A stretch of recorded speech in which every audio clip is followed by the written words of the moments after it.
Prologue. This book is not ideological or partisan. It's about 13 women and a piece of American history hiding in plain sight. Kennedy men have been valorized and lionized for nearly a century, but the women they've broken, tormented, raped, murdered, or left for dead have never really been part of their legacy. They must be. None of this is history. As William Faulkner wrote, the past is never dead. It's not even past. The Kennedys remain a powerful and frequently destructive force, both in our politics and our culture. As of this writing, Robert F. Kennedy Jr., a prominent conspiracy theorist and anti-vaxxer who has made racist and anti-Semitic comments, is running for President of the United States. He has raised tens of millions from big donors, almost all based on legacy. He remains unbothered and unquestioned about the circumstances leading to the suicide of his second wife, Mary Richardson Kennedy, in 2012, a fragile woman whom he tormented toward the end of their marriage and in the lead-up to her suicide, cheating on her, cutting off her credit cards and access to cash, trying to forcibly hospitalize her, telling her she'd be better off dead. He continues to smear her reputation, telling the press in December 2023 that yes, he had flown on the late pedophile Jeffrey Epstein's private plane not once, as he previously claimed, but twice. And that was only because Mary had a relationship with Epstein's chief procurer, the convicted child sex trafficker Ghislaine Maxwell, an assertion that several people who knew Mary well told me is impossible, given her character, her morality, and her devout Catholicism. RFK Jr. also, incredibly, has been given a huge pass for his false accusation that the savage 1975 sexual assault and murder of 15-year-old Martha Moxley was committed not by his once-convicted cousin Michael Skakel, but by two teenagers from the Bronx, one black, one mixed race, teenagers he publicly named endangering their lives. RFK Jr. wrote that one of the teens was obsessed with Martha's beautiful blonde hair and that both young men decided to go caveman on her. Imagine anyone but a Kennedy leveling such racist, baseless accusations. The media would rightly be aflame with indignation, yet all these decades later, the Kennedys benefit from a perverse double standard in the press, in the justice system, and in the court of public opinion. It's a double standard that is clearest and most insidious when it comes to the crimes that Kennedy men have committed against women and young girls. What was done to Mary and Martha are only two recent examples. Any victims who dare to fight back will find themselves confronting the awesome power of the Kennedy machine, one that recasts any woman, no matter how wealthy or famous or powerful, as crazy, spiteful, vengeful, a drug addict, a viper, a seductress. Whatever grievous harm a Kennedy man may have done to her, the message remains clear. She was asking for it. It was her fault. Thus Camelot, that fairy tale of Kennedy greatness and noble men, still stands. The late Ted Kennedy, vaunted Lion of the Senate, drove off a bridge and left a 29-year-old woman to die in 3 feet of water. His passenger married Jo Kopechne, whose life could have been saved. Yet that criminal act has successfully been transformed into Ted's tragedy, an awful event that unfairly kept him from ever becoming President of the United States. Ted Kennedy served out the rest of his life in Congress and was given a statesman's funeral with wall-to-wall news coverage, while Kopechne's name was barely mentioned. He was memorialized by Ellen R. Malcolm, the founder of Emily's List, as a true champion for women. Cecile Richards, then president of Planned Parenthood, lauded him as a true champion of women's health and rights. Neither woman mentioned Mary Jo Kopechne. This well-known drunk and serial sexual assaulter has been the glorified subject of 2 recent biographies, both by men, a 2-volume treatment hyperbolically titled Catching the Wind and Against the Wind, respectively, by prize-winning author Neil Gabler and Ted Kennedy, a life by prize-winning historian John A. Farrell. The latter describes Kopechne as attractive but not gorgeous, that observation why, before noting that she had the bad luck to be in a vehicle that passively left the bridge, as if, like the car in Stephen King's Christine, it had a mind of its own. As if that car hadn't been driven by a drunken Ted Kennedy, his driver's license expired. As if Ted hadn't sped down an unlit dirt road and careened off a small bridge with such force the car flipped and landed on its roof, the windshield smashed in. Ted escaped. He left Mary Jo in that car upside down, forced to crane her neck at an awkward, painful angle as she struggled to breathe through a tiny pocket of air, surrounded by dark water, waiting for help that never came. After the accident, guess who was at fault? not Ted but his victim, Mary Jo, for being a single woman in this married man's car late at night. The Kennedys have a way of quashing anything or anyone, a book, a miniseries, an interview that contradicts their golden image. They typically do this through power or payoffs. Caroline Kennedy and Maria Shriver personally lobbied the History Channel to kill the Kennedys, a 2011 miniseries that one family loyalist called vindictive and malicious in the New York Times, and were successful. In one of the saddest ironies, even the most powerful Kennedy women would like this history erased. And such efforts have allowed this lie, this cancer in the American body politic, to further metastasize. It's time to do right by the women and girls and ourselves by excising it. Their stories are not told chronologically. Some women are paired throughout and some stand alone. But their unique experiences resonate in ways that link them across 20th and 21st century America politically, historically, culturally, and socially.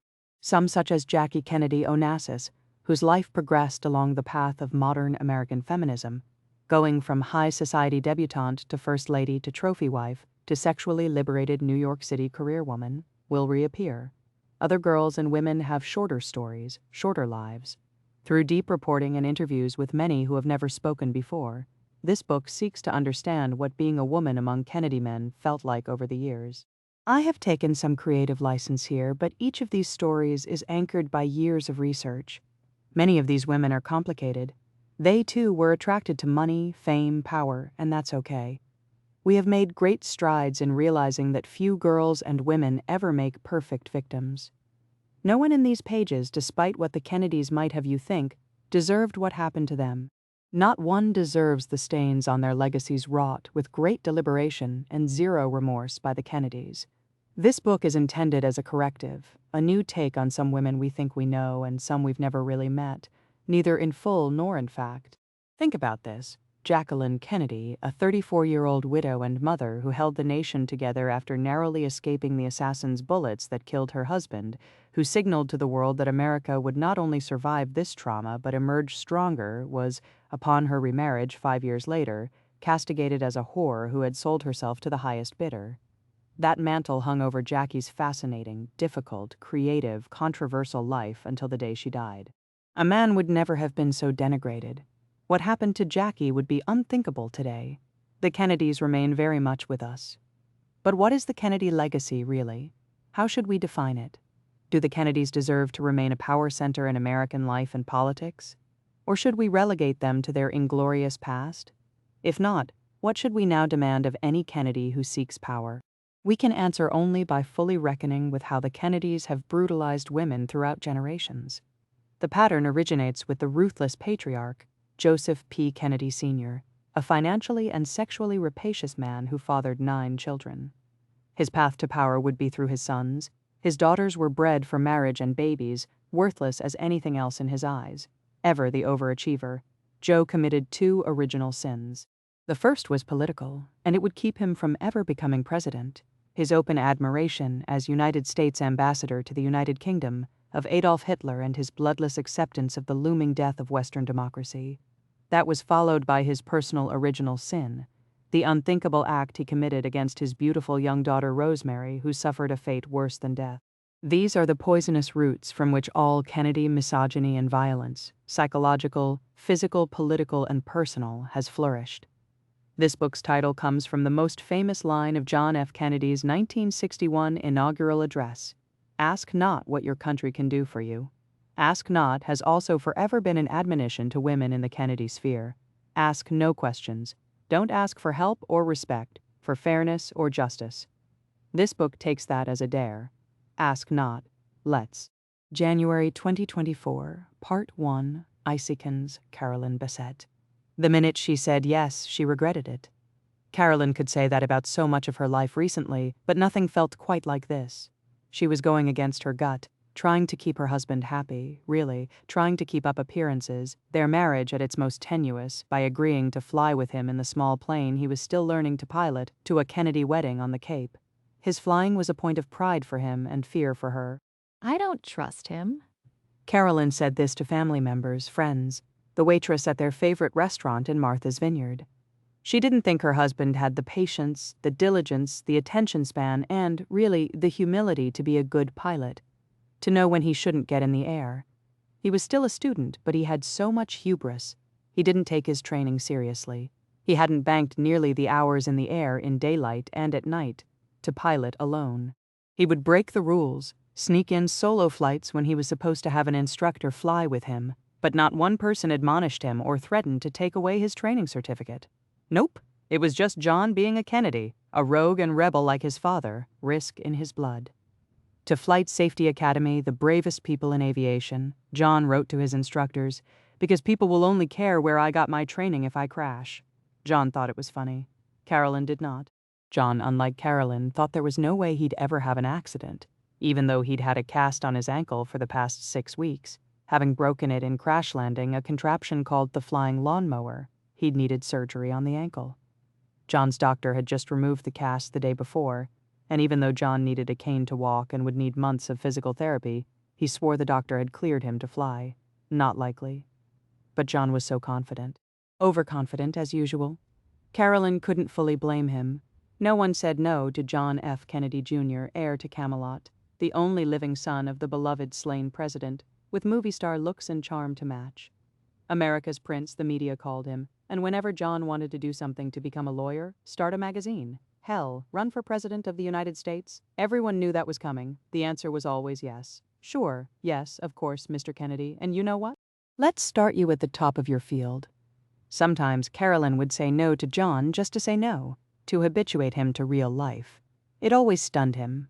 When they first started dating seriously after he had ghosted Carolyn, the formerly accommodating, easygoing Carolyn of a few years before, she recalibrated. She suddenly wasn't so available. She wasn't so understanding of his lateness, forgetfulness, entitlement. She was forcing him to realize that other people were important too. She stood him up once. This was before everyone had cell phones, no way for her to reach John F. Kennedy, Jr., as he sat in a darkening Broadway theater, all eyes on him and the empty seat next to him, to say she had to work late. Carolyn expected John to be furious with her, but it only made him want her more, and Carolyn realized her superpower. She became the only woman in the world to tell JFK Jr., "No, not okay, don't behave like that. I won't put up with it. Say you're sorry, do better. Don't take me for granted." And he got off on it. There was a picture that went around when they were going public, Carolyn on a boat in a thong bikini, John bent down in front of her, helping her into a wrap. That was their dynamic. Carolyn was the dominant, John the submissive. He liked to be bossed around by the women in his life, and Carolyn liked bossing him around. She got off on denigrating him, calling him a fag in front of her fashion friends, taunting him with the male model she kept on the back burner, her explosive temper keeping him unsure and on edge. She should have known that her power over him would be fleeting. "He's under so much pressure," Carolyn's sister said. It was 1997, and John's magazine, George, barely 2 years old, had gone from being one of the most successful launches in industry history to a spectacular failure, teetering on the brink of insolvency. Worse, no one read it. John, as editor-in-chief and face of the magazine, not only didn't have the esteem of his publishing peers, he was a laughingstock, called the worst thing anyone could call him: dumb. It was a label that had plagued him since he failed the bar exam twice in his 20s, an exam he never wanted to take, forced by his mother to pursue a respectable career in law tabloid headlines all over New York City, screaming some variation of the same headline, "The hunk flunks." When he did finally pass, his mother having arranged special circumstances for his third test, and the esteemed Manhattan District Attorney Robert Morgenthau arranging a plum position for him, John's new colleagues were unimpressed. John would take his lunch hour shirtless in the park, playing football. His first case was prosecuting a robber who had fallen asleep while committing the act and was awakened by the cops. JFK Jr., himbo. He was painfully aware of his reputation. But he didn't seem to realize how his narcissism played into it. George, meant to upend that image, was instead a failure on 3 fronts: commercially, critically, and as an intended triumph of public relations. One meant to give JFK Jr. the gravitas for a run for governor of New York or U.S. Senate. The most respected satirical publication of the age had, within months of George's launch, put John on their cover, chin resting on hand, brow furrowed as if in serious contemplation. The headline, "What Will He Think of Next?" The piece that ran in Spy magazine mocked his professional failures, beginning with his first business idea, a quixotic attempt to sell handmade kayaks that would somehow be mass-produced. That was followed by an ill-thought-out rent-a-dog scheme, inspired by the people who stopped John all the time when he was walking his own dog. Surely there would be a market, right? It took Matt Berman, his business partner, to explain. "John," he said, "they're probably not stopping you because of your dog." John had to concede. Matt had a point. It was on to the next idea, one far more glamorous, high-profile, and unexpected, a magazine. How hard, he asked, could it be? John and Matt enrolled in a 2-day course called How to Start Your Own Magazine. And despite their teacher's warnings, most startups fail. And magazines about religion and politics are surefire losers. John decided to become the founder and editor-in-chief of a magazine that would mix politics and pop culture. How was unclear. But no one, not his mother, not his longtime friend Jan Wenner, the founder and editor-in-chief of Rolling Stone, and certainly not Carolyn, could talk him out of it. At his mother's request, her friend Joe Armstrong, a former ABC News exec and magazine publisher, tried to offer John advice. "Go slow," Joe said. "Keep your plans to yourself. Learn the answer to every possible question you could get in a pitch meeting." John sailed into those meetings without due diligence and met headwinds he'd never experienced or expected. One executive couldn't believe John's gall in asking for a $20 million investment without being able to answer the most basic stuff, such as, who was the magazine's audience? What was the brand identity? Who would John hire to write? What stories would the magazine break? Who would make ideal profile subjects? Why would their as-yet unnamed magazine be successful when political magazines, by definition, were small and lucky to break even? How would they attract advertisers once? Let's face it, the novelty of being associated with JFK Jr. wore off. Carolyn knew all too well about that novelty wearing off. John was like Seinfeld's bubble boy, so coddled and spoiled that he didn't know what he sounded like to others. He could be prickly and impatient and something of a brat, really. John didn't live in the real world and never had. He lived on Planet Kennedy, where he was king, and his main experience was a feedback loop of awe at his looks, his lineage, his fame, his politeness. "He's so down to earth. Give him a gold star." That was the line on John, from waitresses to movie stars, paparazzi to presidents. But he wasn't down to earth, not really. Anyone who knew him behind closed doors knew that. Even his close friend Steve Gillen, an eminent historian, gave up trying to educate John on the realities of the Vietnam War and his father's backroom decision to escalate troop levels rather than, as post-assassination myth had it, end American involvement. Gillen had taught John, who'd previously failed a Vietnam seminar at Brown. Still, Gillen was shocked when John informed him that he, as the president's son, knew more about the war.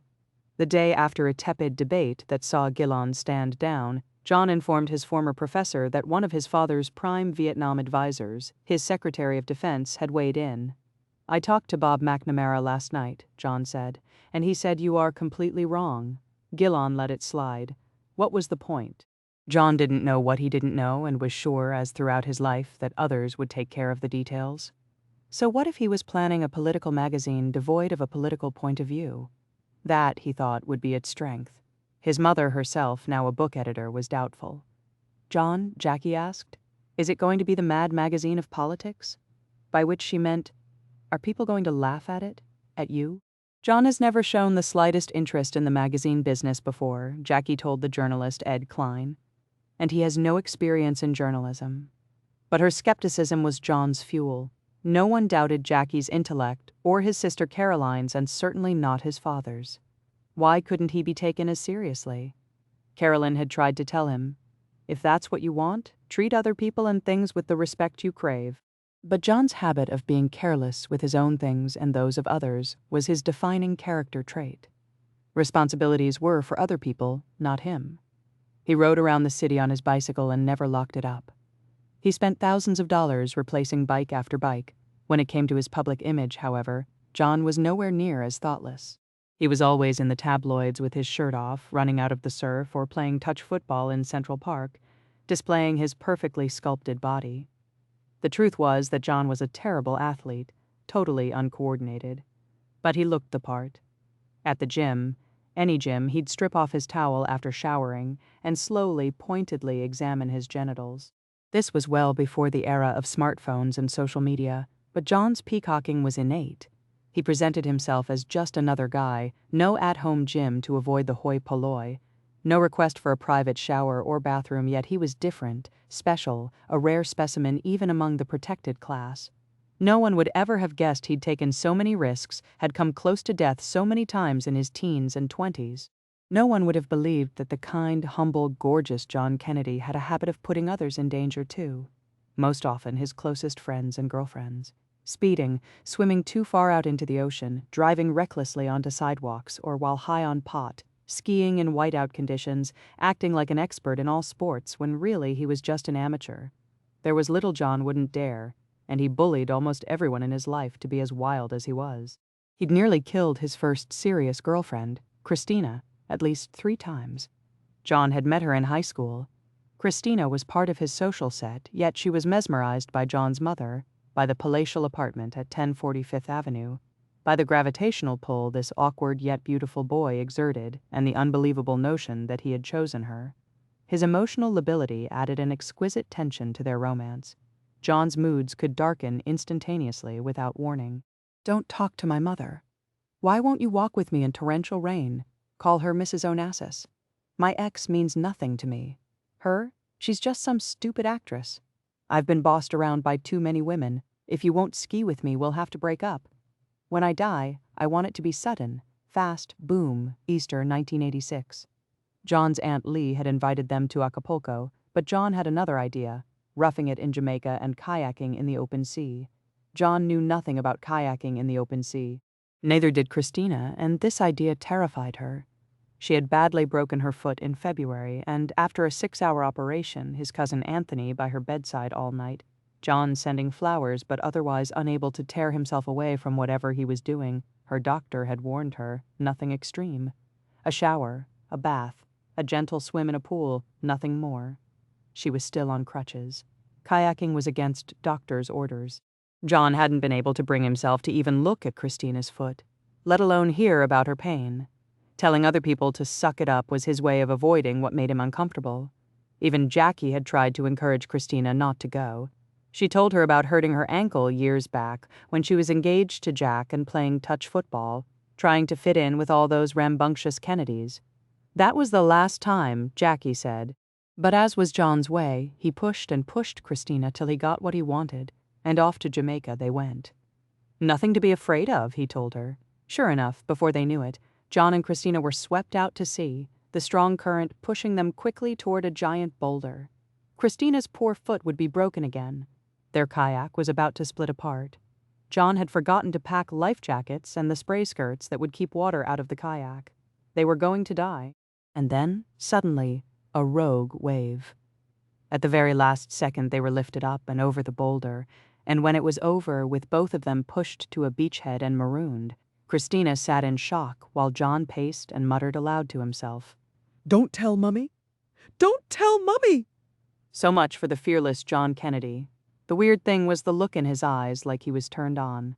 Dying, getting that close to it, was a high for him. No wonder the other near misses, almost smashing into a 49-foot-long whale in Baja or kayaking straight toward the Staten Island ferry or swimming far out into the ocean, way past shore, hadn't stopped him. If anything, they electrified him. If he wanted to keep risking his life, fine. But why was he so insistent on risking Christina's? Why did he have to pressure other people into going along with his crazy ideas? Christina was a house cat, a girl who loved books and the theater. She was no athlete. But John told her, if she wanted to be his girlfriend, she had to do all the things he loved to do. Otherwise, it would never work. She tried. After all, there were any number of girls, a lot of them famous and glamorous and sexier and more beautiful than she, waiting in line to date JFK Jr. Even after John had asked her to share an apartment for a summer in D.C., Christina had her misgivings. One day she made a list of what she didn't like about John. He doesn't always tell me what his plans are. He can be tardy. He is a slob. He is spoiled. He gets annoyed when he misplaces things and expects me to find them. But he had floated the idea of marriage. He teased Christina with a story about his recent visit to his mother at her weekend home in New Jersey, and how she was so convinced John would propose that, John said, she got some things out of the safe. What things? Christina asked. Her engagement ring. Would that proposal ever come? After that near miss and their crash landing on the beach, Christina refused to get back in the kayak. She and John had come upon a group of fishermen who had offered to take them to the mainland the next morning to share their food for dinner. Christina, for a moment, allowed herself to calm down. It would be okay. No, John said. They would kayak back that night. Christina was near tears. John was stubborn enough to go without her and leave her alone with these strange men. What if a wave hits us? She asked John. What if we capsize? I can't swim in that. John brushed her off. It's our best shot, he said. What were they, in an action movie? Their best shot was waiting for these experienced fishermen who knew this water to sail them back. No way we'll wreck, John said. I know I can turn the yak. So off they went, exhausted and traumatized. John pushed off using his paddle, steering and counting seconds between wave breaks. But the swells were so much bigger than John had anticipated. The current was so strong. They were losing control. Suddenly, they were underwater. Christina felt extreme pressure. The brace on her leg was going to burst. She opened her eyes and found herself looking up at a blurry ray of sunshine penetrating the deep. They must have been 15 feet down. This is it, Christina thought. We are going to die. Her paddle was swept right out of her hand. She watched it float away. Her crutches were gone, too. The weight on her bones was like concrete. Somehow, miraculously, the kayak spun and broke the surface, only to be pushed underwater by another sudden wave, then back up again. John was screaming instructions. Bail! Bail! Find the bailer now! The kayak was taking on water. Christina was crying. There is no bailer, John, she exclaimed. How could you not pack a bailer? We're in the goddamn ocean. Fuck! Use anything! Use your hands? Her hands? She looked over at John, who was using a cotton baseball cap. Later, years after his death, Christina was still unable to remember how they ever survived. When they finally reached land, John tied up the boat like nothing had happened. Christina was shaking. John, she said, we could have died. Yeah, Chief, he said, but what a way to go. John had given Christina valuable information that day. He had a death wish. It was strong in his DNA. She didn't know if he was even aware of it, and she couldn't allow herself to fully admit it to herself. John could be so tender with her, so sensitive. That was the John she could never leave. And so disasters kept happening. On Martha's Vineyard, John took Christina sailing one raw February night to a remote island. They camped at night, and the next morning Christina saw the sign, Danger. He had brought them to a Navy bombing test site. When Jackie found out, she was furious. You were with Christina, she kept saying to John, but nothing landed with him, not even his mother's anger. And lo and behold, later that very afternoon, John insisted Christina get on top of a jeep while he spun it around at high speed just for kicks. Christina hadn't planned for this. She was wearing a brand new camel coat she'd just bought at Bergdorf's specifically for this weekend. It was the last one left, 2 sizes too big and way too expensive. But Christina loved it. Jackie would approve, and she wanted to impress Jackie, no longer Mrs. Onassis, to her now. This was not the stuff of a genteel weekend with the refined Jackie O. I can't, Christina said. John pushed. He leveraged her fear that this would be their last time together, having told her that he needed to see other women before he married her, then telling her that she was too good for him, that she had a calling acting, and he did not, and that he needed to find direction on his own, alone. But then she would hear and read about the movie star he was seeing, Daryl. John and Daryl were all over the tabloids, but he'd always come back to Christina and sweep her off somewhere glamorous and talk about baby names. Flynn Kennedy, he said to her. It's got a good ring. What do you think of Flynn? How could Christina say no to John in this moment? She wanted to, but she couldn't. After all his hemming and hawing, his push-pull with her, he was once again talking marriage and babies. This will only work if you do the things I want. And so John lifted her up in her brand new camel coat and put her on the roof of the Jeep and revved the engine, spinning it around, faster and faster, Christina laughing and clinging on for dear life. He never really broke up with her. One of their last times together, on the vineyard, John waxed rhapsodic about birds. Hawks mate beyond life, he told her. When the male finds his female, he flies in circles around her until he locks his talon in hers and they lock in a death spiral, crashing to the ground. Christina was sure he had made that up. True or not, it didn't really matter. John was telling her something else. I'm too dangerous for you. For any woman, really? The line on John was short and spiky, Mama's boy. He did whatever Jackie told him. He gave up the dream he shared with Christina, acting, because his mother was grooming him for politics. Then he became a lawyer, but this bored him, and anyway John, with his ADHD and constant need for physical excitement, was unsuited for it. He drifted and dated a lot, but everyone knew he would only marry a woman his mother approved of. Actresses, for many reasons, did not meet with Jackie's approval. Daryl Hannah, whom John was seeing while still with Christina, was a movie star. Nothing softened Jackie's stance. It didn't matter that Daryl came from real money, or that the director of her latest blockbuster was married to Jackie's sister Lee, or that her family had deep connections to the Democratic Party. Daryl was flashy and bedraggled, and in the news for all the wrong reasons, her relationship with singer Jackson Browne among them. John thought about marrying Daryl. When, years later, they finally broke up, everyone assumed it had to do with Jackie. Not so. The truth was Daryl dumped him. It was early 1994, and Jackie was suddenly battling a very aggressive cancer. John had an even tougher time focusing now, and so one day John took Daryl's dog for a walk, and when John wasn't looking, the dog wandered into traffic, got hit by a car, and was killed. Other people's things. Other people's pets. Even once, his own. John once had a German shepherd, Sam, that he refused to train. Sam had a habit of biting people, including one of John's young female assistants, who got it in the face. John put Sam down and got another dog.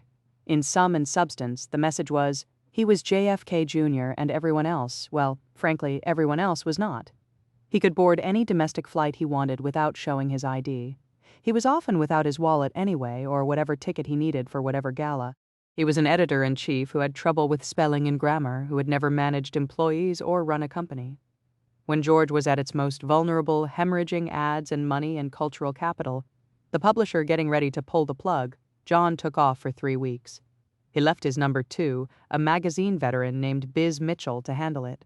She had no idea what to do. Why would she? Salvaging a struggling magazine wasn't her purview. She tried calling and calling John, but he never answered. And when he came back, he threw a fit that Biz, in way over her head, hadn't fixed everything. He said it was best if she left. Biz was dealing with a boyfriend who was fighting leukemia, and she never once used that as an excuse, never asked for special treatment, was nothing but a top-tier professional who had worked her heart out for John, but she agreed to go with 6 months' pay and a non-compete clause. This was the John the public never saw. Even when they were dating, Carolyn saw the warning signs. John was well loved by his friends and had great qualities. He could be generous to a fault, loaning money or offering access to the best doctors or lending his name to a cause. This John allowed Carolyn to excuse what could be his arrogance, his thoughtlessness. When they first started dating seriously, his shower was so filthy that Carolyn had to put a face towel under her feet. When they moved in together, there were the nights he insisted she make dinner only for him to come home at midnight, never calling to say he was working late, if that's what he was really doing, or going out for drinks with colleagues. Soon Carolyn was constantly picking up after him, John too lazy to hang up his wet towels or put his dirty laundry in the hamper. He was such a heedless driver, speeding and switching lanes, and when stuck in traffic, driving on sidewalks. No wonder his closest friends refused to get in the plane he was learning to pilot, assuming rightly that he would fly the way he drove. There was the time Carolyn and John got pulled over on the Massachusetts Turnpike, the car reeking with the smell of pot, a starstruck cop letting them go without even a warning. There's an unwritten rule in Massachusetts, John told her, whereby members of my family can commit murder and mayhem. After all, decades earlier his Uncle Ted had left a young woman to die in 3 feet of water. And nobody bats an eye. That heartless remark was a huge red flag. Carolyn ignored it.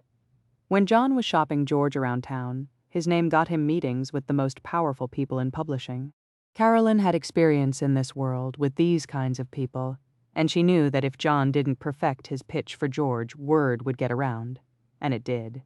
One executive was brutal in his post-pitch assessment. "I'm JFK, so there you go," the publisher recalled. He deemed it the worst presentation I had ever seen in my life. Carolyn knew this was John's Achilles heel. It was the thing he feared most, that despite the fancy education and the storied lineage, he really was dumb. Entitled, overindulged. Carolyn was smarter than he was. They both knew that. Hipper, too. John was a square, once tossed out of the legendary Patricia Field boutique for mocking the kids who worked there as freaks. Those freaks were her people. Carolyn had been a real asset to George in the beginning, bringing her exacting eye to covers, models, and layouts. She courted advertisers with him and was a hit with Donatella Versace, Giorgio Armani, the fashion elite. For once, people were paying less attention to John than they did to his wife, the cool and charming Carolyn, the former Calvin Klein muse who knew her stuff. When she had first gotten to Calvin, Carolyn Bessette was no longer the most beautiful girl in the room. High school in Greenwich, college in Boston, it was no match for the competition in New York City. She'd confess, in her more vulnerable moments, to feeling Jolie-eyed, ugly pretty. Her eyes, more aquamarine than true blue, were beautiful, she knew, but her nose was too long and pointy. When she smiled, which she tried to avoid in pictures, her face could take on a witch-like cast.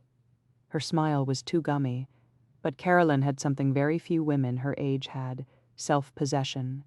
It was how she bagged the job with Calvin, with zero experience in fashion.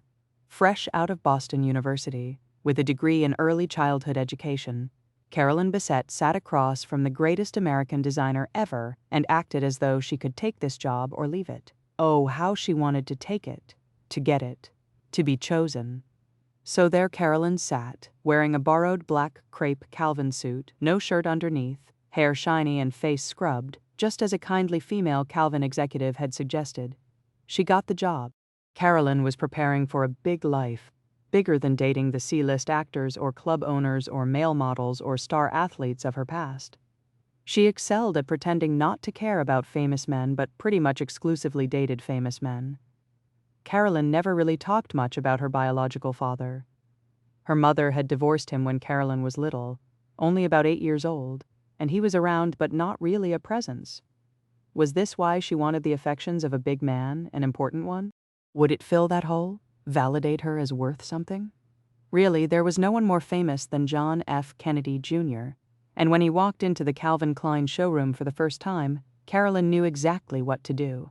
She ignored him. That was the key to hooking him, she knew it instinctually.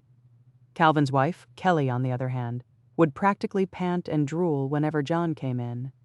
Jesus, Kelly, Carolyn would say, "Get it together." The truth was, Carolyn was just as starstruck. Underneath Carolyn's simple, unfussy presentation was a very complicated woman. She was always assessing, teasing apart someone's psyche and figuring out what made them tick, what would make them happy or upset, and using that to get what she wanted. She could hone in on someone's most painful insecurity and weaponize it. But she could also be extremely kind and warm. You never knew which Carolyn you were going to get. Even her closest friends were kept at a remove. If you crossed her, she'd drop you flat, just cut you off with no way back. It was a trait she shared with John's mother. Carolyn was so good at reading people, the mercurial Calvin especially, that soon she was styling his big clients. The models, the movie stars, the network news anchors, the socialites, and after each wealthy female client left, Carolyn's diffident mask would drop. She'd turn and drill down every colleague in the room. Where do you think that woman gets all her money? How did she land that guy? Where do you go to meet rich men, famous men? Carolyn was serious. That was her endgame. She studied Calvin's models harder than any subject in school. How did they stay so thin? What did they do to their hair? Their skin? Who did their waxing, plucking, dyeing, manicures? Polish or no polish? Nails short or long? She studied their high-low aesthetic, the way they'd match a white Hanes t-shirt with Prada or low-top Converse sneakers with a floor-sweeping silk skirt. The trick was to look like you threw it all together without thinking, when really you spent hours trying. All that effort had to look effortless. It wasn't easy to pull off at Calvin. He was so micromanagey, so obsessed with detail and order and cleanliness, that he'd installed floor-to-ceiling mirrors in the offices and kept the lights always on and bright so his staff would be looking their best, always. But somehow, some way, Carolyn had figured out how to lower the lights in her office. She'd sit there and secretly pluck stray hairs from her brows or her chin. She had this in common with John, a sense that the rules didn't apply to her. She was special, and she knew it. The way to get John was to make him think she was the prize, not him. Carolyn could be in a room full of supermodels and still make John Kennedy want her. And when he finally came around and asked her out, she'd just as often say no, that she had other plans. Really, Carolyn never had anything better to do. She'd just hole up in her crappy studio apartment all weekend, hoping that people would assume she had this fabulous, mysterious life full of wealthy suitors. She'd say, loudly, that she was not waiting around for JFK Jr. to call. But really, she was waiting around for JFK Jr. to call. As they grew closer, she would insult him just to keep him back on his heels, off kilter. But quietly, she'd marvel at his beauty. She wanted him so badly. More than anything, she wanted to be Mrs. John F. Kennedy Jr., May 24, 1992. There was a big gala that night for the Amazon rainforest, the hippest cause going. Carolyn's friend Narciso Rodriguez, an up-and-coming designer at Calvin, strolled by. "You're going to die," he told her. John Kennedy was going.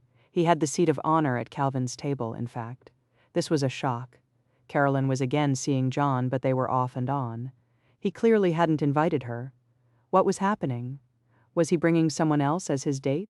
Or was he planning to go solo so he could shop around for other women, celebrities, models, women of his social strata? Carolyn's ultra-cool force field dropped. She made a beeline for one of her closest friends at Calvin, a young woman whom she knew had 3 extra tickets. "I need that ticket," Carolyn said. Her friend refused. Carolyn begged. She badgered, she bullied, she nagged, and she whined. "Give it to me. This is important. I'm your friend. I need the favor. What is wrong with you?" But her friend had zero patience for this. She'd already been distancing herself from Carolyn ever since the night she had to rush home to see her sick father. Carolyn seemed full of concern, but her questions were weird.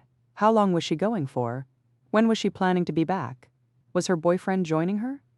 That last one made her queasy, and lo and behold, the next day, that co-worker's boyfriend called her. "Your friend Carolyn," he said, "is really fucked up." Carolyn had made a move. Her friend hadn't been surprised so much as hurt, and though she never said a thing to Carolyn, well, karma could be a bitch. No ticket for her. John Kennedy Jr. was Carolyn's white whale, but snagging him long-term seemed unlikely. Everyone in their circle had watched Carolyn treat so many boyfriends terribly. It was emotional abuse that sometimes turned physical. There was the actor who was totally in love with Carolyn, who'd meet them all at the NoHo Star and sit there, humiliated, while Carolyn talked about how pathetic he was and how she wished he'd stop calling her all the time. She'd insult him while refusing to even look at him. Then there was the underwear model, head over heels for Carolyn, and oh, how she tormented him. This was a guy with his own billboard in Times Square, the new face of Calvin Klein, and Carolyn just ground him down till he felt like nothing. After seeing him light another woman's cigarette at a party, she tore up his apartment one night and attacked him in the street. The truly messed up thing was that they weren't even together at the time, broken up yet again. The male model had done nothing wrong, but Carolyn always had to be right. Date them, train them, dump them, she'd say. To the young girl at Calvin who idolized Carolyn, so sweet and impressionable with her nice, down-to-earth boyfriend. "Break up with him," Carolyn said. "He's not good enough for you." What Carolyn meant was, he doesn't make enough money. Later, at the gala, her friend with the 3 extra tickets and the true blue boyfriend saw Carolyn leaning against the bar, tossing her long blonde hair and laughing loudly, oh so casually introducing everyone she saw to "my friend, John Kennedy." Being John's exclusive girlfriend when it finally happened was a full-time job. Once they got serious, Carolyn began transforming herself from a downtown hipster with unwashed, dirty blonde hair and an extra 15 pounds to a sleek Upper East Side white blonde ice queen. She treated herself like an art project, a sculpture defined by removal, the weight, the small lines erased with Botox. Her face grew hard and angular with hollows under her cheekbones. Her once unruly hair was heated and ironed straight, her scalp scorched and pulsating under the bleach. The burns cooled into hard, raised scabs underneath that platinum mane. Her thick eyebrows were plucked into wisps. That so-called effortless style was full of suffering. Gone were the days of showing up to the Calvin Klein office hungover, wearing dirty clothes and cheap Egyptian musk bought off the street. Now she secretly took bear classes at Lotte Berk on the Upper East Side even though she hated exercise, just hated it. Cigarettes and cocaine helped kill her hunger. She studied John like a Talmudic text and kept the People magazine issue from 1988, John on the cover with the headline "Sexiest Man Alive" stashed under her kitchen sink. When her friends saw paparazzi pics of Carolyn in a kayak, paddling alongside a shirtless John in the Hudson River, they laughed so hard they cried. Carolyn's natural habitat was the bar at Rex, a banquette at Odeon, the Barney's warehouse sale. Kayaking? Wow, did she want this? When John proposed 2 years later, Carolyn waited 3 weeks before saying yes. Part of that was manipulation, sure, torturing the boy who had everything was fun. But Carolyn also wanted to sit with the question. Did she want not just to be John's wife, but JFK Jr.'s wife, as she well knew? These were two different people. JFK Jr. was a persona, a character he played in public. Affable, humble, all-around regular New Yorker who just happened to be the most wanted man on earth. The private John, Carolyn had learned, was a moody and complicated person, not nearly as low maintenance as his public image, a mystery to others and most often to himself. Carolyn would be marrying someone who, at 36 years old, was still in search of his identity. And she would not just be a Kennedy wife. She would be the Kennedy wife married to a legacy and a future that would surely mean children, political campaigns, a life of endless public scrutiny, quite possibly the White House and life as a First Lady. Could she handle the attention? Did she even want to? She was only 29 years old, enjoying a fast life in high fashion. She didn't want to give that up quite yet. As it was, she was already a paparazzi target, followed on the street, into boutiques, walking their dog, picking up his poop. What if they had kids? Would John be okay with them living in a fishbowl? Because Carolyn would never allow that, and that would be a deal breaker. She loved the fame and hated it and didn't know what to do with it. "I've lived with this my whole life," he said. "Once we're married, they'll lose interest. They'll leave us alone." July 16, 1999. John's cousin Rory was getting married in Hyannis, and John expected his wife to go, even though he had recently moved out of their loft, been photographed with an ex-girlfriend, had yelled at Carolyn to "get the fuck out of my life" from his office phone at George where everyone on staff could hear. "Come to the wedding," he said. "I'll fly us up there." He had just had that cast removed from his ankle. He was still in flight training. He wasn't licensed to fly alone at night. He didn't care, and Carolyn didn't trust him. She told almost no one, but Carolyn was so terrified of her husband's piloting that she would often fly commercial rather than get in his plane, or drive the 4 hours to Massachusetts, 6 if there was traffic, and take a ferry to the vineyard, or fly up in a separate private plane piloted by a licensed professional. But John never stopped hounding her to do what he wanted, and so 2 weeks prior, on the 4th of July weekend, Carolyn caved. She had flown to the vineyard in a plane piloted by him, on one condition. John's flight instructor had to be on board. Now he was insisting on flying the two of them and Carolyn's sister Lauren up the coast for a Kennedy wedding. She didn't want to go and didn't want him flying. But everyone, that is, the few who knew what was really going on in her marriage, told her to give John a break. "If you don't go," his assistant Rosemarie told her, "the tabloids will say you're getting divorced." That was uncomfortably close to the truth. But why was it on Carolyn to keep up appearances? Her sister Lauren, rooting hard for their marriage, offered to fly with them. She thought the wedding could be therapeutic, and Lauren was looking forward to meeting up with John's cousin Bobby Shriver, whom she'd begun seeing. And then there was Rosemarie, who handled all of John's press. There was truth to Rosemarie's warning. The press wasn't going to blame John for his wife's absence at a Kennedy wedding on the Cape, and they would certainly never blame him for what Carolyn suspected was his infidelity. Oh no, if this marriage failed, they were going to blame Carolyn for not being caring enough or docile enough or attentive or appreciative of the gift she'd been given, being a Kennedy wife, John F. Kennedy Jr.'s wife. Nothing made Carolyn more anxious. She wanted out of her marriage, but also felt trapped. "I can't get a divorce," she'd say. "I'll wind up living in a trailer park, out of my mind, going, 'I used to be married to JFK Jr.'" That quote wound up in the National Enquirer. It was hilarious and mortifying. Now, with this latest Kennedy family wedding 3 days out, John was begging her to come, even though he'd done worse things than cheating. For someone so obsessed with his own privacy, he was spilling all their problems to his friend group, intimate details, like her 5 times a week therapy sessions, and her drug habit, and her refusal to have sex with him. Him? The guy who, as one of his friends so memorably said, could order it up any time he wanted. Now John was telling everyone that Carolyn was crazy. But if she was, in fact, so unhinged, wouldn't she be a liability at this wedding? Wouldn't he have wanted her, this druggy, frigid, wild woman, to stay home? The truth was, John needed Carolyn. His magazine was failing. His cousin Anthony, truly more like a brother, was dying. John and his sister Caroline, once as close as twins, were now barely speaking, fighting about their late mother's estate. The last thing John needed was the press speculating over his marriage. And to be fair, from John's perspective, this was part of the deal. This is what it was to be a Kennedy wife.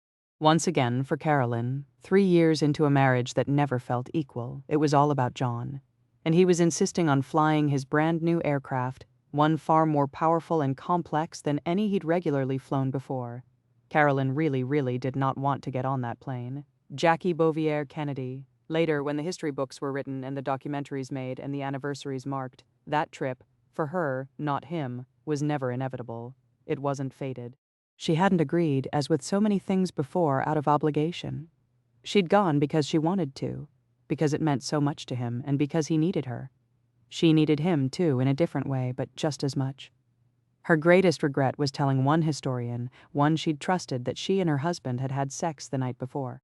At the time, full of sedatives and vodka, she wanted the historian and all those other inside men who'd worshipped her husband, who thought his compulsive womanizing meant that theirs was a marriage of convenience or political theater, or that worse, she wasn't enough. She wanted them to know they were in love. Theirs was a real marriage. They were equals. Where had this need for validation come from? It's not as though the world knew the truth about her husband and his constant philandering. It's not as if she wasn't writing history, or rewriting history herself, coronating 2 of those bitter old men, as she called all those jealous chroniclers, those who lived through her husband, the great man, vicariously, to tell a larger story, to craft a great myth that the country she knew would swallow whole. Besides, everyone only wanted to know one thing. What had it been like in the back of that car? The day had felt hot and wild, the sun so strong. Jackie had gone to put her sunglasses on, but Jack said no, please don't. They really came to see you. The convertible had been left open for just that reason. God, was he a charmer? John F. Kennedy, the youngest elected president of the United States, lavishing Jackie with praise for her star power. How could she say no? Ahead was a small tunnel. Soon it would be cool and dark. Just for a few moments, all the screams of Jack's supporters lining the streets and the sounds of the motorcade muffled. Jack turned to her, puzzled. He held his hand out, and then it just dropped and a chunk of his head came flying off. White, not pink, and then he was slumped in her lap. His blood and brains all over her face, her legs. Her pink roses and white gloves were soaked through with blood. It was so thick, almost neon. It kept gushing and gushing, just an endless supply. My God, what are they doing? She screamed. My God, they've killed my husband. Jack! Jack! She had no memory of leaping out of the car and crawling on the trunk. When she later saw the photos and the Zapruder film, she could never recognize the woman in the pink suit or what she was trying to do. Escape? Get help? Grab a piece of Jack's skull? His brain? Jackie would have fallen off that trunk and onto the road. The car going 70 miles an hour and approaching 80, if not for her favorite Secret Service agent, Clint Hill. He ran toward her, nearly falling himself if not for Jackie reaching out and grabbing him. Hill saw the terror in her eyes and was just as scared. Get us to a hospital, Hill screamed. Get us to a hospital. He used his body like a canopy, pushing Jackie back into this bloody cavern. Chunks of bone and brain splattered everywhere, the car moving so fast that Hill's sunglasses flew right off his face. Jackie huddled over Jack, cradling what was left of his head, frantically tamping brain matter down into his skull as if this could save him. Jack, she said, yelling over the sirens and the screams and the motors gunning all around them. Jack, can you hear me? I love you, Jack. I love you. Hill saw clean through to the back of the president's skull. Now Jackie realized it too. My God, she screamed. They shot his head off. She never once asked if she had been hit. She never asked if any of the blood was hers. She never flinched from the sheer carnage in that back seat. Her only concern was Jack. He had to know he wasn't going to die alone. "You come with us." Big men in white surrounded the car, ordering Jackie out. She was on top of Jack, shielding him. No one was going to see him this way. "Mrs. Kennedy, you come with us." She couldn't look up. The more she was told to get out of the car, the farther down she shrank, the tighter she held him. "Mrs. Kennedy." It was Clint Hill, speaking softly.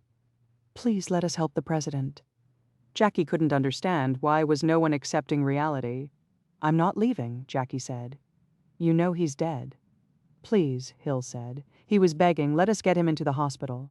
Jackie looked up at Hill, keeping Jack's head, what was left of it, hidden against her chest. Hill realized she didn't want the world to see the president this way. If she couldn't save his life, she could at least save his dignity. Hill shook off his suit jacket and placed it over Jack's head.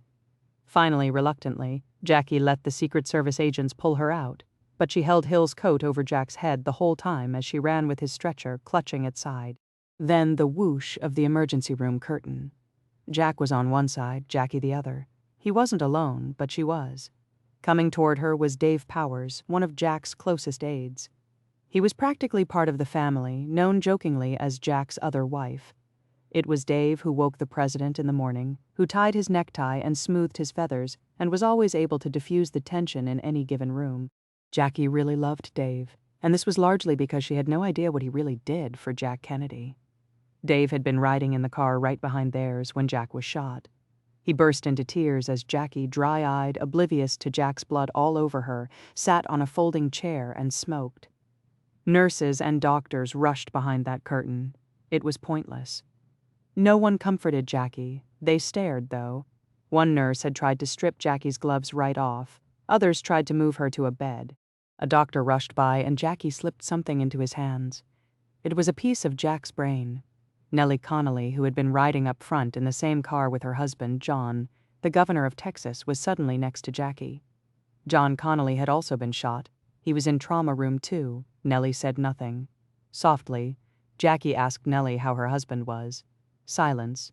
Then, after a few moments, a brusque reply. "He'll be all right," Nellie said. Jackie motioned to Powers. Dave? Jackie said. "You better get a priest." All around her, men, big Texans, orderlies and interns, Secret Service and police, were losing their composure.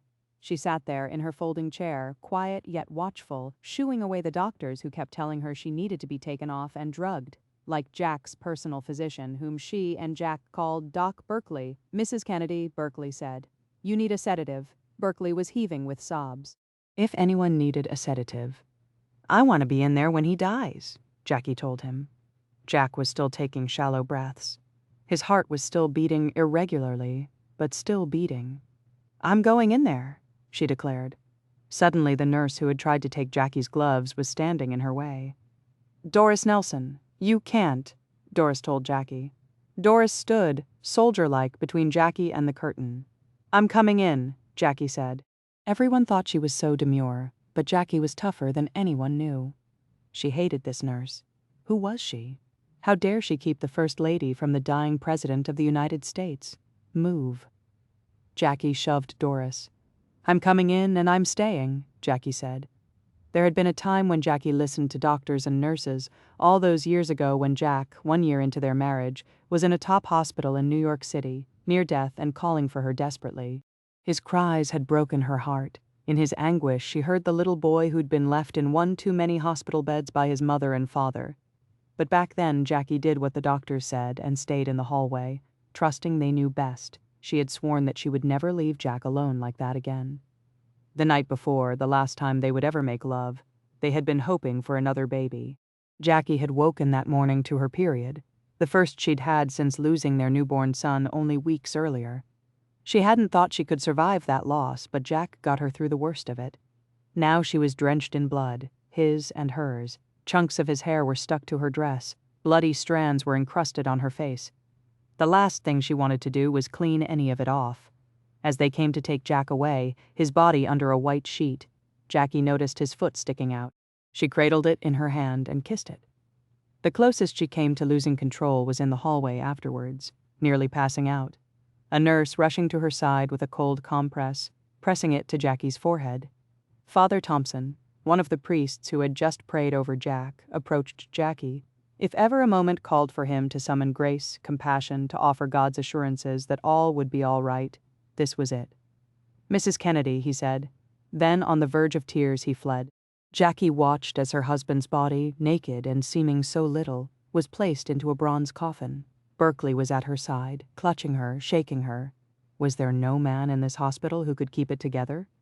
Jackie summoned Kenny O'Donnell, a member of Jack's Irish mafia. "You've got to get me in there alone before they close that coffin," Jackie said. "You've got to get me in." Jack couldn't travel back to D.C. in that coffin with nothing. In the trauma room, she'd slipped her wedding ring on his pinky finger, but she wanted to give him more. Something from Patrick, the baby they'd lost. She thought of giving Jack the Medal of St. Christopher, the patron saint and protector of travelers. Oh, the irony. Jackie had recently bought a new St. Christopher medallion to replace the one he'd lost, her wedding gift to him. She had tried not to read too much into Jack losing that medal. Jack could be careless, not just with things, but with people. Women, his own wife, even his own baby daughter.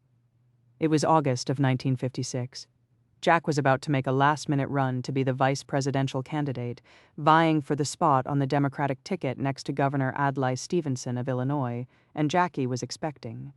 This was the first pregnancy she was carrying successfully after 2 miscarriages, her most recent the year before.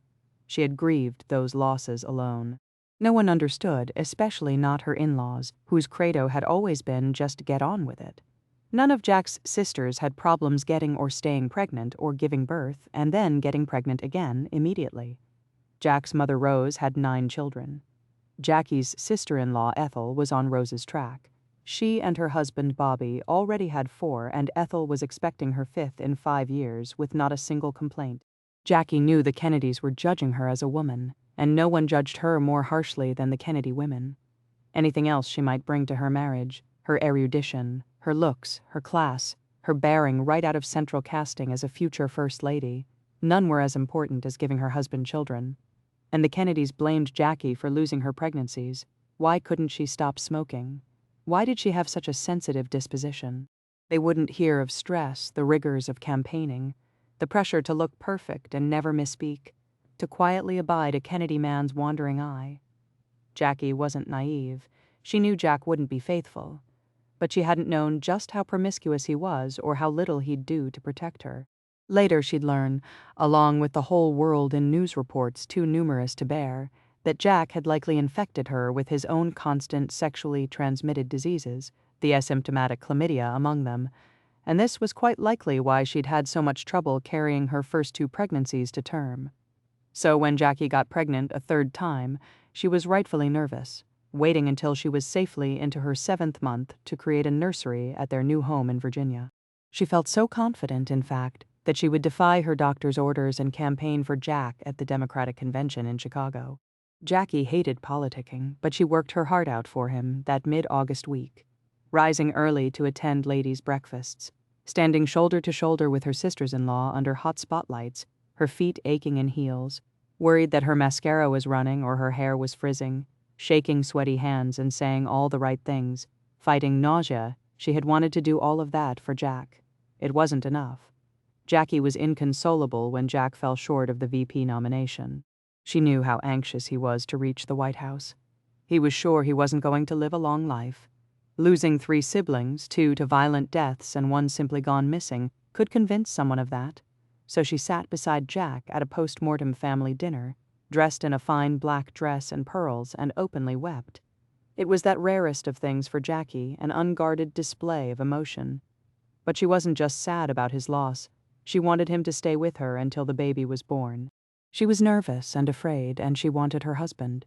But Jack was headed to a trip to the Mediterranean, off to lick his wounds, sailing with his brother Teddy and fellow Senator George Smathers, and everyone in D.C. knew what Smathers and Jack got up to together. "Won't you stay with me?" she asked. Jack left the next morning. She hadn't wanted to beg to be the needy wife of an important man, and Jackie could rationalize his decision. It was the done thing in their world. Jack and Jackie's fathers, compulsive womanizers themselves, found nothing wrong with Jack's assignations, no matter the time or place or woman. Jackie had been bred to tolerate it, warned about whom she was marrying. Friend of the family? Have her over to dinner? Seat her across from the wife? Slide your hand under her dress? Staff member? Part of the job? Movie stars? Impossible to resist. Don't even ask. There had been other humiliations, and they had cut to the bone. But baby Arabella was the first time Jackie thought she might divorce her husband. In those last few weeks when Jack was sailing on the Med, Jackie was at her mother and stepfather's estate in Rhode Island. She hadn't wanted to be there, but it was the best of bad options. Her sister Lee was married and living in London, and Jackie had no one else. That was partly by design and partly who she was. Jackie was always happiest alone, even as a small child, preferring her dolls, her horses, and her books to actual company. As a teenager, she couldn't bear for anyone to see her imperfections, her faults, her black moods. Now she couldn't bear for anyone to know the truth about her marriage. Her mother knew some of it, of course. Why else would Jackie be with her, waiting out the last weeks of her first viable pregnancy? The media bought the line about Jack needing rest, but all those men in the press had a bit of a hero worship complex about Jack. She understood. Jackie did too. She'd had no shortage of suitors, and in fact, when she met Jack Kennedy, she had been engaged to John Husted, a successful stockbroker. Jackie was so terribly much in love with Husted, as she wrote to her priest 3 years prior. I know I will marry this boy. It's the deepest, happiest feeling in the world. Then Jack Kennedy came along, and 2 months later, Jackie silently slipped her engagement ring in Husted's pocket and walked away. Husted thought it was the coldest thing anyone had ever done to him. But to Jackie, who hated messy emotional scenes, it was the cleanest, kindest cut she could deliver. Jack was hardly a sure thing, but Jackie was laser-focused on landing him. The handsome, charismatic, witty, intelligent, popular, powerful, wealthy Jack Kennedy, on track to become senator and, with his father's machinations and money, president. Jack Kennedy who could, and most often did, have any woman he wanted. Jackie wanted to marry him. She knew that early on. It wasn't just his family's wealth, though that was something, the importance of marrying rich, having been drummed into Jackie and Lee at a young age, but many things. She admired the Kennedy clannishness and loyalty, so unlike what she had growing up. They were already a famous family, one resistant to outsiders, and that meant boyfriends, girlfriends, anyone who married in or had a seat at their table. And Jack was so much like her father, who was named John but went by Black Jack. Both were cocksmen and rogues and renegades. People were drawn to Black Jack and Jack Kennedy, with their movie star looks and fizzy insouciance that floated above a darkness below, a darkness few would ever know. Her father eventually slid into alcoholic ruin, but Jack was one of life's winners. He was an optimist, a brilliant conversationalist who, like Jackie, relished history and literature as much as gossip and badinage. He had that thing, that magnetism that turned every head in the room his way. Jack was a challenge. Jackie loved a challenge. If she became Jack's wife, she might succeed where her mother had not, taming an infamous womanizer. And Jack was a passport to a bigger life. That was one of the reasons Jackie rejected John Husted. Her life with him would have been comfortable, sure, but safe and simple, leaving her to wither in some leafy suburbia with all the other decorative housewives. She would be the equivalent of Wisteria, beautiful but sagging under the weight of low expectations. Jack Kennedy, though. This man lived among power brokers and princes, aristocrats and actors. His life was only going to get more exciting and unpredictable. Big, enormous. Jackie didn't just want that life. She wanted that life with him. To get it, she had to pursue Jack without seeming to. It wasn't ladylike, and it wasn't going to work. Jack Kennedy was nothing if not a hunter, so Jackie had to lure him in while being just unavailable enough. In the beginning, she'd miss his calls or not return them right away, but it turned out that Jack was just as elusive, which made Jackie want him all the more. Slowly, she began making herself indispensable, hand-delivering homemade lunches in pretty baskets as Jack worked in his Senate office, traveling to other states to hear him speak and watch him woo a crowd, happily accompanying him to rubber chicken dinners and engaging in all the requisite mind-numbing small talk, gamely participating in all that Kennedy roughhousing up on the Cape, until a broken ankle and the clear adoration of old Joe, Jack's father, left Jackie in her favorite place, alone with a book. She translated 10 books in French for Jack, just so he could have a more nuanced take on Indochina, and also, she joked, to force a proposal. Only to herself would she admit it wasn't a joke. She was dying to marry him. They were, as Jackie put it, twin icebergs, impenetrable on the surface, with all the messy, interesting stuff submerged and quietly breaking apart deep, deep below. Jack had never heard such an apt description of himself. His childhood trauma, even by Irish Catholic standards, had been repressed. The maternal neglect, the domineering, unfaithful father, the mysterious fate of his sister, beautiful Rosemary, who was only 23 when she disappeared, the remaining siblings understanding they were never to ask where Rosemary was or what happened to her. Jack had lost his 29-year-old brother, Joe Jr., a Navy pilot, in a mid-air explosion during World War II. 4 years later, in 1948, Jack's beloved sister Kik died in a plane crash. She was only 28. Jack himself had nearly died many times, and was a bona fide war hero. Yet to look at him, you'd never know any of it. Jack Kennedy on the surface was placid, easygoing, dashing, always a good time. And of all the women he'd been with, Jackie Bouvier, 23 years old, to Jack's 35, was most like him. Neither had ever been much of a joiner. They were both self-sufficient, self-sustaining, stoical, their independence forged in lonely and often terrifying childhoods. Jack had been a very sick little boy. Jackie knew all about that. At 2 years old, he'd already survived measles, whooping cough, chicken pox, and then scarlet fever, which almost killed him. He'd spent a month in the hospital, then a few months recovering in Maine, a little boy alone, his parents never visiting. Bronchitis, appendicitis, tonsillitis, upper respiratory infections, jaundice, ear infections, on and on it went. Little Jack terrified and often near death while his father, who glorified health and robustness above all else, was away with other women. And his mother? Jack was sure she didn't care. How else to explain her complete absence from Jack's bedside? Rose pumped out baby after baby and left her growing brood for couture shows in Paris or 6-week vacations in California. The help gave the hugs.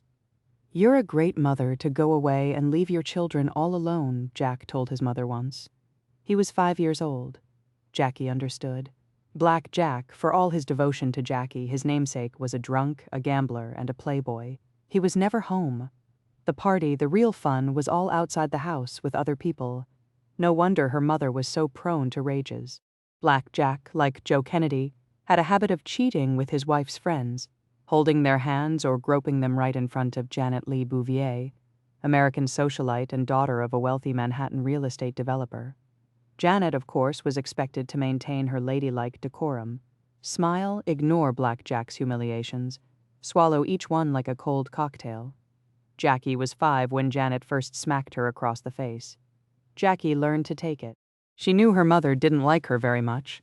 She looked just like Black Jack and had his independent, rule-breaking streak, her own dark magnetism and aloofness. She didn't much care what other people, including her own mother, thought, except when it came to men. Janet really did want the best for her daughters, and in the 1920s, flappers and sexual liberation aside, that had meant marrying well. Money was the only real protection a woman had in this world, Janet told them. Love was nice, but it wasn't enough, as her girls could plainly see. She worried particularly about Jackie's prospects. What man would want a woman like Jackie? She was extremely bright, sharp, and funny, cutting even, and she had real goals. Janet told Jackie to tone herself down, to hide her intelligence lest she scare off the best available men. But Jackie wasn't sure she could hide her smarts, mainly because she didn't want to. She needed a man who could keep up with her and let her shine. Her mother had hung her entire identity on being a wife and mother, and look how that turned out. Janet tried to hide her depression, but Jackie knew her mother drank and took pills and sometimes slept the day away. Neither one of her parents had healthy coping mechanisms. They were all id, their emotions wild and explosive. Little Jackie learned to shrink herself down while growing up fast. By the time she was 10, Jackie was the real adult in the house. Black Jack was gone by then, weary of his wife's outbursts and violence. Janet had once shoved her husband during an argument. He hit his head and bled in front of Jackie, who had stopped playing with her stuffed animals. It was one of the few times Janet ever saw her daughter cry. Normally, Jackie wouldn't give her mother the satisfaction, especially when she became the object of her mother's rage, the slapping of the face, the hitting that continued well into Jackie's early 20s. "If something unpleasant happens to me," Jackie said later, "I block it out. I have this mechanism." Jack had that too. On August 23, 1956, Jackie woke up from a nap in great pain and bleeding heavily. She was rushed to Newport Hospital, where she underwent an emergency cesarean section and gave birth to a girl. The baby was stillborn. When Jackie came out of anesthesia hours later, at 2 a.m, it wasn't her husband at her bedside, but her brother-in-law, Bobby. It was he who broke the news, who held Jackie's hand, who told her he would take care of everything, by which he meant the baby's burial, and who made the excuse Jackie wanted to believe. Jack was still at sea, unreachable in the Med. Of course, Jack was reachable in the Med. Bobby knew because he'd already spoken to his brother. "What's done is done," Jack told Bobby over the phone. "The baby is lost." Jack saw no point in cutting his vacation short. Her husband had given no greater rejection. Mourning a child she never got to see or hold. Jackie lay in the hospital absorbing the message that her husband's absence, the lack of so much as a phone call, had sent. "I would rather be off with random women than comforting you. I'm not sad about the baby. Someone else can take care of the funeral? What does it matter? She's dead." That, she would read much later, was what Jack had said to his own father.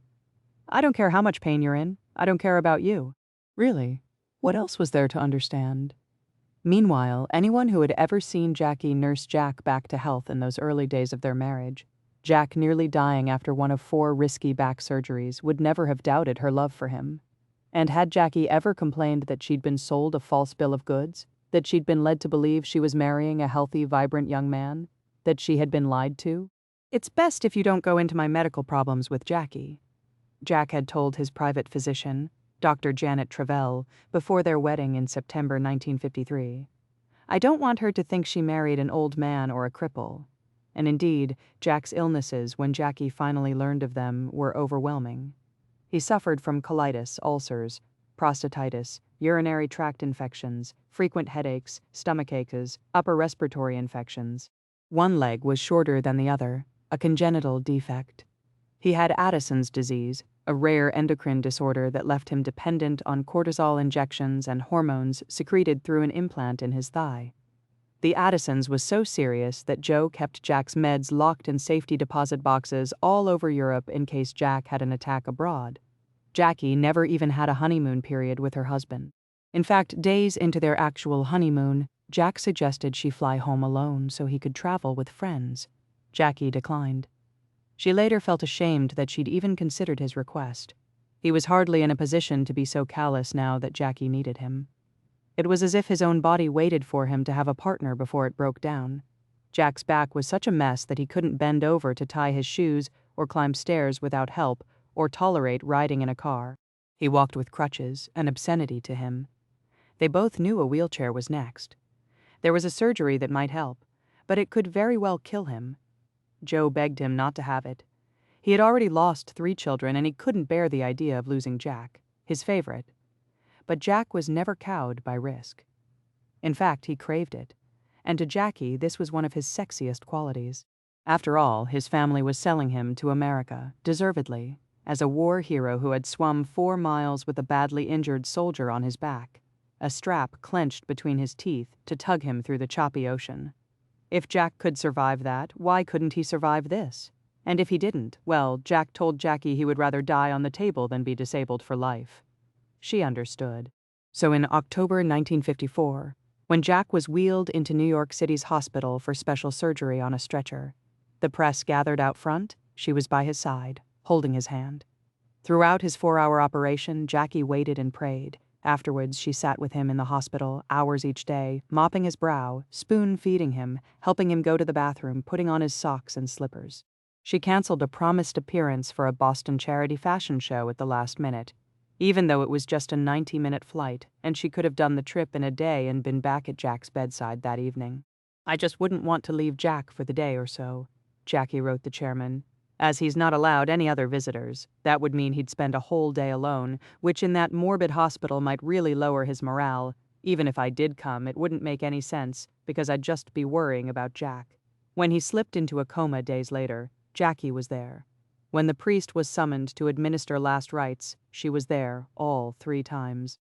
When Jack fought his way back only to spend the next 2 months in the hospital, Jackie rallied him, bringing stacks of newspapers and magazines and reading aloud to him. His curiosity, she knew, was key to his recovery. As long as he remained interested in the world, in what was going on outside this hospital room, he was fighting. So she brought him games, made him laugh, encouraged his friends to visit. She shrugged off the Marilyn Monroe pinup which he'd turned upside down above his bed, positioning Marilyn's crotch in his face. She even ignored the private hospital visit from Grace Kelly, although it made her nervous. Where was Jack for her now? Jackie was so weak and depressed that she couldn't even attend her daughter's burial. Bobby stood over the baby's coffin while Jack was still sailing with his starlets and bikini babes off the south of France, drinking, smoking cigars, having fun. She knew he was cheating on her. What kind of narcissist had she married? A week went by and Jackie was still in the hospital with no word from Jack. He intended to keep cruising around the Med till September, and as soon as he got home, he was going off to campaign for the next 3 months. So really, Jack was leaving her for the foreseeable future. Jackie wanted an annulment. Divorce was not enough. She wanted the Catholic Church to nullify this marriage, negate it, treat it as a great nothing just as her husband had done. "I'm never going back," Jackie said. Jack's self-preservation must have kicked in, because 3 days after the baby's funeral, he was suddenly in her hospital room. 10 days had gone by. Any suspicions Jackie had about why he was there, why the change of heart and the great sacrifice of yet another bacchanal, were well-founded. Her nemesis, the equally lecherous George Smathers, was the one who got Jack back home to her. It was hardly the stuff of romance. "If you ever want to be president," Smathers said, "you better haul your ass back to your wife." When Jack finally landed in the States, he told a reporter that Jackie had not let him know about the stillbirth because she didn't want to ruin his vacation. Her mother was disgusted. "He is unconscionable," Janet said. Everyone in D.C. knew the truth. Jack's womanizing had always been off limits with the press, but how much longer would they abide by that gentleman's agreement? If a fraction of Jack's sex life made the papers, it wouldn't be Jack left humiliated. When Jackie was finally released from the hospital, she stayed with her mother at Hammersmith Farm, where she mourned her baby and her marriage. "How could I have been so stupid?" she'd ask through tears. Janet couldn't stand to hear Jackie blame herself.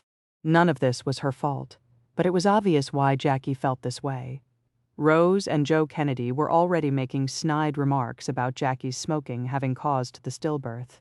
If the marriage ended, the Kennedys, too, would blame Jackie. The press would blame Jackie. Society on the whole laid the success or failure of any family, but especially one with this much luster, on the woman. It was Jackie's performance as a wife, dutiful, domestic, sexual, and a mother, if she could even successfully give her husband children, that would determine the success of their marriage, not Jack. Janet told Jackie to get a divorce while she was still young and beautiful and could make another life for herself. That November, physically stronger but emotionally still a wreck, Jackie left for London to be with Lee and her brother-in-law. Jack could spin all the stories he wanted to his adoring press, but Jackie's silence, her decision to put 3,000 miles between them, spoke louder than anything he could say. Jackie had left him, likely for good. In Virginia, she confided in her neighbor Walter Ritter, the famous newspaper publisher. If anyone knew how this would play out in the media, it was Walter. She asked him to go for a walk and give her advice. What would happen if she filed for divorce? "It's not a decision you can make on a personal basis," Ritter said. That this came as no surprise to Jackie, product of a broken home, a prominent wife considering divorce precisely because her husband had depersonalized and abandoned her and their stillborn baby, was as much a reflection of her dutiful nature as it was the times. "If you should leave him and divorce him, there is no way he can be president," Ritter said. "And I doubt you want that mark on your life." "I know," Jackie said. She couldn't see that this was not something she was doing to Jack, but something Jack was doing to himself. Jackie had Ritter's sympathy up to a point. "We have all known Jack is difficult in the ways of women," Ritter said. "But A, you knew that from the beginning you signed up for this. Do not complain. And B, I'm sure there are many moments that make up for it." That was true. Jackie had to admit, despite everything, she was still deeply in love with Jack. He was the smartest, the cleverest, the best gossip, the brightest light in any room. When she had his attention, there was nothing like it. "When he's around," Jackie told Ritter, "he's just an enchantment. So think hard," Ritter said. "Now you're in the public domain, and the decision you have to make involves a great deal more than your personal relationship with Jack." "I know that," Jackie said. "I know that, and that terrifies me." It was a terrible weight for a 28-year-old woman. The idea that her needs could cost the country a potentially great president. Couldn't she just tolerate it, as so many women of their class did? Sexual promiscuity did not necessarily mean anything. So much of being Mrs. John F. Kennedy made up for that, didn't it? After all, her life's ambition, as she wrote in her boarding school yearbook, was not to be a housewife. Then again, what was becoming First Lady if not becoming America's preeminent housewife? This was Jackie's conundrum. Her best chance at a great life depended on maintaining a smart marriage. Faithful husbands did not necessarily make the most interesting or enthralling ones. If anything, the more successful Jack was, the crueler he became. "I suppose if I win, my poon days are over." Jack had scribbled that note to himself back in 1960 while on the campaign trail. But that hadn't been true, not after winning the White House, and certainly not before. Jackie had caught Jack getting a blowjob in his Senate office, a young girl under his desk, just after they were married. He didn't even try to hide his affairs. Now, with Arabella gone, no one asked Jack how he could have left Jackie alone for over a week, or how he could have left it to Bobby to bury their baby. Maybe if there were more women in the press corps, things would be different. Maybe not. There was little surprise that all Jack's fans in the nation's newsrooms would happily print and reprint the rumor that old Joe Kennedy paid Jackie $1 million not to divorce Jack. Little surprise, too, that they wrote Jackie Kennedy off as bought and paid for. In their estimation, Jackie Kennedy was the problem here, shallow, self-absorbed, and willing to sell her soul for the right price. What had she gotten herself into? Privately, even during their engagement, Jackie agonized. In Jack, she had landed America's most elusive bachelor. And to her surprise, Jack admired her mind. He loved how smart she was. He loved that her dream job was, as she said more than once, to be overall art director of the 20th century. Jack had not known that he had bad taste or no taste until he met Jackie. He let her style him, order his designer suits, furnish their homes, renovate and landscape. Jackie was showing him the elemental pleasures of beautiful things. She elevated his taste level, and he was her eager student. As Jack and the old man said more than once, Jackie really classed up the Kennedys. It irked Jack's sisters to no end. Igor Cassini, a high society gossip columnist and younger brother of Jackie's favored designer, Oleg Cassini, talked about a particular Kennedy picnic on the Cape. The dressed-down Kennedy sisters had packed beer and hot dogs, while Jackie showed up immaculate in a white Christian Dior sheath dress, toting a basket filled with foie gras, caviar, and cold champagne. Pat Lawford and Eunice Shriver never got over that, Cassini said. Years later, they were still jabbering away about it. For Jack and old Joe, that level of refinement was Jackie's superpower. Their only concern was whether the average American woman was ready for a first lady like her. Would such a young beauty, a well-traveled sophisticate, become a symbol of aspiration or aspersion? Would women feel talked down to and looked down upon, or would they see in Jackie a point of pride, a representation of America's own youth and futurism? Jackie let the Kennedy men fret. She wasn't about to focus group herself into becoming mumsy or relatable. She could not be anyone other than who she was. Doris pushed the First Lady back and away from the curtain. This nurse was about to meet the real Jacqueline Kennedy. "I'm going to get in that room," Jackie said. She had another voice, not the airy, high-pitched one she used in public, but the one she used in private, deep and resonant. It had real power both in its sound and ability to surprise. Doc Berkeley intervened. "It's her prerogative," he yelled at Doris. "It's her prerogative." "It's my husband," Jackie said. "His blood, his brains are all over me." The curtain parted. Jackie dropped to her knees and prayed before Jack. In came Dr. William Kemp Clark, the hospital's chief neurosurgeon. One look at the president and Clark knew. He was dead. He turned to Jackie. "Would you like to leave, ma'am?" he asked. "We can make you more comfortable outside." "No." Jackie's voice had gone. She mouthed the word. There were tubes and catheters and blood transfusions and beeping and sucking sounds. Clark performed CPR for 10 minutes anyway. Blood from Jack's head wound pooled on the floor. His flesh had gone cool and alabaster before calling the time of death. Clark spoke to Jackie. "Your husband," he said, "has sustained a fatal wound." "I know." Again, the words did not come out. She made her way to his body and pressed her cheek against Jack's. Berkeley called for the room to be cleared, then stayed with Jackie as she caressed her husband. The hole at the base of Jack's throat was gaping. The tubing from the tracheotomy pulled out. The stiff corset he had worn for his bad back, which kept him upright after that first shot, had been cut off his body. His thick head of hair remained, even though the bloody undersides of his scalp had been shorn backward over his skull. His eyes were wide open. He was as handsome as ever. Jackie stared at his mouth and thought how beautiful it was. 2 priests came in to deliver last rites. They were both in shock, both struggling to maintain their composure, as was Doc Berkeley.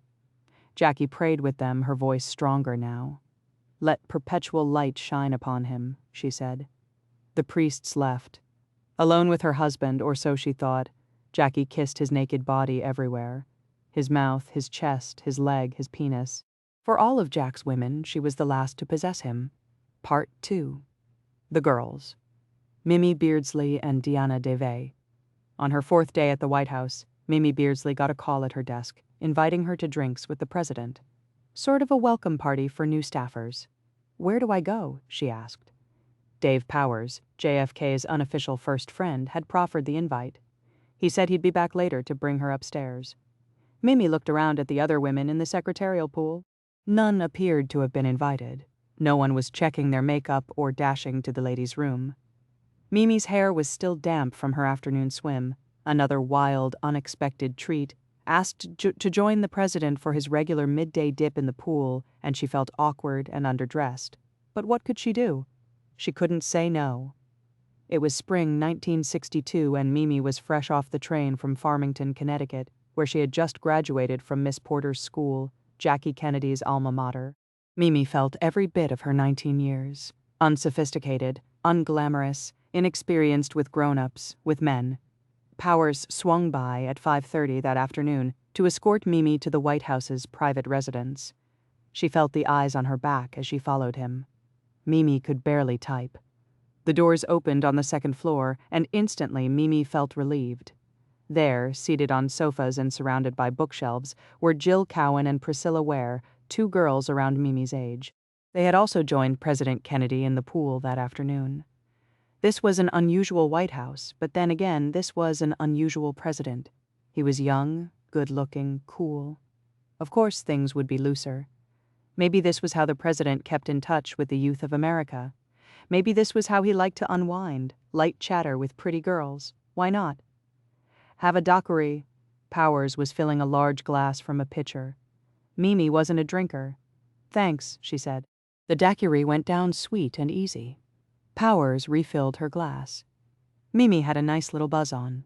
She sat and listened to Jill and Priscilla as they talked about the absent Jackie Kennedy. Mimi had an affinity for the First Lady. Actually, she was kind of a fan. She had even written a story about Jackie for the school paper. That had been her first time at the White House. The First Lady's social secretary had shown Mimi around and introduced her to the president.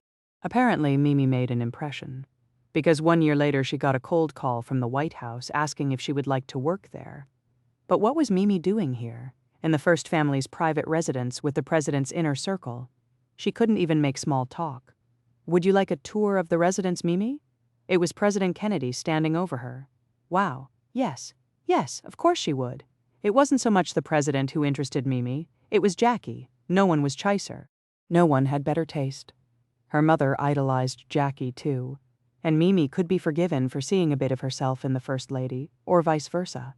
She may not have been as beautiful or stylish, but Mimi had the same background and breeding, the height and bearing, the private school diction, the rounded vowels and soft voice. She shared the First Lady's obsession with interior design and French culture. Well into her teen years, Mimi had painstakingly renovated her Victorian dollhouse with new wallpaper, paint, furniture, and electric lighting. Mimi had a family of 5 dolls living in that house, and she made them all French. The parents were Marie and Paul Perrault, and Mimi worked out all kinds of interfamily difficulties and dynamics, all the emotions and conflicts never addressed in her own WASP household, with that fake French family in that perfect miniature mansion. Along with 80 million people the world over, Mimi had been riveted by the televised tour Jackie had given of the newly renovated White House back in February, an undertaking the First Lady had spearheaded. So many in the press, hell, even JFK himself, had initially dismissed it as frivolous, exorbitant, the result of female boredom run amok. Yet it was immediately seen for what Jackie had intended all along. The White House as an institutional reflection of and for the American people, representing the nation's dignity, philosophies, and heritage to all who would ever pass through, be they statesmen or civilians. Now Mimi had the chance to see what the First Lady had done to the private quarters to see how she lived. It was thrilling. She stood up to join the president, who was already making his way toward the residence. There was a curtness to this tour. The president showed Mimi the dining room, which Jackie had redone in wallpaper depicting scenes from the American Revolution. Mimi wanted to linger, but the president spoke peremptorily, noting the distinctive features of the residence and leaving no time for questions before moving quickly to the next. He was the world's least enthusiastic tour guide until, "This," he said, opening the door, "is Mrs. Kennedy's bedroom." Did they not sleep together? Mimi didn't understand. She looked around. The room was exquisite. An ornate chandelier divided the First Lady's seating area from the bed, which was dressed in soft white linens and baby blue blankets. The headboard's blue and white floral matched the floor-to-ceiling curtains, and a canopy of what looked like blue silk hung above the headboard. The color, the draping, it looked like the Virgin Mary's veil by way of Marie Antoinette. A bench at the foot of the bed was neatly piled with books. Mimi noticed that the bed was actually two twins pushed together. "This is a very private room," JFK said. The president was behind her, his breath on Mimi's neck. She felt woozy. Was it the drinks? Was this really happening? He moved to face her, put his hands on her shoulders, and pushed her down onto Jackie's bed. Mimi froze. She was left half sitting, half lying down, propped up on her elbows. Now the president was undressing her. Mimi was wearing a shirt dress, and he undid the buttons, played with her breasts, slid his hand between her legs, and pulled off her underwear. He pulled down his pants but did not undress. Suddenly the president was inside her. "Haven't you done this before?" Mimi had been kissed once, in the 8th grade. "No." "Are you okay?" Mimi said yes, but she knew she was in shock. He finished, got up, and redid his pants. The whole thing lasted less than 3 minutes. He never kissed her. The president pointed to Jackie's bathroom. "If you need it," he said. Then he was gone. Mimi walked into the bathroom. It was cool and graphic. The lower walls black against cream tile, the white sink wide-lipped on either side for Jackie's brushes and perfumes and makeup. Mimi didn't really wear makeup. There were flowers, cotton balls in a pink ceramic jar, setting powder and moisturizing cream, Jackie's bottle of Joy perfume, the most expensive in the world, on the windowsill. Mimi could smell the president's cologne on herself, citrusy and warm. What would Jackie make of her, this 19-year-old intern whose husband had just— What? What had he done with her? Mimi hadn't said no, but she hadn't said yes either. When she thought about it, days and weeks and years later, well into her 60s, she still didn't know how to define it. She had taken her dress off, hadn't she? Wasn't that consent? But the way the president moved, grabbing her so fast, pushing her down on the bed so forcefully, she could never have stopped him. Short of screaming, she'd later write, there was nothing she could have done to get him off of her. He wanted her, and he was going to have her. And what about that? The President of the United States had wanted her, Mimi Beardsley, a teenage girl from New Jersey with nothing to offer him. Yet here she was, washing off blood and semen in the First Lady's bathroom. "Would you like to come for a lunchtime swim?"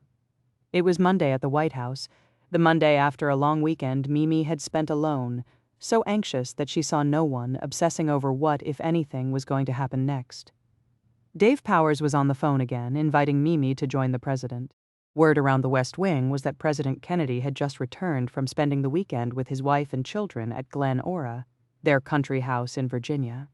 That meant Mimi had been on the president's mind all weekend. How could she say no?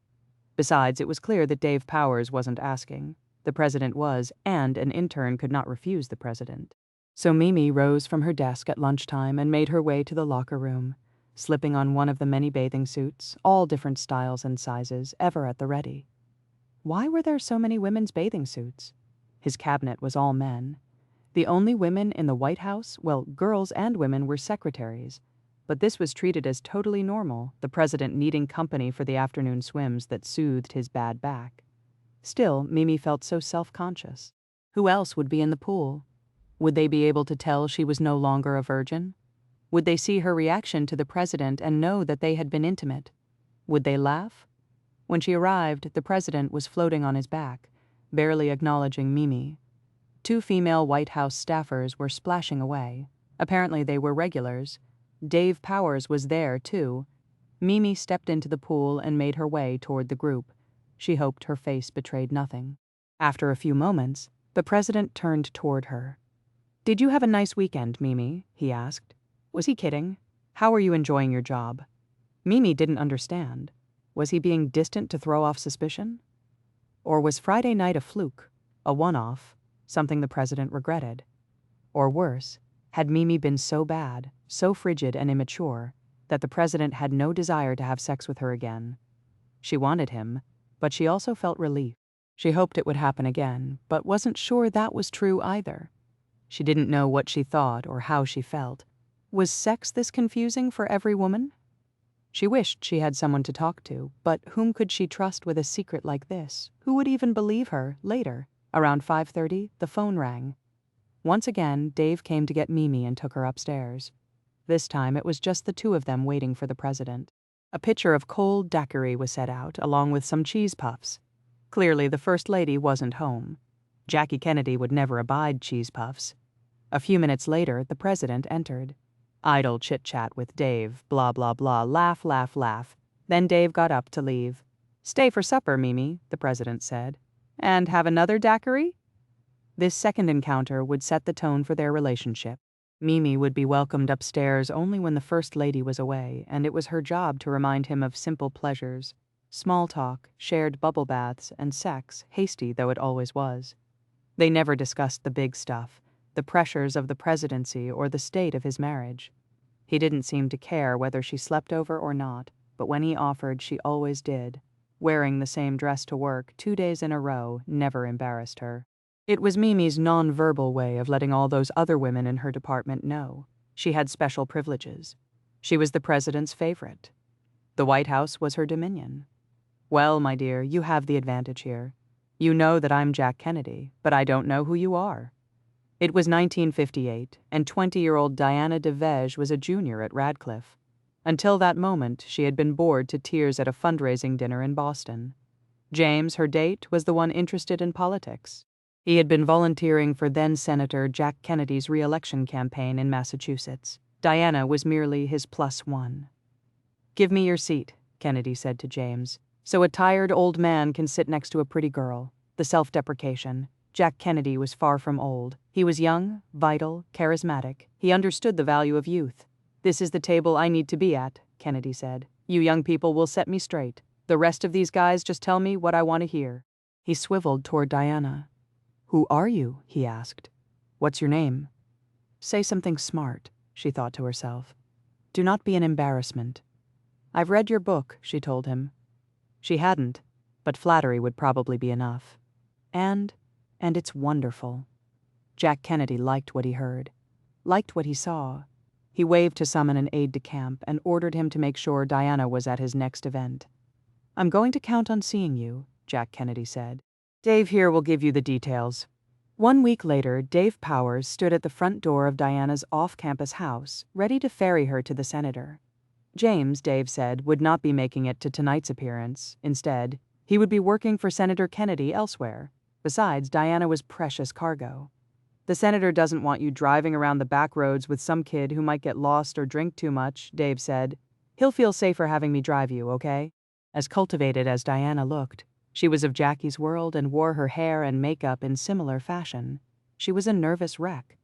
She couldn't figure out what Senator Kennedy was doing with her. Soon he'd be inviting her to rally after rally, Dave and other staffers tending to Diana's every need, Jack taking off with her after each event and cracking that same joke. "I'm working pretty hard for just one vote here." He would sit with her in his car, side by side, his arms slung over the back seat above her shoulders. Was he making a pass? Diana couldn't tell. She hoped he was, but at the same time she didn't. Girls like Diana, good girls with prominent, successful fathers and expensive educations, didn't have sex before marriage. Certainly not with other women's husbands. Even though Diana knew Jack Kennedy was speaking in cliches when he told her she had a spark and was something special, and would grow up to do great things, she wanted to believe him. She wanted to see herself the way Jack saw her, as an intellectual, someone whose opinions on politics and campaigning mattered. He sat with her on those drives back to her dorm at Radcliffe, listening to her talk about the Middle East or the books she was reading, treating her as if she were 20 years older and a foreign policy expert, a beautiful one at that. Her opinions mattered to him. He was having Diana chauffeured to all his events, and after each one he wanted to know what she thought. Jack Kennedy made her feel as if she really were something. Diana was so young that she didn't even know herself yet, and the world was telling young women that they weren't worth much without a man. But Diana had this man, and this man saw things in her she could not even fathom. Diana could be more than what she was brought up to be, more than the only option in her future. A girl with good breeding and a good education who would use those gifts in service of one thing, making a respectable marriage and bearing beautiful children.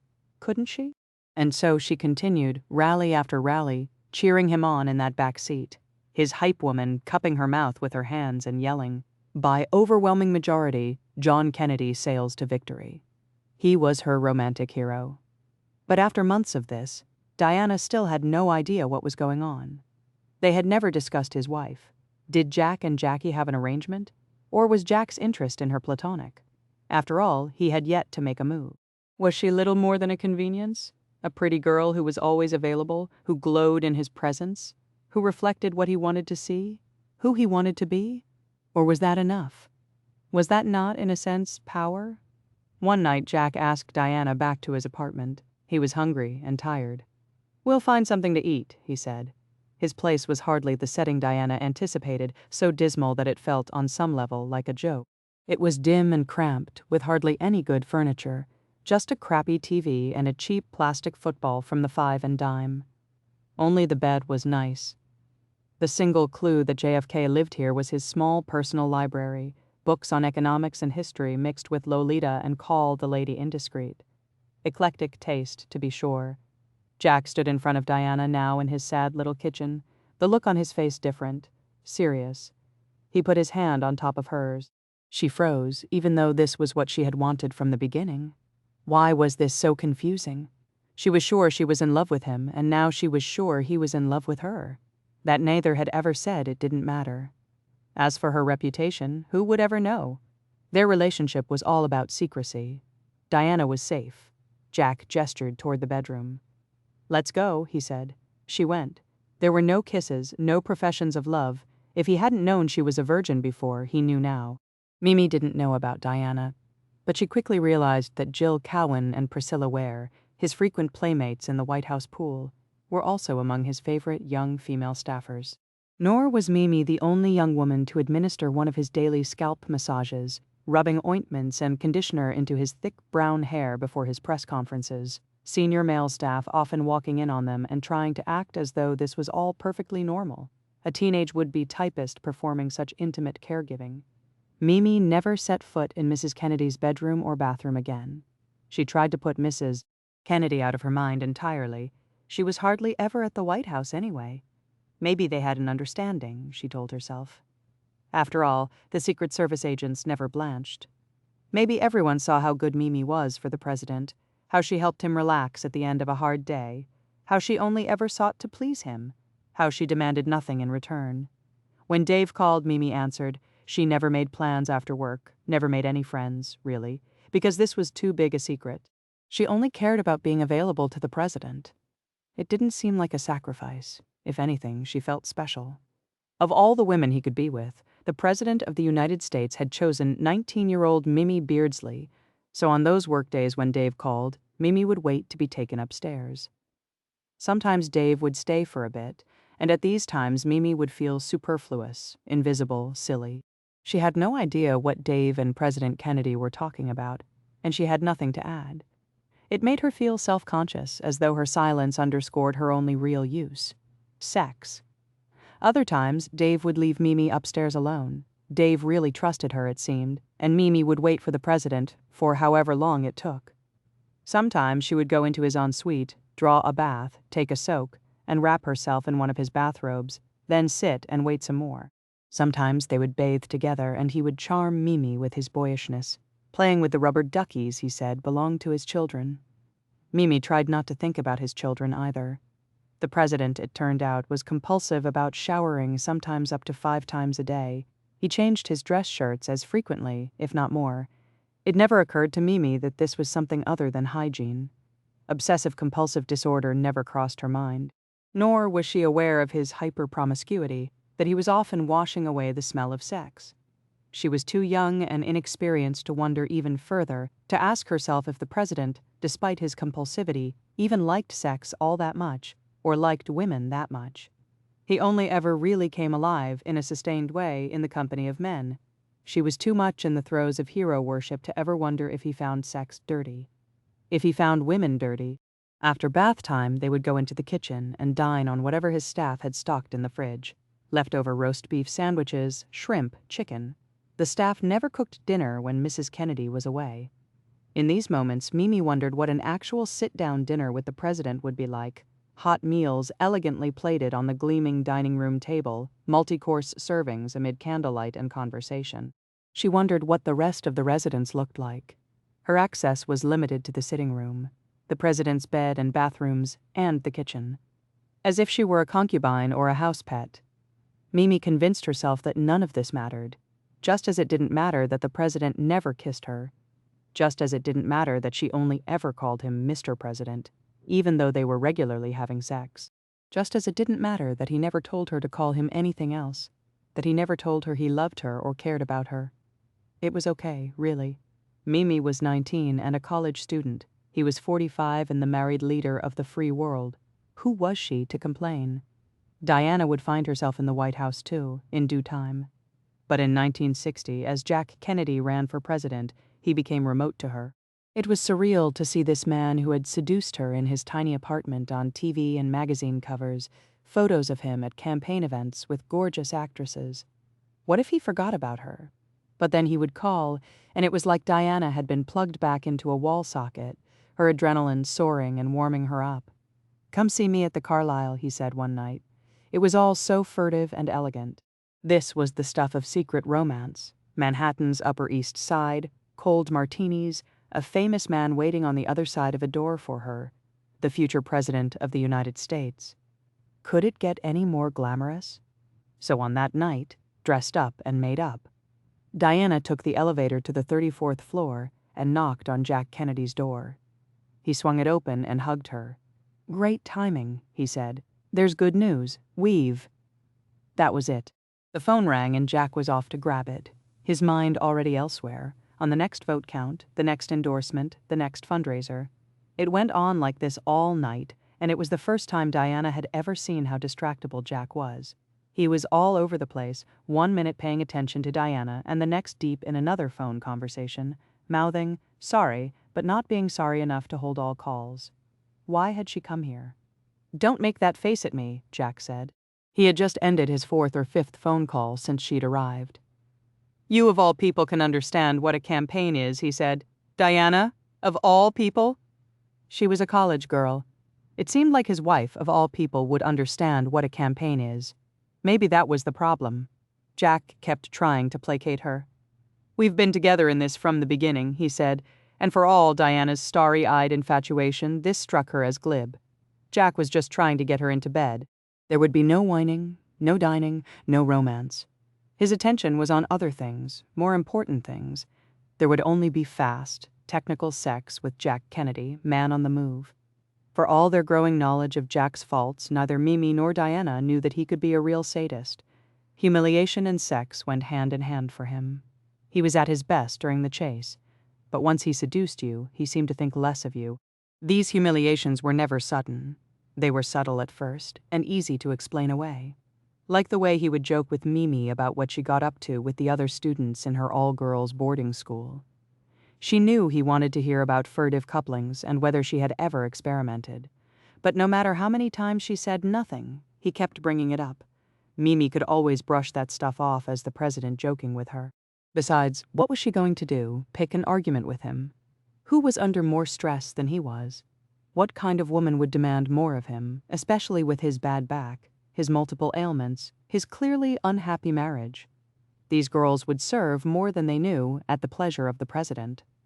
So it was that, in 1962, Mimi found herself on a cruise around the Potomac, an after-work treat the president hosted on the Sequoia, his yacht in the late days of summer. Her presence was always explained away as one of Pierre Salinger's aides in the press office. She wasn't even old enough to vote, but most people went along with it. Most, that is, except one. Mimi wasn't sure of her name, but she looked older. Word was she was the mistress of Senator Smathers. She pulled Mimi aside during cocktails on the upper deck. "You are too young to be here." Mimi was stunned, humiliated.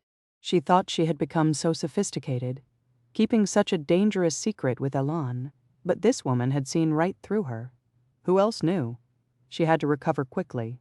"I have no idea what you're talking about," Mimi said.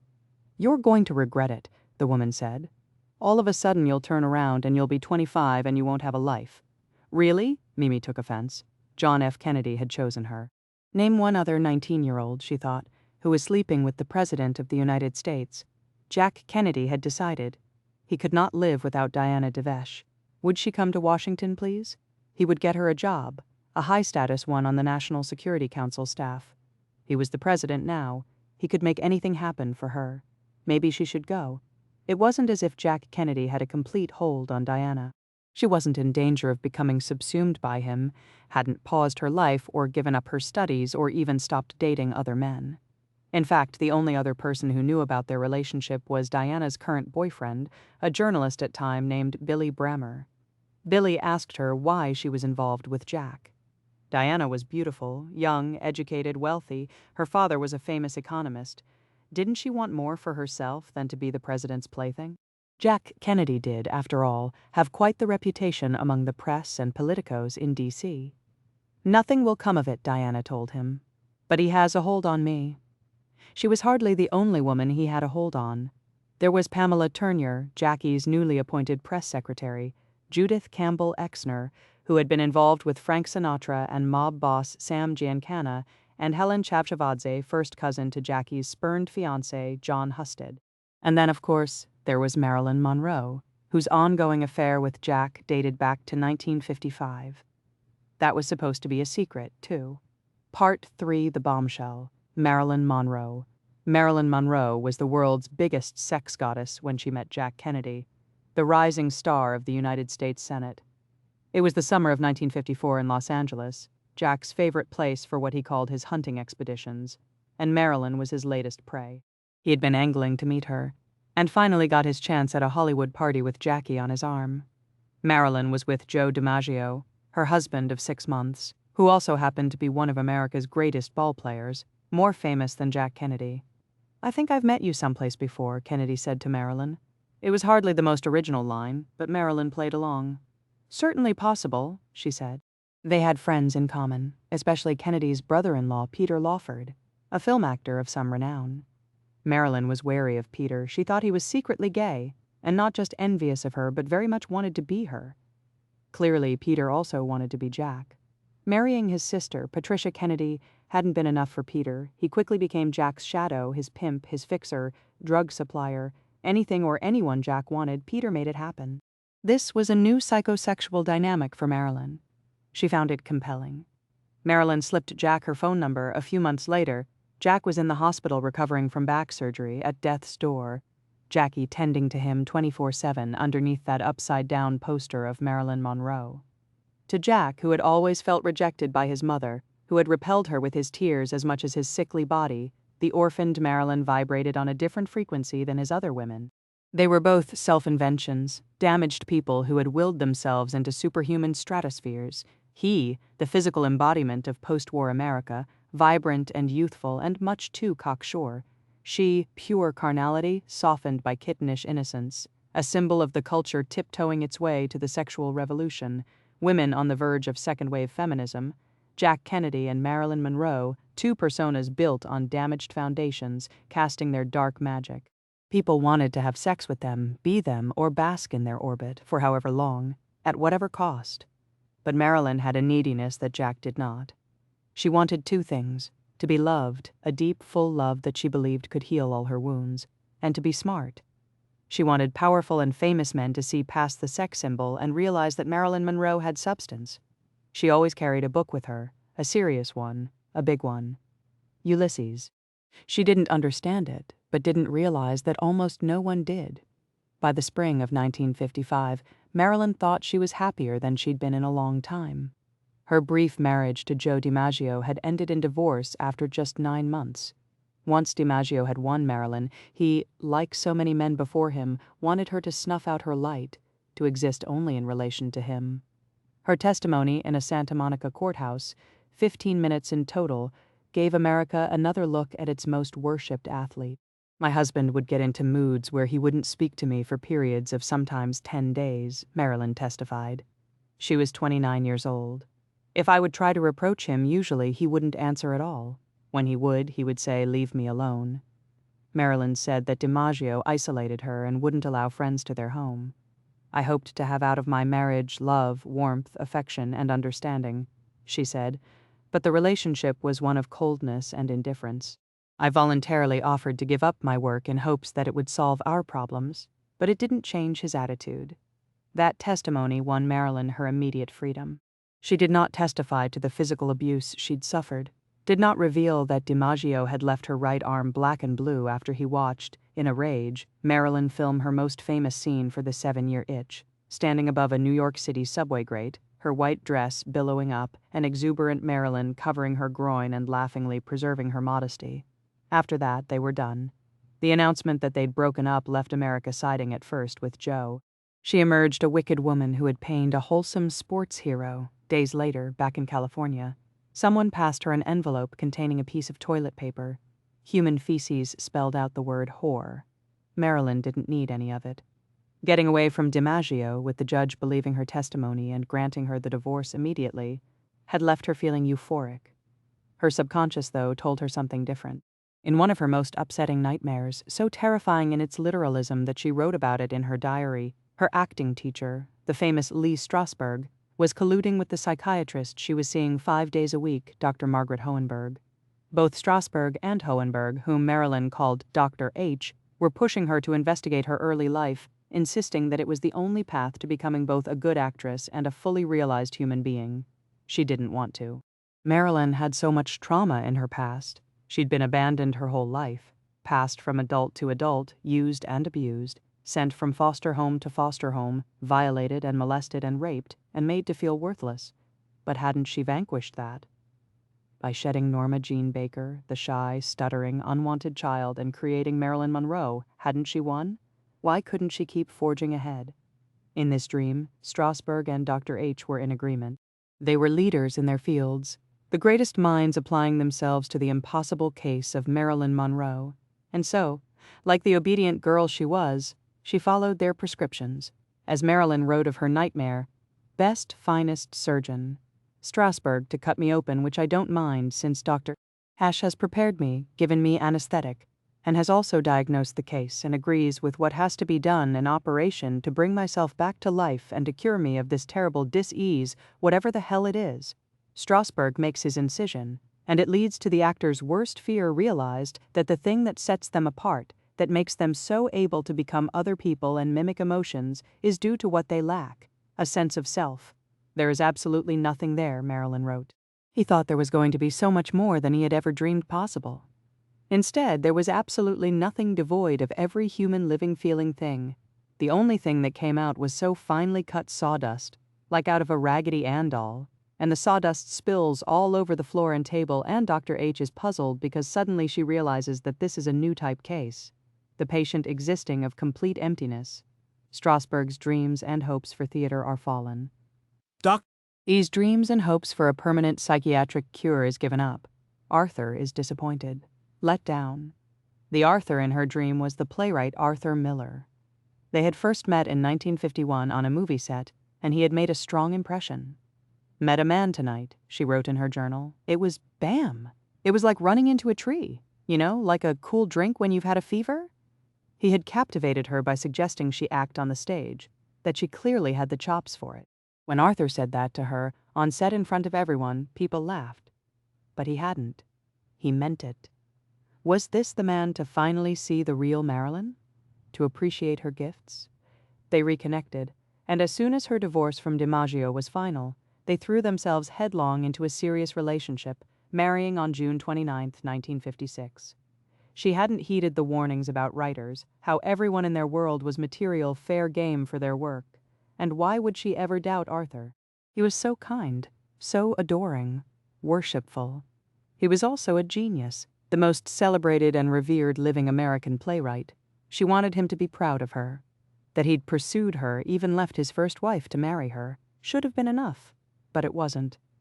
Some of Marilyn's best performances were before his crowd, at gatherings with the writers and intellectuals who intimidated her. The women especially were terrifying, accepted by their male counterparts as equal talents, if not better and smarter.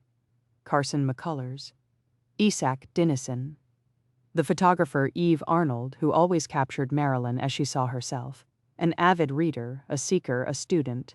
Marilyn especially admired Harper Lee and Greta Garbo, two women who lived alone and on their own terms. They were originals, artists in full control of their careers and creativity. No studio boss was going to make decisions for them, tell them when they'd aged out, gained too much weight, needed plastic surgery. No one to tell them they were no longer necessary. These women had it so much better than Marilyn, than most women, really. Marriage and children wasn't all there was. Marilyn wanted to level up and be like them. She wanted to be as smart and together. Marrying Arthur was part of that. As with DiMaggio, she was willing to dampen her blazing career as the biggest movie star in the world. Maybe it would be a short-term sacrifice. Maybe, if they had a child, a longer-term one. "She will be my wife," Arthur told the press around the time they were married. That's a full-time job. Yet Marilyn could never shake the fear that for the playwright she was merely the ultimate trophy. He loved her, of course, was crazy about her, but still. It was in the letter he'd written to her shortly before they were married.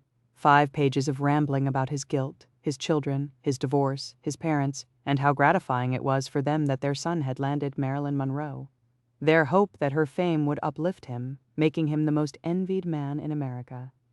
He wrote to Marilyn of his ex-wife Mary Slattery's anger, a violation of her privacy. Arthur and Mary had been married for 16 years, and Mary's humiliation was compounded by the fame, beauty, and sexual vibrancy of her rival. He wrote of his Freudian struggles with his mother. Oh yes, the dumb blonde was a student of Freud and devoted to her psychoanalysis, and the metaphorical slaying of his father by saying, without saying, "I am with Marilyn Monroe and you are not. In effect, I say, I am a lover," Miller wrote. "Look, I say, look at my sweet, beautiful, sexy wife. I can see my father's pleasure at the sight of you." Where was the real Marilyn, the person in all of this? Despite it all, she loved the playwright. She was out of her mind crazy about him, ignoring the cynics who thought he'd married down and she'd married up, that he gave her class and she only gave him sex appeal. The egghead and the hourglass, that's what the press called them. Arthur looked nothing like her leading men, had none of the magnetism or animalism. But to Marilyn, he was the sexiest man in the world, and as vulnerable as she. "I am so concerned about protecting Arthur," she wrote in her diary. "I love him, and he is the only human being I have ever known that I could love not only as a man to which I am attracted to practically out of my senses about, but he is the only person that I trust as much as myself, because when I do trust myself about certain things, I do fully." Her marriage would not be a casualty, she wrote, of what was done to her as a child, of the shame she still carried, of the sense that somehow she had deserved that abuse, had invited it. "I will not be punished for it, or be whipped, or be threatened, or not loved, or sent to hell to burn." But the playwright, like the ball player before him, soon came to resent Marilyn. She was too careerist, too comfortable with commodifying herself, too beautiful for the geeky, gangly likes of him. Then came Jack Kennedy. Marilyn did not have this problem with Jack. He loved those qualities. He luxuriated in her carnality. He reveled in sitting next to her at fancy restaurants, at big dinners with friends, aides, other stars, and pinching her rear end, whispering dirty jokes, caressing her under the table. Oh, the fun they had in the years to come. The night at Puccini in L.A. during his 1960 run for president, Jackie at home 6 months pregnant, Marilyn seated with Jack, Peter, and Kenny O'Donnell, Jack's hand moving higher than usual and his shock at realizing Marilyn wasn't wearing underwear. Jack turned bright red. So maybe even he could be scandalized. She loved it, found it so funny, and when Jack became the leader of the free world, Marilyn would be at his side. How was that for smart? She delighted him, even as her own husband found her tiresome, uninteresting, and intellectually lacking. She knew this was true, because Arthur wrote as much and left his notebook for her to find while they were far from home in London. Marilyn was shooting a movie with Laurence Olivier, the first for her new production company. Arthur knew how insecure she was working opposite the greatest actor alive. Had Arthur subconsciously wanted her to know what he really thought? Had he lacked the guts to tell her to her face? What would Freud say about that? Olivier, too, had made his disdain for Monroe clear. He was dismissive of her on set, which was bad enough as her leading man, even worse because he was also her director. He told the cast and crew that Marilyn was a trifle, a bauble, a nothing. She wasn't an artist or a real actress. She was just a starlet with a shelf life, out of her league with all these great men, and Olivier knew just how to humiliate her. "Try and be sexy," he said.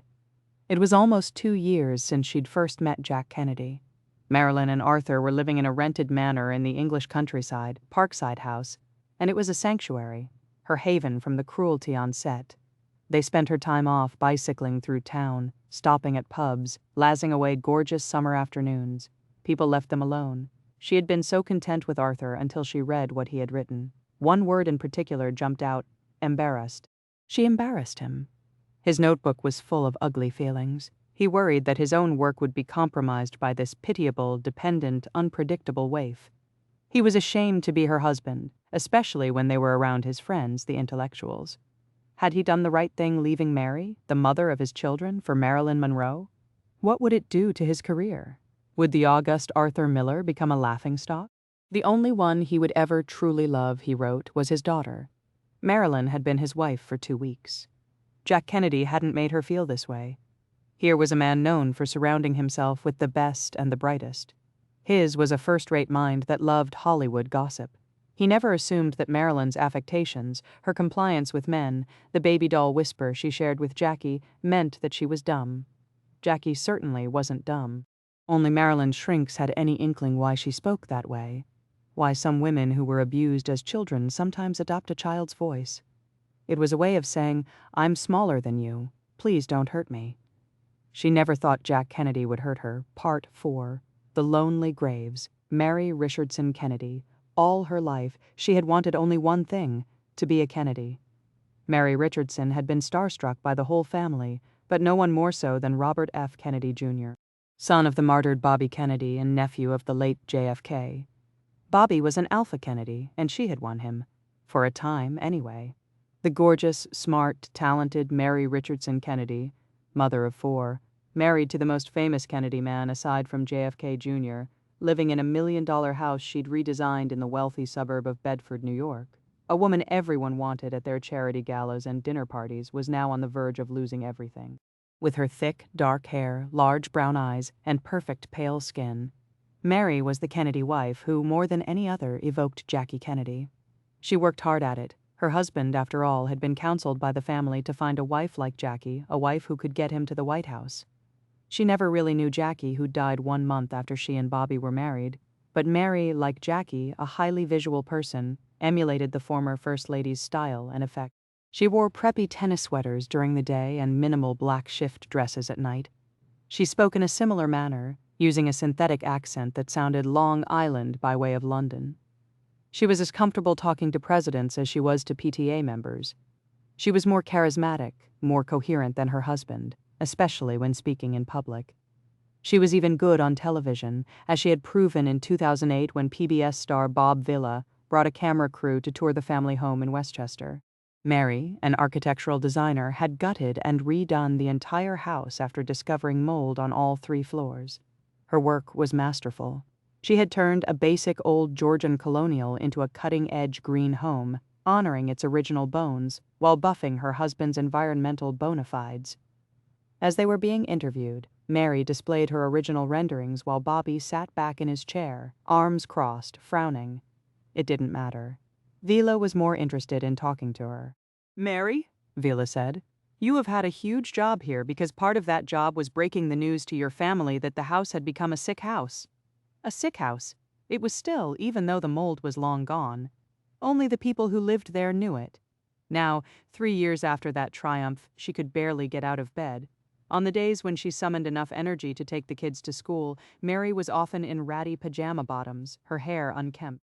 You have to pull yourself together, the other mothers told her. You're a Kennedy, you can't go around looking like this. In those moments, Mary would think, none of you could do what I do. None of you could hack being a Kennedy wife. It was something Mary had in common with Carolyn Bissett, married to Bobby's cousin, John Jr. Almost every day, Mary dealt with the assumption that came not just from other women, but also from tabloids and esteemed historians, that being a Kennedy wife, especially the wife of the namesake, the eldest son of a beloved, martyred leader, meant you were special. It was never the other way around, that you'd chosen him, that you'd chosen this, that behind the scenes you were the brains, the mover, the shaker, the one who got things done. And if you failed in any way, everyone, including your husband, would let you know, their contempt sometimes hidden but mostly not. Look at the world I brought you into, the wealth and fame and admiration handed to you on this family's silver platter. How hard could it be? As Carolyn said every time her husband asked her that very question, I didn't get the fucking employee handbook. It was cutting and true. Kennedy men tended to treat their women as afterthoughts. Even the adored John Jr., the ne plus ultra of Kennedy men, could be guilty of this. He was hardly like his father and deserved credit for that. He took his marriage seriously and, as he said at the outset, had every intention of being faithful. But he and Bobby Jr. had that male Kennedy entitlement, the expectation that their wives should be mind readers, hostesses, who could throw together a dinner for 12 at the last minute, the uncomplaining cool girl. If her husband didn't come home when he said he would, if he was an hour or a day or a week late, the good Kennedy wife just brushed that off. And, of course, a wandering eye, Bobby's wandering eye, was just part of the deal. Congenital, generational, baked in, the original recipe Kennedy. For all the comparisons she drew to Jackie, Mary was really most like Carolyn. Both were from upper-middle-class Catholic East Coast families. Both had worked in creative fields, Mary at the famed Parrish Hadley design firm, Carolyn as a top advisor to Calvin Klein. And both were habitués of the downtown New York scene, Mary running with the Warhol crowd and Carolyn with actors and models at exclusive 12-seat Soho nightclubs. Both had far more edge than their husbands, more style. They were cooler and smarter and quicker, though everyone told them that they were the lucky ones. They were the ones who had married up, not so. Mary and Carolyn gave their husbands a sharpened eye, a sense of the new and modern. Both women, like Jackie before them, introduced their men to beauty for beauty's sake. They shared a high emotional intelligence and their own streak of danger. It was never a good idea to be around either Mary or Carolyn when one of them was angry. Their explosive rages, often coming out of nowhere, could be terrifying. There were times when Mary hit Bobby hard, punched him in the face. She pushed him down the stairs once. But he'd always come back to her. Their relationship hadn't always been this abusive. Mary was still deeply in love with Bobby. Sometimes she'd say she was addicted to him, and the alcoholic in her meant it. They had met when she was 14 and he was 21, and though she'd gone on to have a great romance with the heir to a Greek shipping tycoon, a man Bobby knew well, and another with the son of a famous novelist, neither stood a chance against the Kennedys. Long before Mary and Bobby ever met, Mary had befriended his younger sister Carrie at Putney, a progressive boarding school in Vermont. There they were roommates and quickly became best friends. Soon she was subsumed into life at Hickory Hill, the Virginia home base for the Robert F. Kennedys, spending weekends and holidays there, going on vacations with them, volunteering to work for any Kennedy sibling who needed help. She was ensorcelled. This was a tight clan that brooked very few outsiders, but they had welcomed Mary, brilliant, suffering, complicated, charismatic Mary, whose own home life in New Jersey had been upended by her father's unexpected death when she was young. Here she was in the bosom of America's first family, themselves no strangers to grief. She never wanted to leave. Bobby's mother, Ethel, called Mary her fifth daughter. Carrie became another sister to her. But Bobby, beautiful, long-haired, wild Bobby, well, her feelings for him weren't familial. He was only 5 years older than she was, but at 17, he may as well have been an adult. Girls fought over him. Boys wanted to be him. When he married his fellow law student Emily Black in 1982, Mary resigned herself. Bobby would never be hers. And then, one night at an art gallery in Manhattan, it was as if Bobby truly saw Mary for the first time. It was 1993. Bobby was a father now, with 2 children both under 10, a boy and a girl. He was recently divorced from Emily, he said. Would it have mattered if Mary knew that he was lying? That he and Emily were not, in fact, divorced? Would it have mattered if Mary knew Emily's side? That Emily loved Bobby and had stuck with him through his heroin addiction, his overdose and arrest, the rehab stint in New Jersey, the serious health issues to follow, the 5-month-long hospitalization.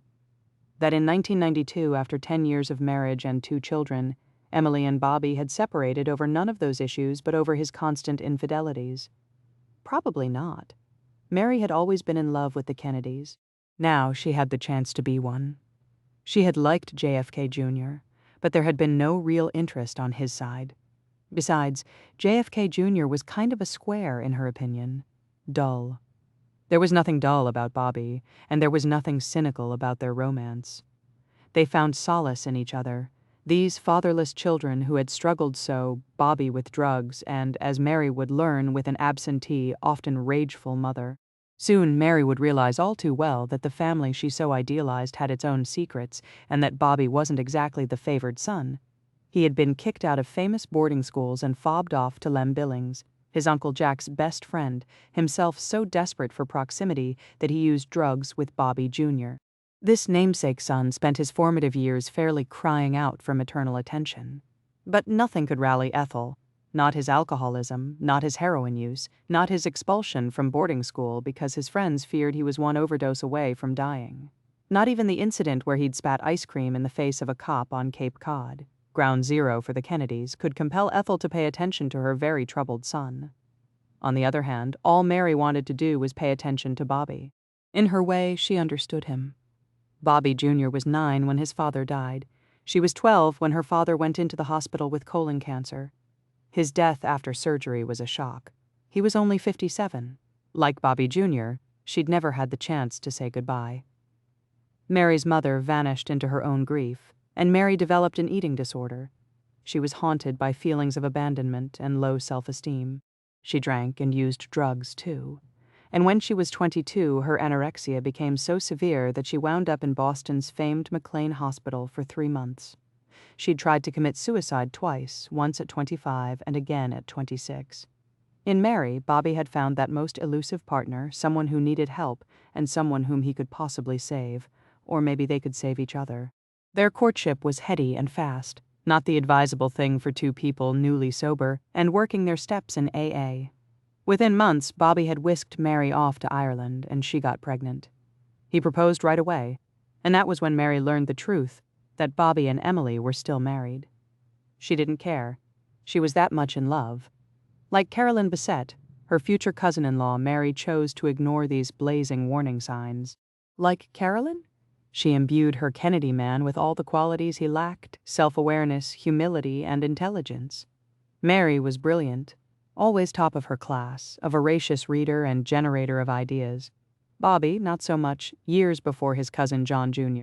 came up with the idea of mass-producing custom-made kayaks. Bobby, who was trying to carve out a career as an environmentalist with Riverkeeper, a nonprofit dedicated to protecting New York's Hudson River, wanted to sell bottled water branded with the foundation's name. That the bottles would likely be plastic didn't seem to matter to him. Bobby was soon making enemies and embarrassing himself as a self-branded environmental expert. His book, The Riverkeepers, which he co-authored with John Cronin in 1997, was meant to burnish his reputation in a field relatively new to him. It had the opposite effect. James Gorman, deputy science editor of the New York Times, noted the book's multiple inaccuracies, including the assertion that DDT had eradicated entire bird populations. "This is not a trivial mistake," Gorman wrote. The environment is Kennedy's claimed field of expertise, after all, and the DDT disaster is a famous one.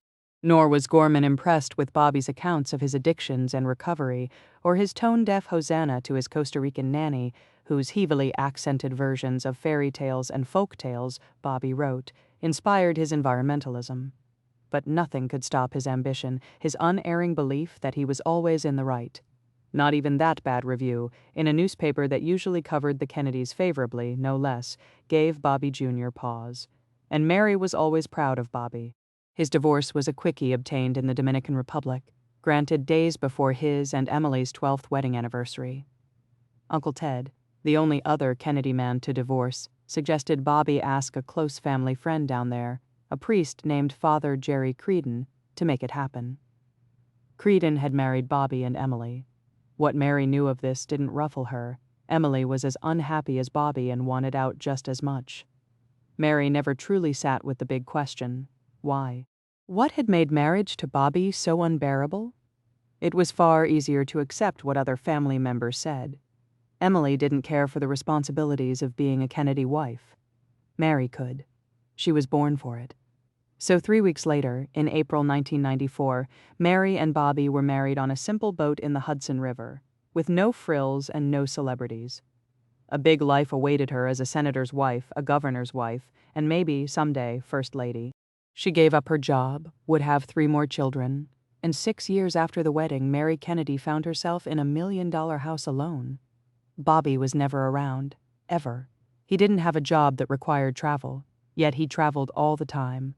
It was like a compulsion.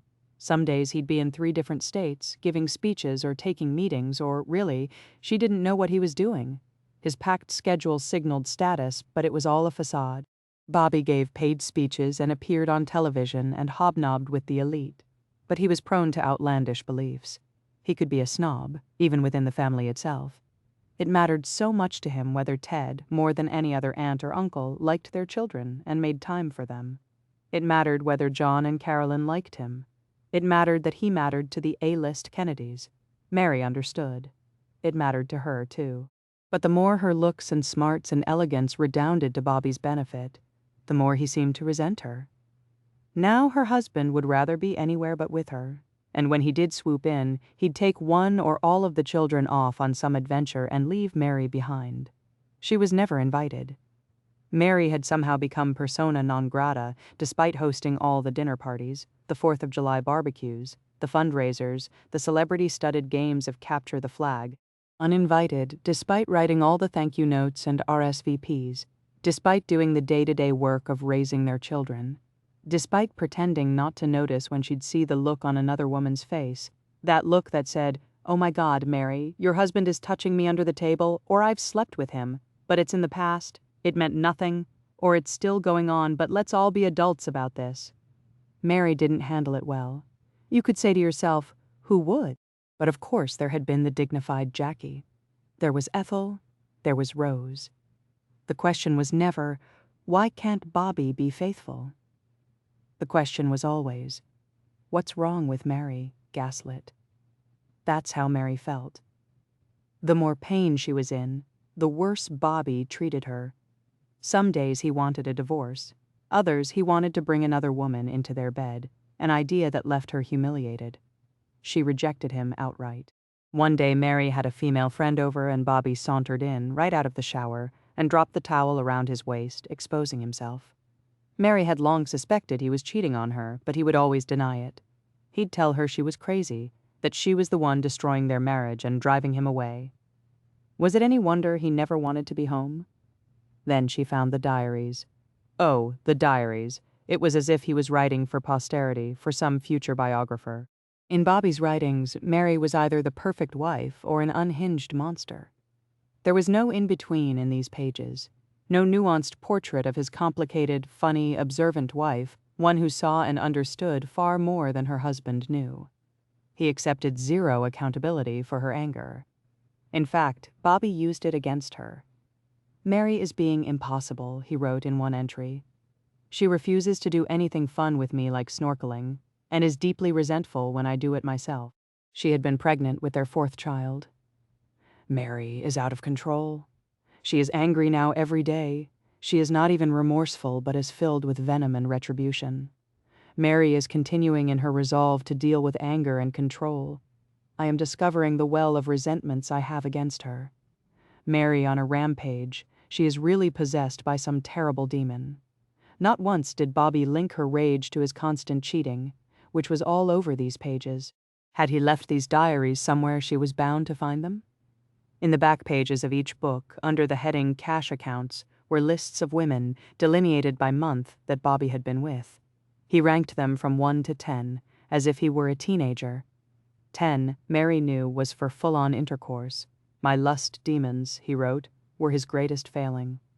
He used the word mugged a lot. Women who, he wrote, just came up to him on the street and said, "How about it?"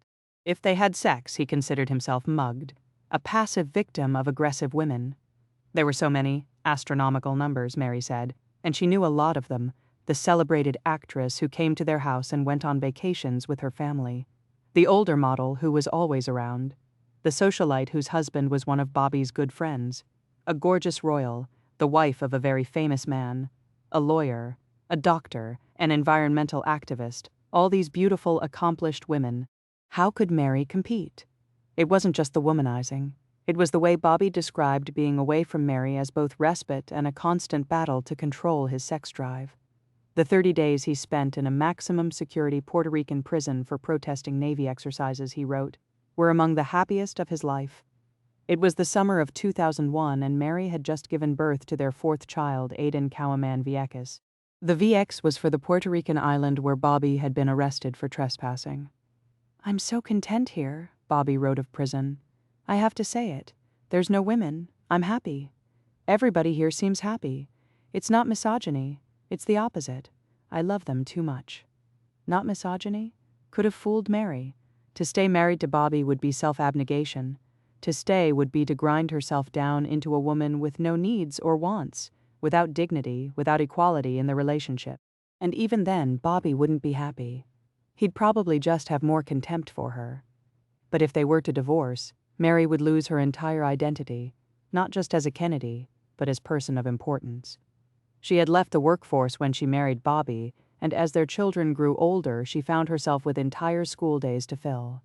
What would she be without the fundraisers and the Kennedy summers on the Cape?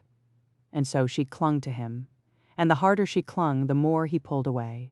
And the more distraught she became, weeping and drinking and struggling to get out of bed, the harder he turned on her. In 2012, after nearly 20 years of marriage, Bobby said he had enough and was moving out. Mary was nuts, Bobby said, mentally ill, in need of serious psychiatric help. Mary panicked. She worried that Bobby was beginning to lay the groundwork to set her up as an unfit mother. It was what Kennedy men did, turn on their women when they were done with them, call them crazy, dispose of them. And what would become of her? Money was tight. He'd taunt her with threats. "I'll take the house. You're going to be poor." The Bobby Kennedy Jr.'s weren't nearly as well off as people assumed. Bobby had been one of 11 siblings, and the bulk of his father's money had been spent on the 1968 campaign for president. Bobby Jr. was augmenting his salary at the Riverkeeper Alliance with work as an adjunct law professor at Pace University, and he had his book deals and those speaking engagements. But none of it was enough to raise 4 children in the manner of senior Kennedys, let alone pay child support for the 2 children from his first marriage, or the gut renovation of their home. When Mary gave interviews about that project, a creative and environmental triumph for her, she described the redone house as powered by geothermal energy, heat gathered from the earth. It was a metaphor for the home Mary had always wanted, a self-sustaining, deeply rooted ecosphere, warmth spreading from the bottom up, an ever-renewing source of comfort. She had told Bob Vila that the decision to gut the home had been devastating for the children and for Bobby. To ease them through, Mary reframed it as a process of salvage. She was still trying. Mary, though, would come to hate that house. Bobby had managed to get most everything done for free, but it still cost $40,000 per month to run and staff it. What was meant to be a private sanctuary had become a display case for fundraisers and events and, ostensibly, their perfect family. When Bobby had a film he wanted to show about Earth Day, a project that was a real point of pride for him, Mary arranged for a big party at the house. A conversation with RFK Jr., she called it. Bobby would give a speech, and they'd show the movie, and he'd sign his books and be in his glory. If only he had bothered to show up on time.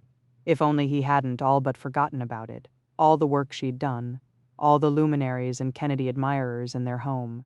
If only he had cared about how this would reflect on Mary. Those guests who knew her well could detect her anxiety. She was furtively looking at the door, then her watch, then the door again. When she finally got Bobby on the phone, he showed up and did what he did best, glad-handing, accepting praise, pocketing money, ignoring his wife.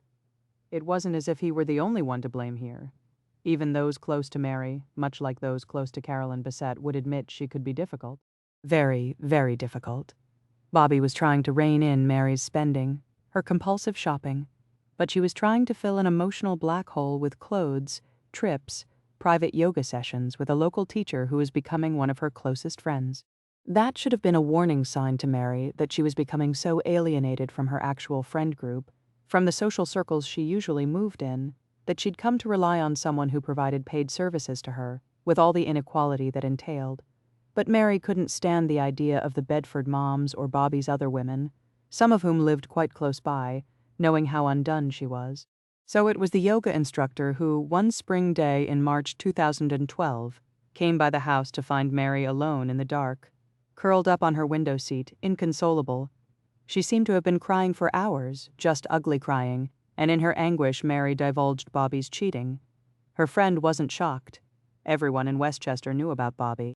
The first time Mary's friend had met him at the house with Mary, she could tell Bobby was sizing her up, seeing if she might be receptive to a flirtation right then and there. Maybe more. Her friend shut down, refused to engage on that level. Had Mary seen it? Her friend had no idea. It wasn't just the cheating that had Mary so upset. She confided that after finding evidence of yet another affair, she'd become so hysterical that she'd run out of the house, gotten in her car, backed out of the driveway, and accidentally run over and killed Portia, the family dog. Was she as bad, as hopeless, as Bobby seemed to think? "I don't think I can go on," she said. Mary had been seeing a therapist in the city, sometimes alone, sometimes with Bobby. Her name was Sheena Hankin, and she specialized in high-profile patients. When Bobby asked for Mary to be diagnosed as mentally ill, Hankin refused. Bobby had already tried to institutionalize Mary, driving her at first without her knowledge to the psychiatric wing of a local hospital. When Mary realized where he was taking her, she jumped out of the car and Bobby followed. He tried to restrain her. Someone called the police, and when they showed up, Mary explained what was going on. Bobby argued he was afraid Mary would harm herself, and the cop said, in sum and substance, "Take your wife home." "Your wife isn't mentally ill," Hankin told him. "She is angry and depressed and emotionally immature, but she is not ill. Do you have any idea what could be upsetting her? Of course not." Hankin explained to Bobby that Mary likely suffered from borderline personality disorder, its origins Mary's deep fear of abandonment, probably stemming from her father's death when she was still a child. Mary's chronic spending, her constant insecurity and need for reassurance, her bouts of rage were all hallmarks. Mary had never really grown up, and latching on to the Kennedys so soon after her father died, becoming part of Bobby's family as a teenage girl, had left her profoundly vulnerable to him. Mary needed Bobby much more than he needed her. Her drinking, which was among Bobby's big complaints, was situational, Hankin said, another byproduct of being left alone so often, for long stretches, by a husband who didn't come home when he said he would. Mary was trying to self-soothe, she explained, while punishing herself for not being the wife Bobby wanted. Hankin knew more about Bobby than she let on. She had another client, a woman, who had been at an event with Bobby and Mary, who'd said Bobby had come on to her very strongly. Yet another client, also a woman, had been seated next to Bobby on an airplane.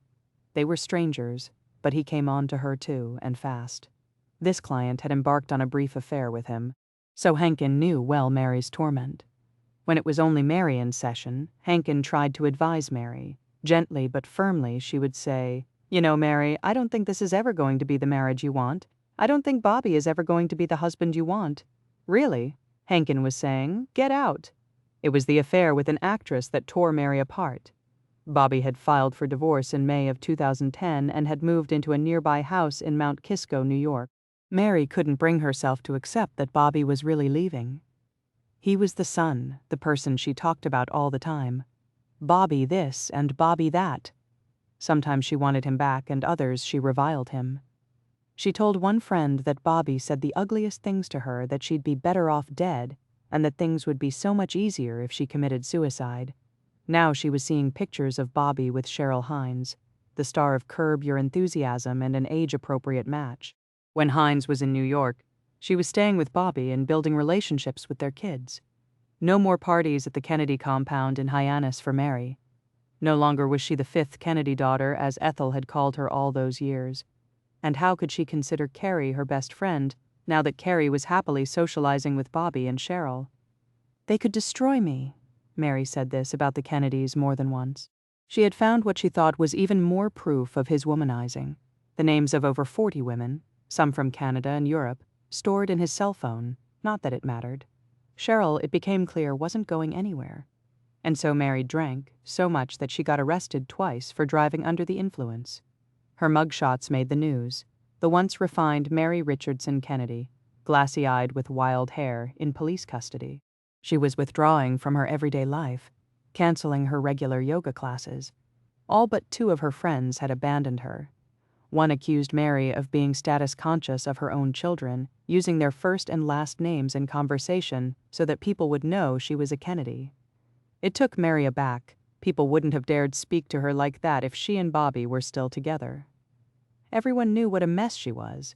She could hear the other Westchester moms now. Poor Bobby. Look what he's had to put up with all these years. No wonder he strayed. Can you blame him? That Cheryl sure seems to have it together. Works with Larry David, no less. What a great couple. Well matched. There was a story about Bobby, after he'd filed for divorce from Mary in May 2010. He had gone into the city for a deposition with her divorce lawyers. Someone brought in lunch, and when the day was done, Bobby got up and walked out the door, leaving his leftovers and crumbs and dirty napkins for someone else to discard. The trash bin was 3 feet from where he had been sitting. One of the lawyers in that deposition thought it said everything about Bobby Kennedy Jr., entitlement, arrogance. His trash was something for the help to take out, and that was how Bobby was treating Mary now. Mary's divorce lawyer echoed Hankins' advice. Get out, he said. By April 2012, Cheryl was looking like the next Mrs. RFK Jr., and Carrie seemed all for it. She had posted a picture of Bobby, one arm around the actress Glenn Close and the other around Cheryl, taken at Glenn's birthday party. Mary had considered Glenn a dear friend, but for Carrie to share that on social media, that was thoughtless at best, cruel at worst. The day before that, on April 14th, Cheryl tweeted about dining at Mary's favorite haunt, a place she'd often taken her children. At Armonk's Burgers and Shakes in Armonk, NY, Cheryl wrote. So good. Then there was the gala in California, with Carrie tweeting a picture of Bobby and Cheryl with Jackson Brown, writing that the latter 2 were amazing on stage and off. It was as if they were all saying to Mary, "Good riddance, you don't belong anymore." You're not missed. Bobby was making ruthless moves now. He cut off Mary's credit card, court-approved for $20,000 a month in living expenses. She owed $32,000 to American Express and had a balance of 0 in her checking account. Her card was getting declined at the drugstore, the supermarket, even her child's doctor's office. She was reduced to asking other moms at the school run if they had an extra $20 so she could get gas and groceries. The whole town knew she was broke. Mary Kennedy, American royalty, had been dethroned. One evening, not long after that California gala with Cheryl and Jackson Brown, Carrie came by to visit Mary. It was May 14, 2012, the day after Mother's Day. Whatever was said during that house call left Mary in tears. 2 days later, on Wednesday morning, Mary put on her yoga clothes and sandals, walked out to her barn, stacked 3 metal crates atop each other, then used a metal ladder to tie a hangman's knot around the rafter. When she was found that afternoon, Mary's fingers were stuck inside the rope around her neck. She had changed her mind. She had tried to save herself. The Kennedy machine kicked into overdrive. Lawrence Leamer, the famous Kennedy historian, was given access to Bobby's side of the story. It ran in Newsweek just 4 weeks later, a radiant Mary on the cover, one of her toddler boys in her arms, the headline reading, "Behind the Mary Kennedy Tragedy." Even the font size minimized her. This was a Kennedy story first, another family tragedy second, and Mary, well, Mary herself was something of a footnote. The story inside, of course, absolved Bobby of any responsibility. Here was the womanizing Bobby, the story read, always described as a former heroin addict, leading his innocent wife to her death, yet another victim of an overweening male ego, and he did so while flaunting his affair with actress Cheryl Hines, who played Larry David's wife on Curb Your Enthusiasm. It was a juicy tale, lacking in nuance. But perhaps Bobby wasn't guilty. Perhaps nobody was guilty. Perhaps Mary Richardson Kennedy was, and had been for some time, a desperately sick woman. That's the portrait that emerges from a sealed, 60-page court affidavit filed by Bobby during divorce proceedings. which I have reviewed in detail, and from interviews with those who were closest to Bobby and Mary, including medical professionals who treated her and said she suffered from a psychiatric disorder. All of Mary's siblings, 4 sisters and 2 brothers, insisted that these claims were lies, that Mary's depression was a direct result of her husband's cheating and neglect, his threats to take the children and leave her with nothing, bringing the full weight of the Kennedy family to bear against her. Sheena Hankin hadn't said that Mary was mentally ill, nor had Mary's lawyer. Under circumstances like the ones Mary was under, you'd have to be crazy not to be depressed. 2 days after Mary hanged herself, Bobby and Carrie gave an interview to the New York Times. They said Mary was a disconsolate alcoholic. They spoke of her arrests and her suicidal ideations. "I feel like I've lost half my body," Carrie said, "half my soul. A lot of times I don't know how she made it through the day," Bobby said. Mary's siblings had been aware of her lifelong battle with depression, and in 1997 her brother Thomas sought to assuage Bobby Jr.'s fears. "I know you think Mary's going to kill herself," Thomas reportedly emailed Bobby in 1997, "but I guarantee she won't. I may regret those words one day, but that's how I feel." Yet Mary's siblings were infuriated by Bobby's talkativeness. There was no reason to defile her in death. There was no reason to give that sealed affidavit to a journalist if not to save Bobby's reputation at the cost of Mary's. Her brother wanted to take Mary's remains and bury her in Westchester, but Bobby fought them. He wanted her buried in the Kennedy family plot in Massachusetts. He took the matter to a judge and brought along one of his teenage sons as support for his argument. And he won. And so there was a Kennedy funeral, with famous people there, of course, such as Chelsea Handler and Julia Louis-Dreyfus and Susan Sarandon. Mary's siblings stayed away. Bobby and Carrie gave eulogies. 300 people listened as Carrie spoke of Mary's demons, of Mary having lost her fight. Carrie also talked to the media in the parking lot outside St. Patrick's Roman Catholic Church in Bedford, where the service was held. "I just think about the story of Michael the Archangel, who had to battle the forces of evil, had to battle Satan, who was trying to enter paradise," Carrie said. "And that's what Mary did her whole life. She was battling those demons and keeping them out of the paradise that was Mary." In his eulogy, Bobby said he would never feel about another human being the way he felt about Mary. He said that Mary blamed him for taking her away from her profession to be a stay-at-home mom. "I know I did everything I could to help her," he said. In Bobby's telling, in the church and in the press, the real victim here was Robert F. Kennedy Jr. Enduring such a mentally disturbed wife all these years, a depressive and a drunk who had been hospitalized for anorexia as a young woman, who had 2 previous suicide attempts in her past, and who, at a low point in their divorce, was found passed out at the dinner table, face down in a plate of food. The funeral, though, that was elegant. The service ended with everyone singing "America the Beautiful," a nod to all that the Kennedys have sacrificed for the nation and their unique and enduring suffering. Outside the church, Bobby blew kisses to the press and the crowds. Mary's casket was loaded into a hearse and driven 4 hours from Bedford, New York, up to the Kennedy plot in Centerville, Massachusetts. 65 mourners, including an aging Ted Kennedy, gathered at Mary's grave as the sun went down. Each of her children touched her coffin as Bobby looked on. Mary Richardson Kennedy was buried near Eunice Shriver, JFK's sister, given pride of place among the Kennedys, a public acknowledgement of her station. 1 week later, in the middle of the night, without telling Mary's siblings or obtaining the required legal permitting, Bobby Kennedy Jr. had Mary's coffin dug up and moved 700 feet away. When reporters found out and asked why, Bobby, through family spokesperson Ken Sunshine, said, "The grave." The grave, not her grave, another depersonalization, is now on a sunny hillside shaded by an oak tree with room for her children and other family. Bobby also said he failed to realize how crowded the Kennedy family plot was, a claim that strains credulity. Mary was left to face traffic. No headstone marking her grave, buried alone. Kick Kennedy. Kick Kennedy was already famous when she arrived in England in 1938 at age 18. She and Jack the Stars among U.S. Ambassador Joseph P. Kennedy's 9 children. Old Joe favored her openly.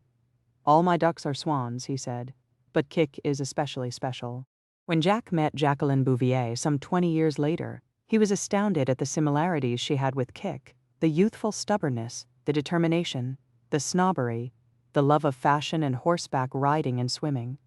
Kik, like Jackie, had gone from debutante of the year to a career in journalism. Like Jackie, Kik was distant from her mother but worshipful of her father.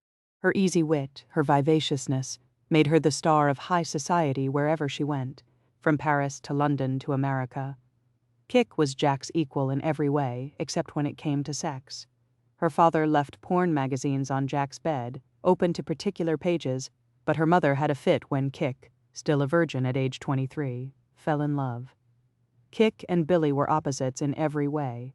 He was tall, she was tiny. He was slow in thought, speech, and movement. Kik was electric. He had an aristocratic bearing and regard for politesse. Kik had no use for any of that, showing her affection through jokes and gentle mockery. She was American. He was not. She was Catholic. He was Protestant. Kik was born Kathleen. He was born William Cavendish, Marquess of Hartington, heir to a mansion in London, a castle in Ireland, descendant of a 17th-century namesake who had helped to dethrone a Catholic king. Together, they fit. He quickly became her Billy.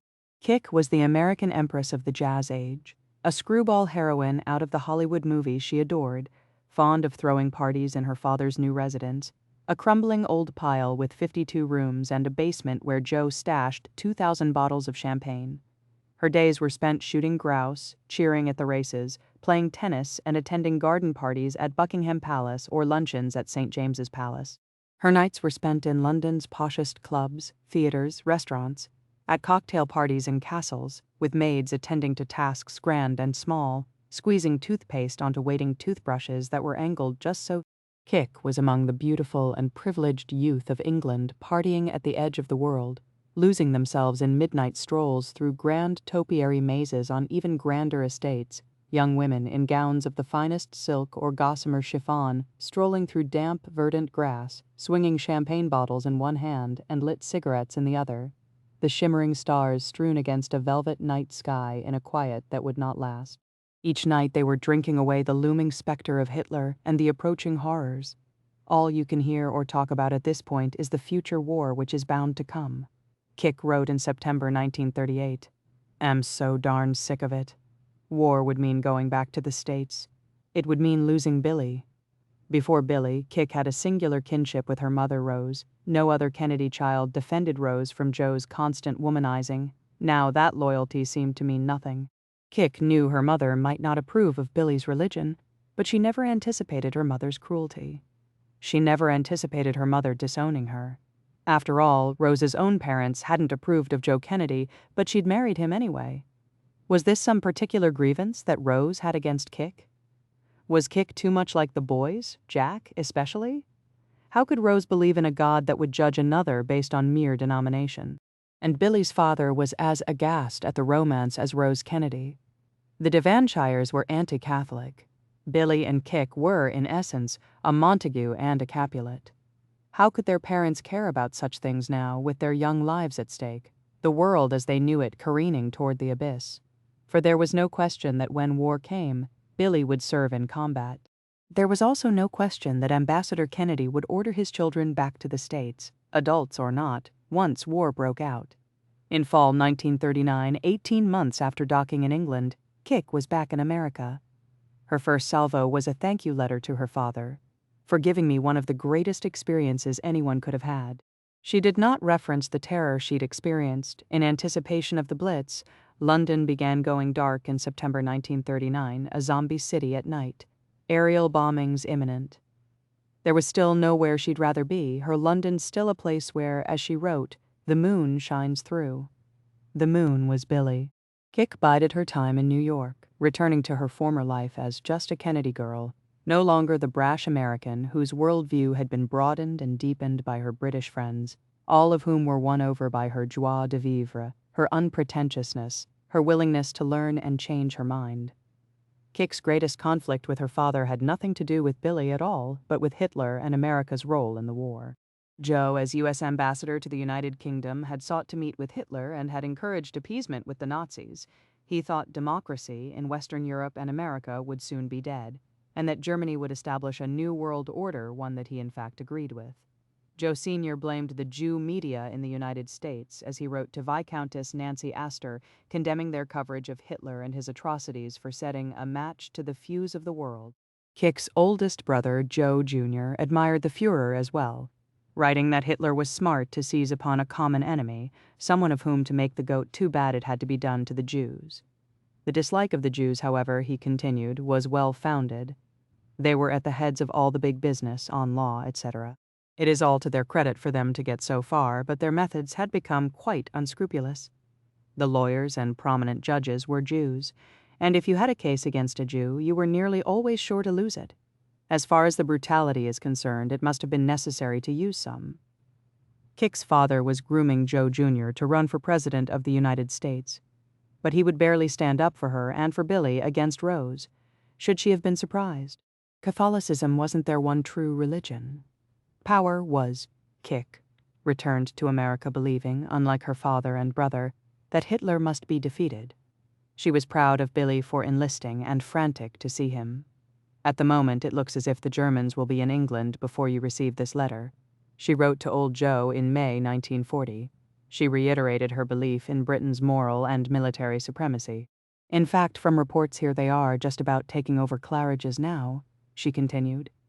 I still keep telling everyone the British lose the battles, but they win the wars. I have received some rather gloomy letters. Billy's letter was written from the Maginot Line. Daddy, I must know exactly what has happened to them. Is Billy all right? France's Maginot Line, a miles-long triumph of fortification, had been overrun by the Germans.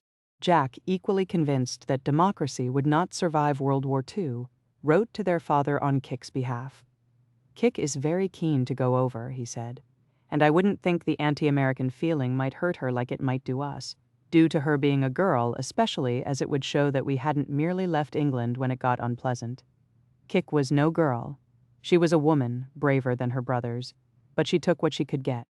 Kick couldn't just wait around like some incipient war widow. She dabbled in schools in New York and in Florida, and in 1941 got a job at the Washington Times-Herald as a research assistant. She found herself drawn to John White, a 30-year-old reporter and inveterate debater. He was also a minister's son with a snake tattoo on his arm.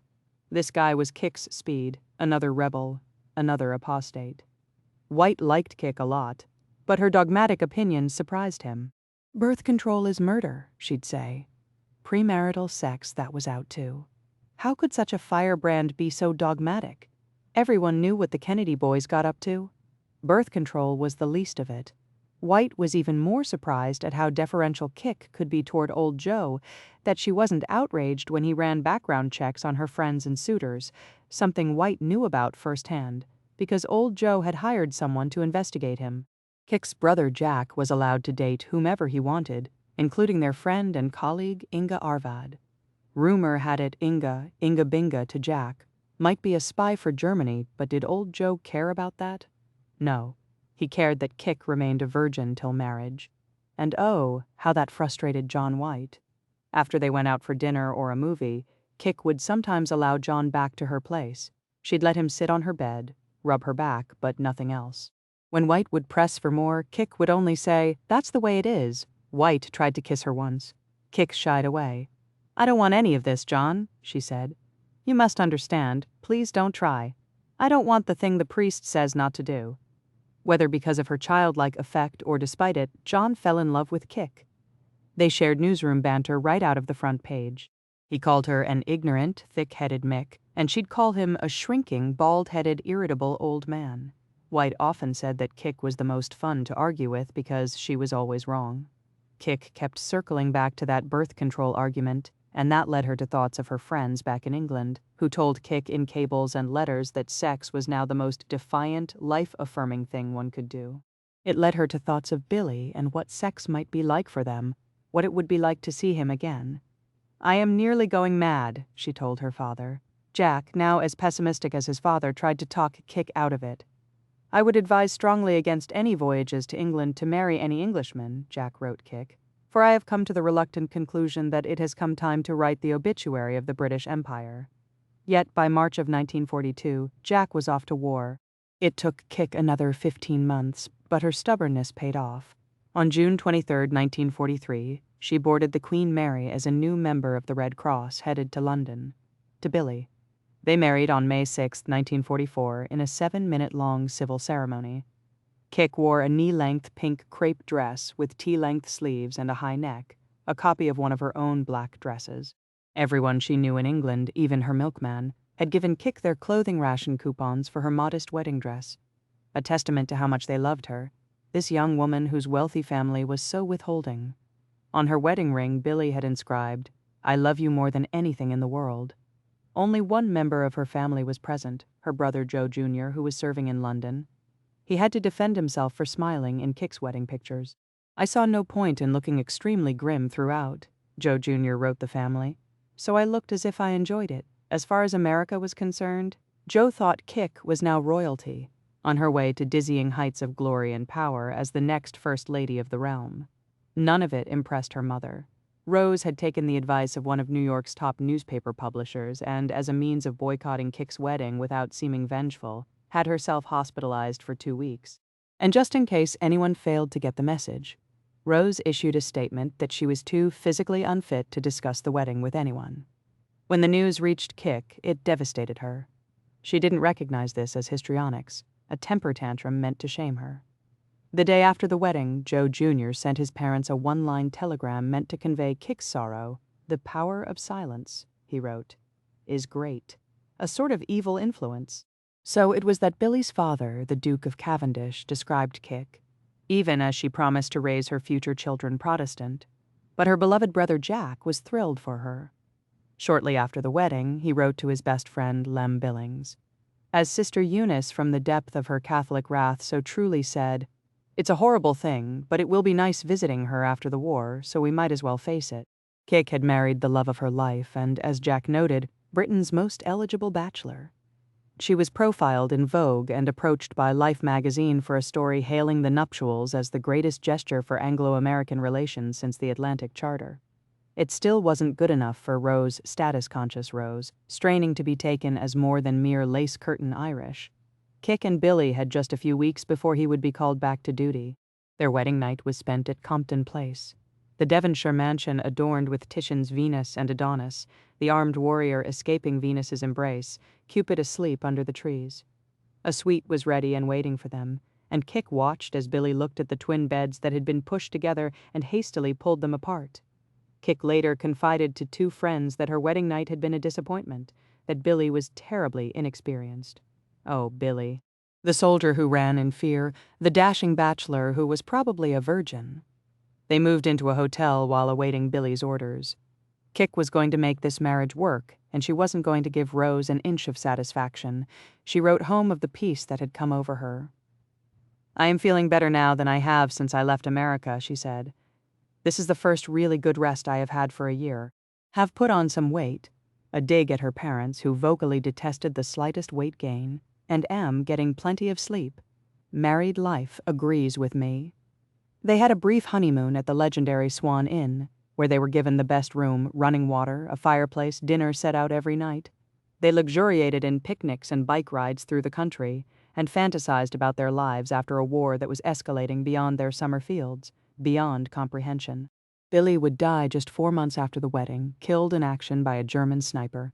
Rose was not sorry. Kik had returned to the States on August 16th upon learning that her brother Joe had been killed while flying a combat mission. Jack met her at the airport, and Kik collapsed in his arms. Now, not 1 month later, Billy, too, had been killed in combat, shot in the heart in Belgium. She grieved this fresh, unbearable loss, keenly and mostly alone, her siblings acting as though nothing was amiss except Jack. He sat up with her in a New York City hotel the night she learned of Billy's death. Jack said he'd never experienced a worse night.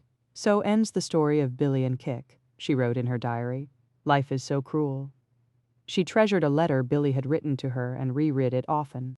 "I have been spending a lovely hour on the ground and thinking in a nice, vague, sleepy way about you and what a lot I've got to look forward to if I come through this all right," he wrote. "I feel I may talk about it for the moment as I'm not in danger, so I'll just say that if anything should happen to me, I shall be wanting you to try to isolate our life together to face its finish and to start a new one as soon as you feel you can. I hope that you will marry again, quite soon. Someone good, nice."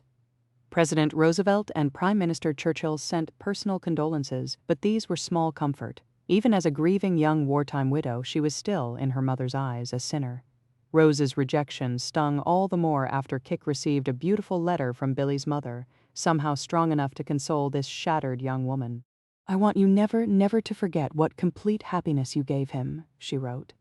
"All your life, you must think that you brought complete happiness to one person. He wrote that to me when he went to the front. I want you to know this, for I know what great conscientious struggles you went through before you married Billy. But I know that it will be a source of infinite consolation to you now that you decided as you did. All your life I shall love you, not only for yourself, but that you gave such perfect happiness to my son whom I loved above anything in the world. May you be given the strength to carry you through these truly terrible months. My heart breaks when I think of how much you have gone through in your young life." So Kik returned to England, to the bosom of Billy's family. She described herself as a small cork tossing around the ocean. Her 18-year-old sister-in-law Elizabeth slept on the floor beside Kik's bed for many nights. Her father, in his way, tried to console her, lavishing Kik with gifts and even encouraging her to write a book. "Mother and I were talking it over last night. Old Joe cabled her and decided that nobody in the world 25 years of age has had the kind of life you've had, or as interesting. If you haven't kept a good diary of all this material, you've robbed yourself of another thrill, and that is writing a book. I'm sure you could make enough out of that to buy all the clothes and jewelry you want in Paris for many a year and, in addition, have a most interesting contribution to make to our literary field." He sent her a diamond and sapphire watch. He bought an airplane so he could see Kik more frequently. And he gave her his ultimate gift, his blessing for her to stay in England, among Billy's family and friends, without guilt. She was free, finally, and at great cost, of the Kennedy directive. She was the lone daughter Joe encouraged to be independent and rebellious, ineffably herself, perhaps because he saw his best qualities reflected in her. Kik was unlike any of the Kennedy girls, Rosemary especially with her needs and limitations. Above all, Joe wanted Kik to find love again. So London it was, and with that decision Kik embarked on her life's second act. 2 days after what would have been her and Billy's first wedding anniversary, the war ended, and 1 year after that she met Lord Peter Fitzwilliam at a ball given for the elite wartime unit known as the Commandos, established at Churchill's request after the evacuation at Dunkirk. Fitzwilliam eyeballed Kik, slim and elegant in a soft pink gown, then asked her to dance, his wife Olive's presence notwithstanding. Kik and Fitzwilliam's connection was instant and intense. Her father and brothers had no problem dating married women. Why should moral standards for her be any different? More importantly, whether she was conscious of it or not, for Kik, a dalliance with a married man meant a natural end. She could give of herself only what she could afford to lose. There would be no chance of devastating heartbreak, as with Billy. Kik was still living with her in-laws, clinging to her old life. There were days, she said, when she felt Billy had been dead 6 years, others 6 seconds. She was actively grieving still. But Fitzwilliam sparked something in her. Tall, dark, and 10 years Kik's senior, he was a star in London's social set, convivial, stylish, brave, a war hero, exceedingly wealthy, dangerous. He liked fast cars, fast boats, and fast women. His family owned mansions in England and Ireland. He had a private plane. He bought racehorses and summered on the French Riviera. He could provide Kik with the travel and luxury to which she was accustomed. And Fitzwilliam was more like her father and Jack than any man she'd ever met. He had infamously abandoned Olive on their honeymoon for another woman. He brought his mistresses home for dinner or shooting weekends and paraded them in front of his wife, whose job was to make sure they were well fed and cared for. And when Olive decompensated and became an alcoholic, she was blamed for making Fitzwilliam's life a misery, not the other way around. Really, who could blame a wealthy, dashing war hero for his many love affairs and one-night stands when he had such a difficult wife at home? Kik was supposed to be just another fling, but as it turned out, she was different. She was enthralled to Fitzwilliam intellectually and sexually. As their affair deepened, Kik confided only in Jack, who listened raptly and came away thrilled for Kik, but sad for himself. He had never been in love like that. He doubted he ever would. Kik's friends and confidants, however, were alarmed. She was beginning to openly talk about marrying Fitzwilliam, which no one thought was a good idea. Their mutual friend Evelyn Waugh, the esteemed writer and himself a devout Catholic, tried to talk her out of it. "If you want to commit adultery or fornication and can't resist, do it," he wrote her. "But realize what you're doing, and don't give the final insult of apostasy." Her brother-in-law, Andrew Cavendish, was against it, as was the aristocrat David Ormsby Gore, who would one day go on to romance another young widow named Jackie Kennedy. Ormsby Gore told Kick that marrying Fitzwilliam would be a terrible mistake, that he was far too selfish and would make Kick's life hell. And to Rose, well, Fitzwilliam was an even worse choice than Billy. He wasn't just a Protestant, but a soon-to-be divorced one. If Kick married him, Rose said, she would consider her daughter well and truly dead. Her mother's threat, the ugliest yet, did not have the desired effect. If anything, Kick drew closer to her father, certain that he would never abandon her. And indeed, Joe agreed to meet Kick and Peter in Paris at the Ritz on a Saturday afternoon in May. To celebrate, she and Peter decided to fly to Cannes before Paris. Kick was so excited that she packed 2 suitcases for 3 days, a wardrobe reflective of the sexual sophisticate she had become, expensive negligees and lacy underwear, heirloom jewelry gifted by the Duke and Duchess of Devonshire, a black garter belt, a douche, her birth control. No longer did Kick think contraception was murder or that sex, as the Catholic Church and her mother believed, was only for procreation. Billy's death and her mother's hypocrisy, just how Christian was it to disown your daughter for falling in love, had dislodged all that doctrine. Kick knew how fragile life was now and had no intention of sacrificing a thing. She had been through a crucible and emerged a woman of the world so well regarded that she hosted Princess Elizabeth, the future Queen of England, and her sister Princess Margaret at the Cavendish estate. In a round-robin letter to her family back home dated October 20th, 1946, Kick wrote, "The 2 princesses arrived last night just before tea. They are very sweet, but Princess Elizabeth is very royal and very hard to talk to. She has a sweet face but dresses so badly. Her evening clothes make her look much fatter than she really is. For all the Kennedy ways of being that Kick shucked off, her obsession with weight and looks was not among them. For the plane ride to see her father in Paris, she chose a sleek, dark blue suit, a strand of pearls, her rosary beads, and her wedding ring. As in love as she now was, Billy was always with her." May 14, 1948. Upon landing in Paris at 12:45 p.m., Peter whisked Kick off to an impromptu lunch at the Café de Paris. They returned to the airport nearly 3 hours later, flushed and buzzed from their leisurely, boozy meal. To Fitzwilliam's consternation, Peter Townsend, their pilot, was refusing to fly. A massive storm had grounded all commercial flights. Fitzwilliam's plane was a tiny thing, a twin-engine 10-seater with 2 recently repaired propellers. Meteorologists had forbidden a takeoff. Fitzwilliam insisted. The last 20 minutes of that flight were so terrifying that everyone on board likely knew they were going to die. Their pilot lost communication with ground control and flew into the storm's eye. He couldn't tell if the plane was upside down, right side up, pulling toward the skies or plummeting to earth. A wing was shorn off. One engine fell, then the other. The tail detached. The little plane gained speed as it headed straight for a mountain. It took first responders 4 hours to reach the crash site. Kick's high heels had flown off her feet and landed near the wreckage. Co-pilot Arthur Freeman, who had heroically tried to pull the plane out of its death spiral, had nearly lost a finger in the attempt. He was found, like Townsend, with devastating head wounds and a handkerchief stuffed in his mouth. A final desperate act meant to preserve the tongue upon impact. Fitzwilliam was unrecognizable. Kick was found strapped into her seat, her back, her legs, pelvis, and jaw smashed. The wedding ring from Billy was still on her finger. Joe Kennedy immediately took a train to the small French region of Ardèche to identify Kick. Before leaving, he memorialized his beloved daughter in his diary, which he doubtless knew would be published after his death. Hotel George V. Paris. No one who ever knew her didn't feel that life was much better than that minute. And probably we know so little about the next world that we must think that they wanted just such a wonderful girl for themselves. We must not feel sorry for her, but for ourselves. File JPK on Kick, written by me 1/2 Ikrar after notified of Kick's death. The Kennedys made no arrangements to bring Kick's body home. Her in-laws, with whom she had still been living at the time, offered to bury Kick in their own family plot. Joe agreed and was the only Kennedy to attend Kick's funeral. Jack was too distraught.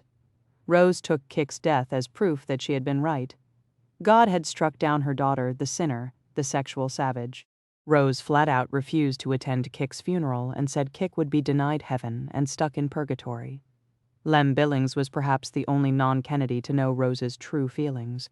For her, he said, that plane crash was God pointing his finger at Kick and saying, no. Kick was buried alone in the English countryside. Her gravestone reads, "In loving memory of Kathleen, 1920-1948. She was given no last name. 5 Tids Blondes. Mary Jo Kopechne. He didn't even know how to spell her last name." While he stood behind Police Chief Jim Arena's desk, to Arena's surprise, Ted Kennedy was already running this investigation. Making calls on his phone, he struggled to formally identify the young woman whom he had left in his car the night before, a car he'd left upside down in 3 feet of water after careening off a bridge. Her name was Mary Jo. Ted could pronounce her last name, kind of, but he didn't know how to spell Kopechne, so Ted, in writing out his statement, just left that part blank. It wasn't important, really. Ted knew that some other police officer or administrative clerk would figure it out and fill it in. He had one other, equally pressing question for Chief Arena. Would he go back down to the pond? Ted wanted to be sure that his black Chevy got out and cleared okay. The news reports to follow would only prove Ted right. In headline after headline, this would be called Ted's accident and how lucky America was that Senator Ted Kennedy survived, narrowly escaping the Kennedy curse. The young woman whom Ted left to die would be identified as the blonde or the victim. Decades later, even into the new millennium, historians and journalists and pundits would call this scandal, this callous disregard for human life, not by the dead woman's name but by its location, Chappaquiddick, a small Massachusetts island off the coast of Martha's Vineyard. Before Ted calmly reported himself to Arena that morning, he had first called Mary Jo's parents. It was Saturday, July 19, 1969, a momentous weekend for the Kennedys. 3 American astronauts were hurtling toward the moon, a seemingly impossible goal set forth by JFK in his 1961 inaugural address. If they survived, they would land on the moon's surface shortly before 11 p.m. that night. The eyes of the world were glued to live broadcasts, with 53 million Americans watching. The goings-on at some tiny shack on Martha's Vineyard were, at this moment, inconsequential. Mary Jo's mother Gwen answered the phone. Ted wanted to talk to her husband instead. Jo Kopechne wasn't home, but no matter. Gwen knew something was very wrong. She would not be getting off that phone. Mary Jo, Ted said, was in an accident. Was it in a car? It was an automobile accident, Ted said. Mary Jo was returning to take a ferry back to the mainland when the accident occurred. This language was too passive, too officious. Gwen cut right to the point. Was her daughter dead? Kennedy paused. Yes. Gwen remembered nothing else other than screaming. Mary Jo's been killed. I'm alone here. Gwen's cries were so loud that she woke a neighbor who came in and found her in such hysteria that she smacked her in the face, more than once. Gwen did not feel a thing. Mary Jo had been her only child. Ted Kennedy gave Mary Jo's parents no details. They didn't know that Ted had been driving. They didn't know he had an expired license, had been drinking heavily, and had pitched his car, their daughter inside, into the shallow waters of Pocha Pond 10 hours before. They didn't know that he had emerged from the water and walked over a mile, passing by several houses, at least one with the lights on, never knocking for help. Or that he had passed the local firehouse. Or that he had bypassed payphones and never called the police or 911. Her parents didn't know that the very next morning members of his staff could still smell alcohol on Ted's breath, or that their daughter had been alive for hours, tossed upon impact into the back of the car, contorting herself upside down in the rear footwell, clutching at the back seat and craning her neck to breathe through a small air pocket. They didn't know that John Farrar, the diver who pulled her body out of the car, quickly determined that she'd probably lived for at least an hour after the crash, and that had Ted gotten help, Mary Jo could have been saved. Or that, later, Farrar would describe Mary Jo as having been alone in the dark water, re-breathing her own air, the oxygen turning to carbon dioxide, her emotional trauma overwhelming. Mary Jo, even in death, was immaculate. She was found in her dark blue pants and long-sleeved white shirt, her jewelry, a ring, and 2 gold bracelets intact. She was not wearing underwear. Only her chain link belt came apart as Farrar pulled her body from the car, her eyes and mouth open, her teeth clenched. Farrar would later describe that last hour of Mary Jo's life in unpitying detail. "Try putting a plastic bag over your head and breathing," he said. "Then try to imagine that bag being held over your head by a 300-pound wrestler and think of having to struggle to get out of that situation, knowing you might be breathing your last. The anxiety that sets in is just unbelievable." Gwen and Joe Kopechne didn't know that Mary Jo waited, in agony, for help that never came, and why wouldn't first responders be on the scene? Who would leave a young woman to die that way? Ted Kennedy would. After leaving the scene, the married senator went back to his hotel room in Edgartown, where he made 17 long-distance phone calls to friends, advisors, his brother-in-law Steve Smith, known as the Kennedy family fixer, and Helga Wagner, whom friends described as the love of Ted's life. Around 2:30 in the morning, Ted complained to the front desk about guests in a nearby room who were having a party. The noise, he said, was disturbing his sleep. Gwen and Joe Kopechne didn't know that the men in suits who quickly descended on their modest house in New Jersey were tried and true Kennedy men, the cleanup crew. There not to protect the Kopechnes from the press, as they claimed, but to make sure that Ted Kennedy emerged from this disaster with his bright future intact. Ted needed to walk away from this with no felony charges, no criminal or civil trial, no prison time, and no reputational damage whatsoever. He needed a clean path to his rightful inheritance, the Oval Office. The girl, as Ted would continue to call her, well, she was collateral damage. Mary Jo had thought little of Ted Kennedy. As everyone on the Hill knew, Ted was a legendary drunk and womanizer who cheapened high office and degraded the slain president's legacy. She deeply admired Jack Kennedy, but it was Bobby whom she had really come to D.C. for. Bobby she loved. Mary Jo had worked for him in the Senate, babysat his children, and went to Hickory Hill, his and Ethel's famed house in Virginia, for pool parties and speechwriting. She loved his children, Bobby Jr. especially, and Bobby Jr. loved Mary Jo too.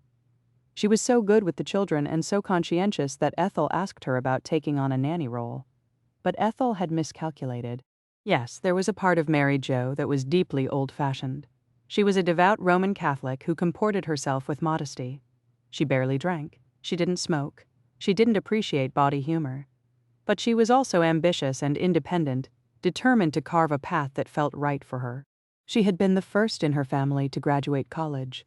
Caldwell College for Women, where married students were not allowed to graduate, where literal interpretations of the Old and New Testaments were taught, where premarital sex, indeed any sex outside of marriage, was considered a mortal sin that would damn you to hell for eternity.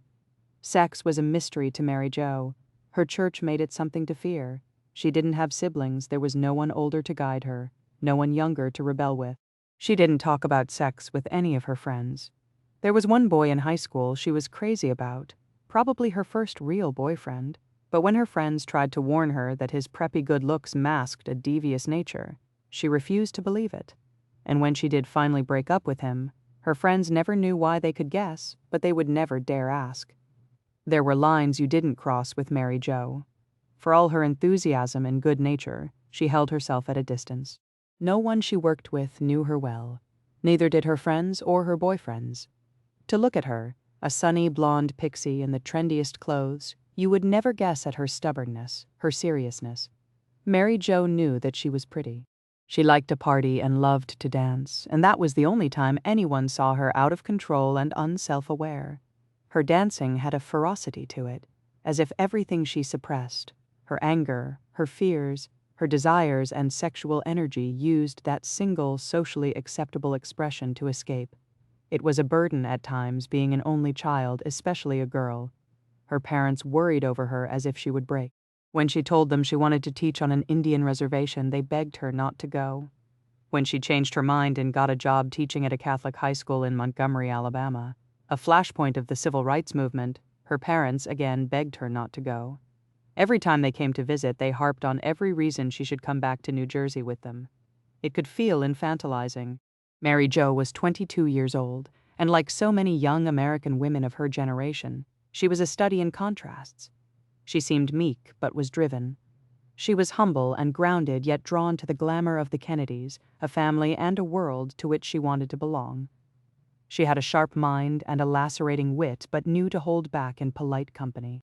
Mary Jo was fearless when it came to her beliefs, and remaining a virgin until marriage was paramount among them, no matter how many men broke up with her over it. Not long after her move to D.C., she had begun seeing a young law student named Owen Lopez. They were together for a couple of years, long distance. But when she would visit, Mary Jo would always insist on staying anywhere other than with Owen. Her devotion to God, the Catholic Church, and Bobby Kennedy, in that order, meant there would be no sex for this single girl who otherwise, in so many ways, was ahead of her time. And anyway, men, for the moment, were a lesser concern. Mary Jo was building a foundation for her future as a working woman, actively contributing to bettering life for those who suffered. The poor, the minorities denied basic human rights, and, if she thought about it, women like herself. She considered her year teaching in Montgomery a kind of tithing, a gift of service and self-sacrifice before moving on to her larger goal, working for social justice on Capitol Hill. Ideally for Bobby Kennedy, and someday in the White House, after she helped make him president, Bobby, to Mary Jo, was the country's best hope. It was he alone, of all the Kennedys and all the politicians, really, who cared about the things she did: poverty and racism and social inequity. Mary Jo called Bobby the answer, late summer 1963. Mary Jo's year of teaching had left her emotionally depleted. She had trouble creating boundaries with her students, and she found herself trying to solve all sorts of problems that extended beyond the classroom. She told her mother that she hadn't yet figured out how to help others while protecting herself. How could she share her talents, her essential goodness, without giving other people her entire being? When was it kind, to herself and others, to say no? When she arrived in Washington that summer, she had hoped to work for President Kennedy. But Mary Jo didn't have the upper-class sheen, that boarding school world traveler hauteur that so appealed to JFK's snobbery. Mary Jo wasn't like Mimi Alford or Diana DeVeg. She didn't give off a knowing vibe, much less an available one. So instead she was offered positions with two other congressmen. One was with George Smathers, JFK's great friend in the Senate and at sea. Smathers, the one who had broken up Jack's party cruise in the Med after Jackie's stillbirth, telling her husband that he'd never be president if he stayed on that boat. Mary Jo knew that Smathers and President Kennedy were close, so she went to work for him as a way of getting to the president, and when the president died, Mary Jo, heartbroken, persuaded Smathers to let her go work for Bobby instead. She had kept a framed photo of Bobby on her desk that whole time. How could Smathers say no? His mission consumed her. Mary Jo worked harder for Bobby than she had for her beloved students, rising quickly from secretary to advance woman in charge of staging campaign stops to speechwriting aide to one of 6 so-called boiler room girls toiling in a windowless chamber as they tracked delegates around the country, worked up policy positions, and gathered and synthesized the kind of data that Barack Obama's team would use, much later and with much greater technology, to win the presidency. For her work, which extended to nights and weekends, Mary Jo earned $7,500 a year. Her male counterparts were earning twice that. Mary Jo was Bobby's star, the sharpest and most dedicated of his junior staff. She was so pretty that her office nickname was Twiggy, like the ultramod, doe-eyed model. Behind her back, the other women called her a prude. Yet, as Bobby's profile ramped up and his candidacy for president was announced, rumors circulated in New York and D.C. that he and Mary Jo were having an affair. It wasn't that outlandish. Mary Jo and Bobby did travel together while campaigning, and they did stay in the same hotels. It was no secret that Mary Jo was in love with Bobby. The men she dated knew they couldn't compare. For Mary Jo, Bobby Kennedy and whatever he or his family needed came first. "She'll never marry me," one boyfriend told Mary Jo's father. "She's married to the Kennedys." The boyfriend was right. If Mary Jo heard the rumors about her and Bobby sleeping together, she never said a thing. Whispers like that were just another way to discredit women who were outperforming men. Mary Jo knew her value, and she knew that if Bobby won the White House, there was no doubt he'd be taking her with him. How many junior male staffers did Bobby hold in similar esteem? She was the one weighing in on drafts of his speeches. She was the one who could mock him and get away with it. "Everything you've ever wanted," she told him after his staff gifted him a globe. "The whole world," Bobby laughed. He loved it.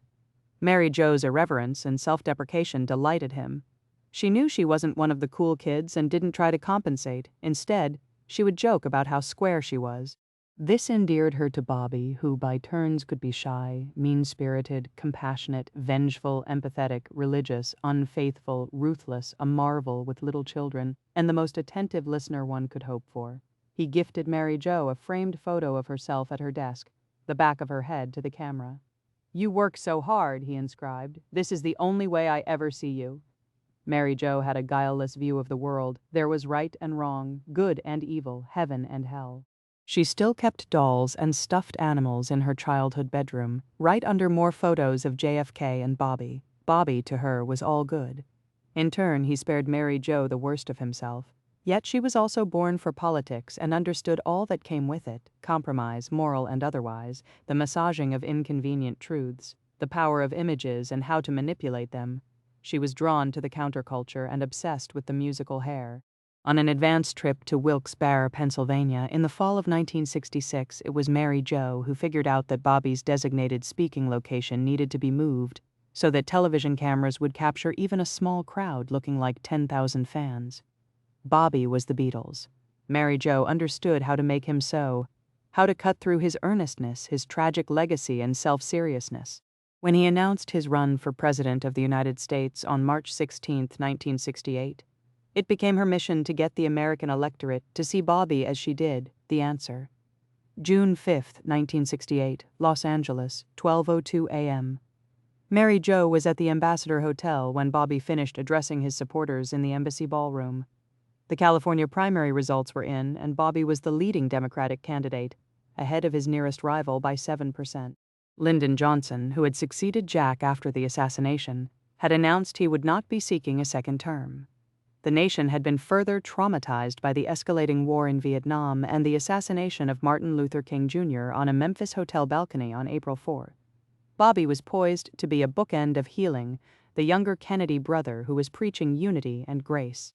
It was Bobby who had broken the news of MLK's death to a largely black crowd of thousands in Indianapolis, and who, despite his inordinate privilege, helped ease the collective shock.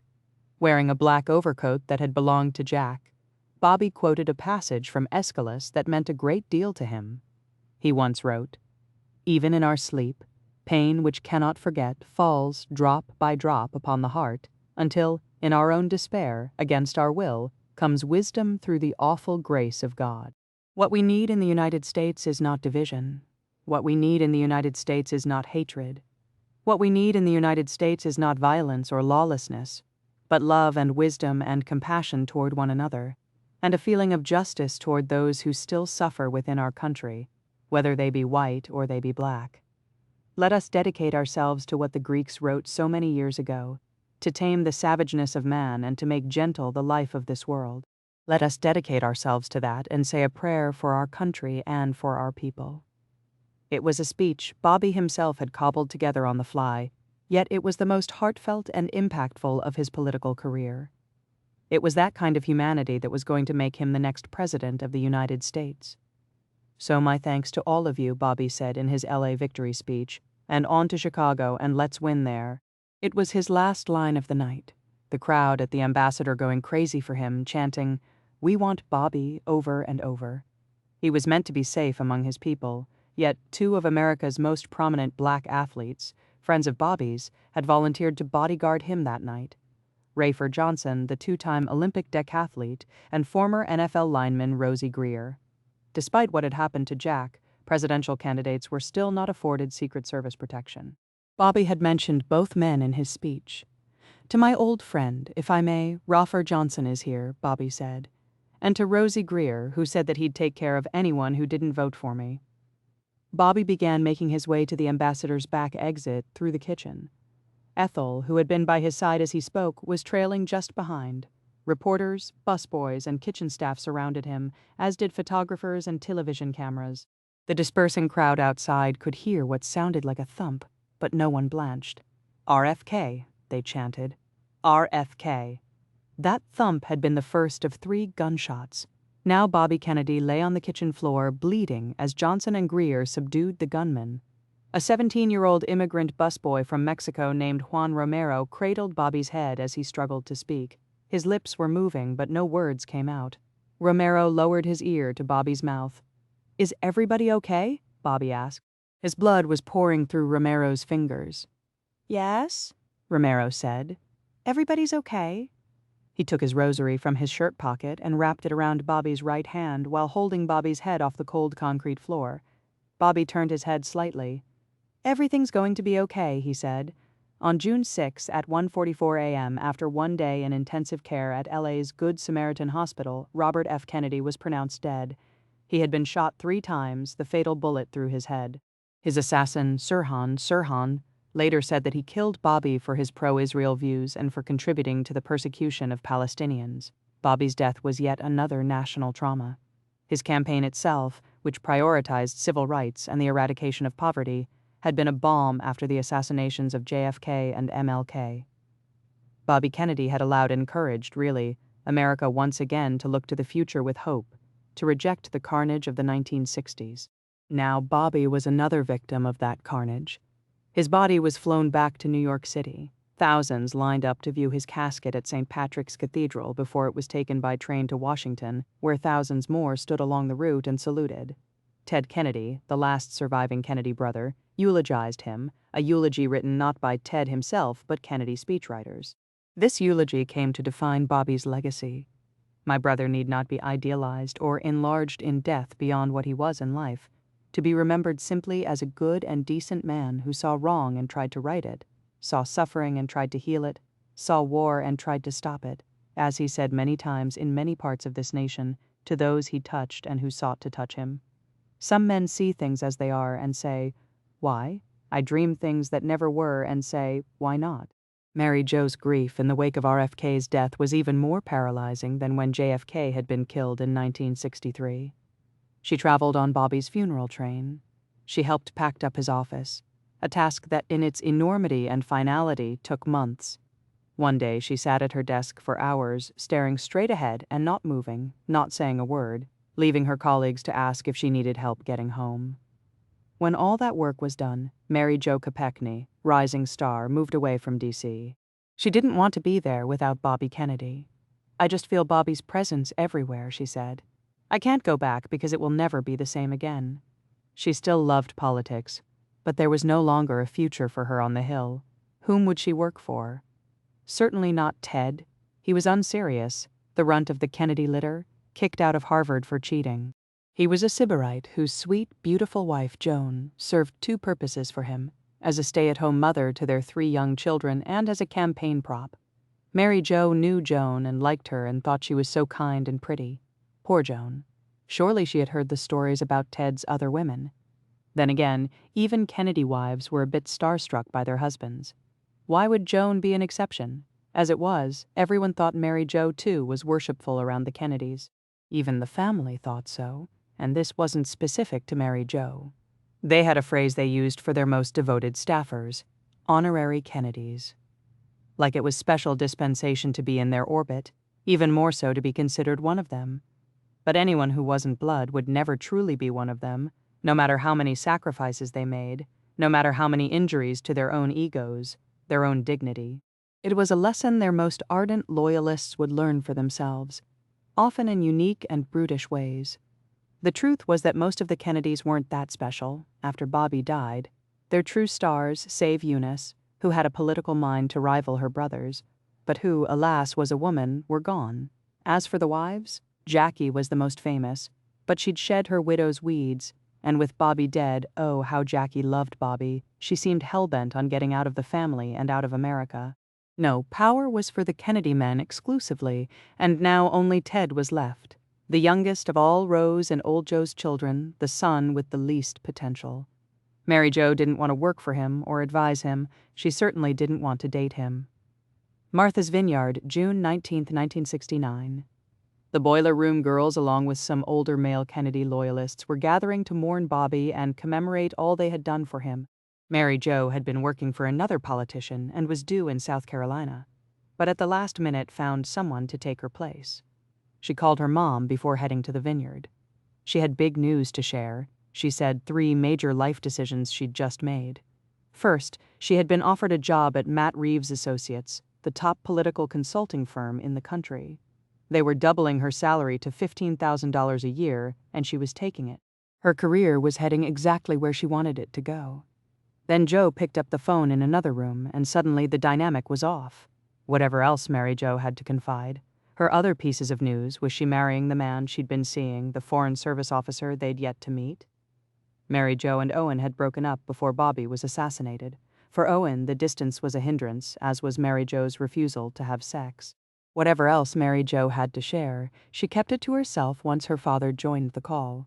The party on the vineyard that Saturday night was sad all around. Later, when it became the subject of news reports and speculation, much would be made of all these young, single girls drinking and carousing with older married men. So many questions as to the character of these women, and Mary Jo especially. Were they drunk? Sleeping with Ted Kennedy or his staff? What was Mary Jo doing, going off alone in a car with Ted Kennedy, midnight approaching, leaving her handbag and hotel room key behind?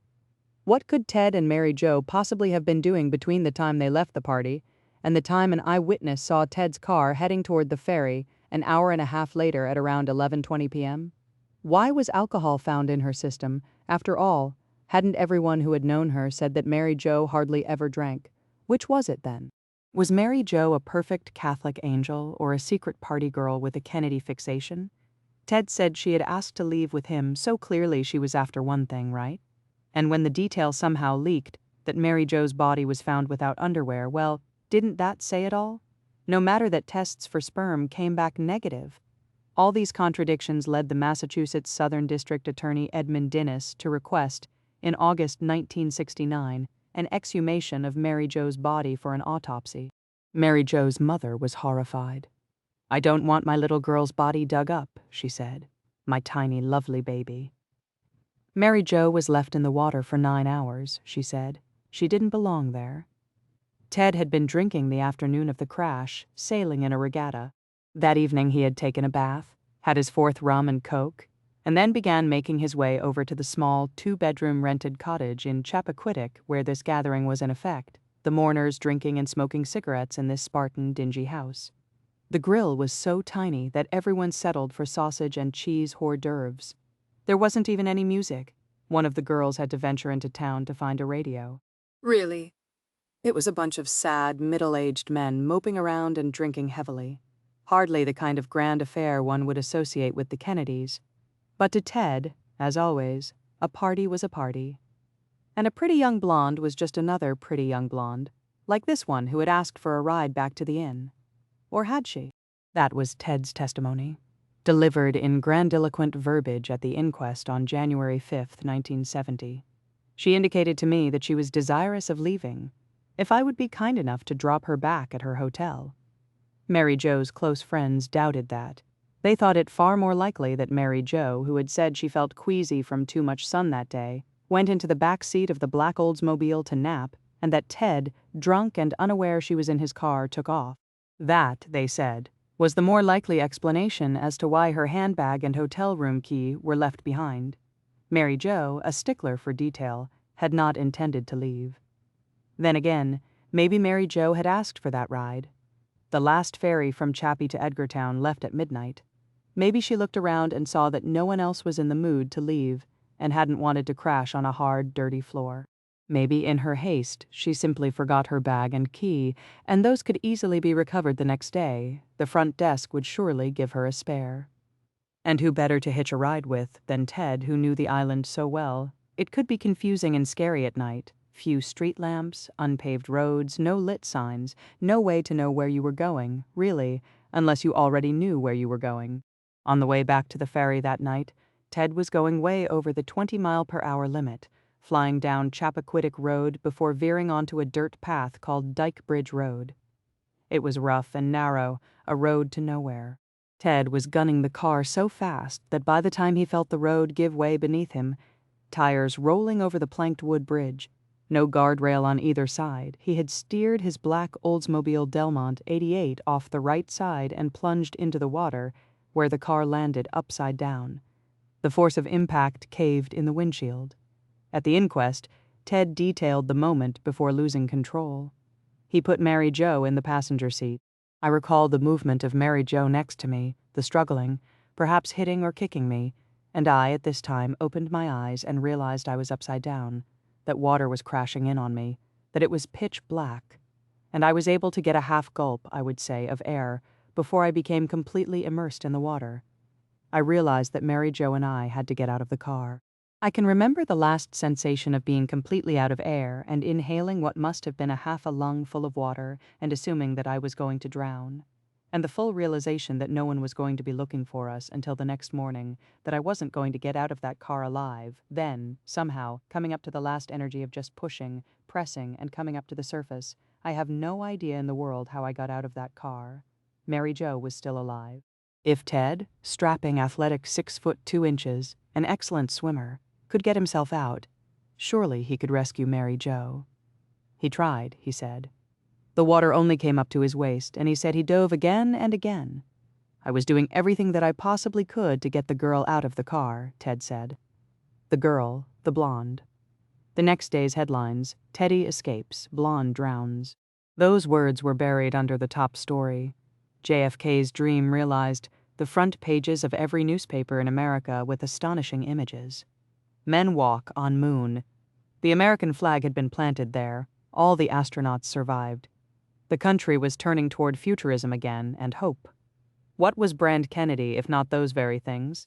If Ted could tap into the regard felt for Jack and Bobby, could lean into his promise as the last Kennedy brother in the bridge, as it were, to a new decade, well, maybe he had a good shot at getting out of this. Better than good, actually. My head was throbbing and my neck was aching, Ted testified. I was breathless and at that time hopelessly exhausted.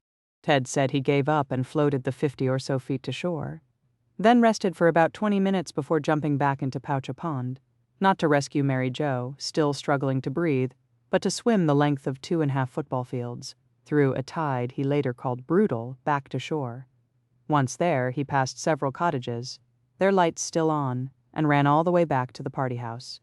There he stood, dripping wet, issuing one command. "Get me Markham." This was Senator Paul Markham, a former U.S. prosecutor for Massachusetts. He was Ted's other fixer. Ted's cousin, Joey Gargan, was also summoned. "There's been a terrible accident," Ted said. "The car's gone off the bridge down by the beach, and Mary Jo is in it." The 3 men piled into a Plymouth Valiant parked outside and raced to the scene.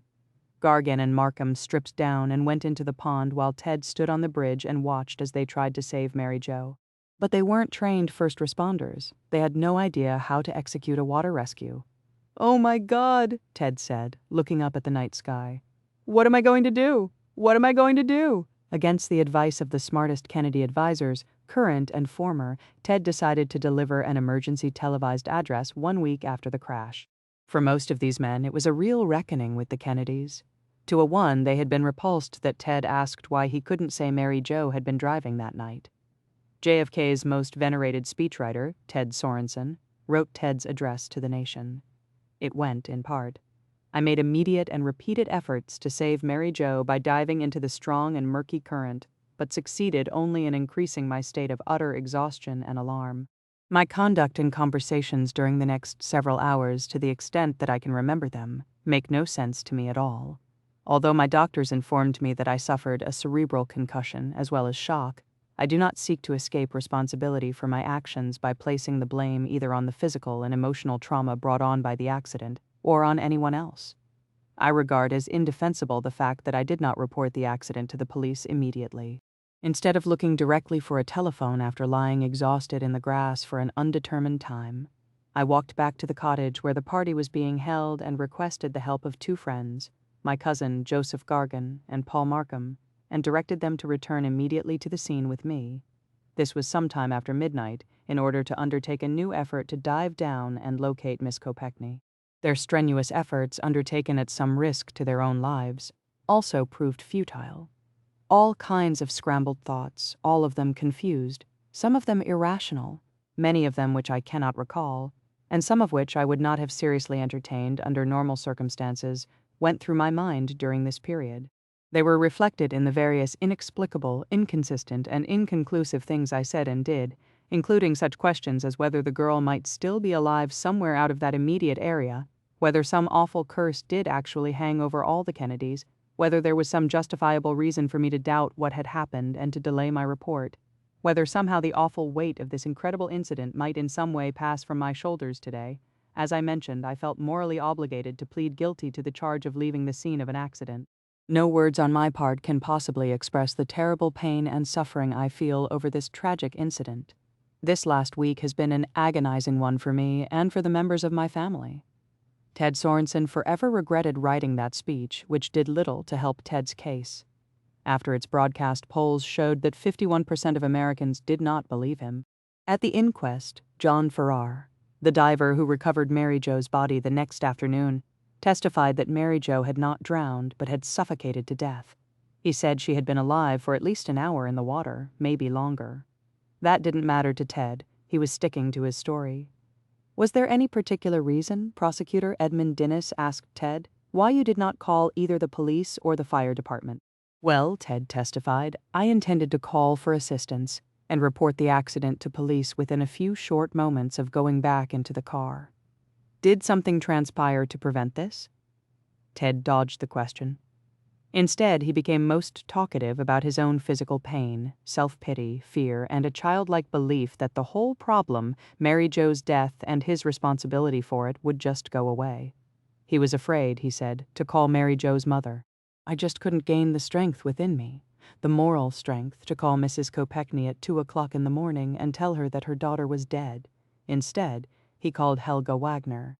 Then he went back to his room at the inn, and despite being seen by multiple witnesses at breakfast the next morning, freshly showered and shaved, neatly dressed, composed, and with a healthy appetite, Ted insisted he had not slept the night before, tossing and turning and pacing, overwhelmed by the tragedy and loss of a very devoted friend whose last name he was unsure of and whom he had left at the bottom of a pond. In the immediate aftermath of the crash, Bobby's widow, Ethel, was deputized to call Mary Jo's parents. Ethel told them, as a recent widow and fellow Catholic who had welcomed Mary Jo into her and Bobby's home many times, that she knew loss. That faith was a comfort, and that, rest assured, the Kennedys would be attending Mary Jo's funeral. On July 22, 1969, hundreds gathered to watch Mary Jo's funeral procession in Plymouth, Pennsylvania. In Catholic tradition, hers was an open casket. Mary Jo was dressed in a long blue gown reminiscent of the Virgin Mary. A rosary was laced between her hands. In the front pew sat Ted, wearing a neck brace he did not need, and Joan and Ethel Kennedy. Joan had been told by her doctors not to fly, that her pregnancy was too fragile, but she defied them. What would the press think if she didn't go? Her absence would only fuel the rumors that Ted was having sex with Mary Jo or had planned to that night. Yet Mary Jo, in American media, was still nameless. She was the victim drawn to politics, New York Times, the girl in Ted Kennedy's car, Ladies' Home Journal, the blonde who drowned, New York Daily News, the expendable woman whose death made Ted a man, New York Times, yet might keep him from becoming president. Ted had promised to tell Jo and Gwen Kopechne what happened that night when he was ready. Her parents were dissuaded from exhuming Mary Jo's body and from suing Ted Kennedy, afraid of what it would do to all of their reputations. As the years passed with no explanation or answers, and no justice for their daughter, Gwen began self-medicating with Valium. Her father, who kept all his anguish bottled up, eventually developed stomach cancer.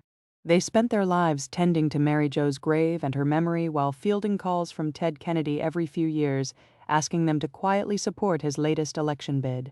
As ever, Ted would hold out the empty promise that someday, one day, he would tell them the truth.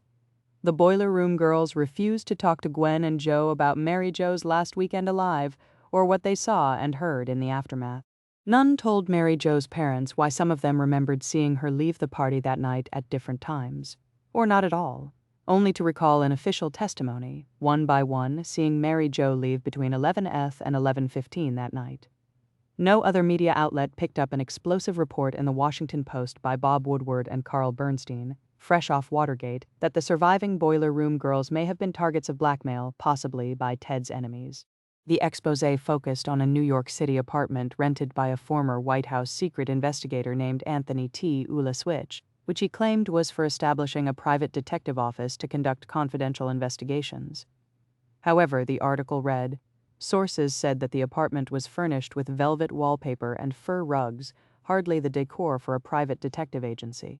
Government attorneys have been told that the apartment was to be used to seduce female friends of the late Mary Jo Kopechne.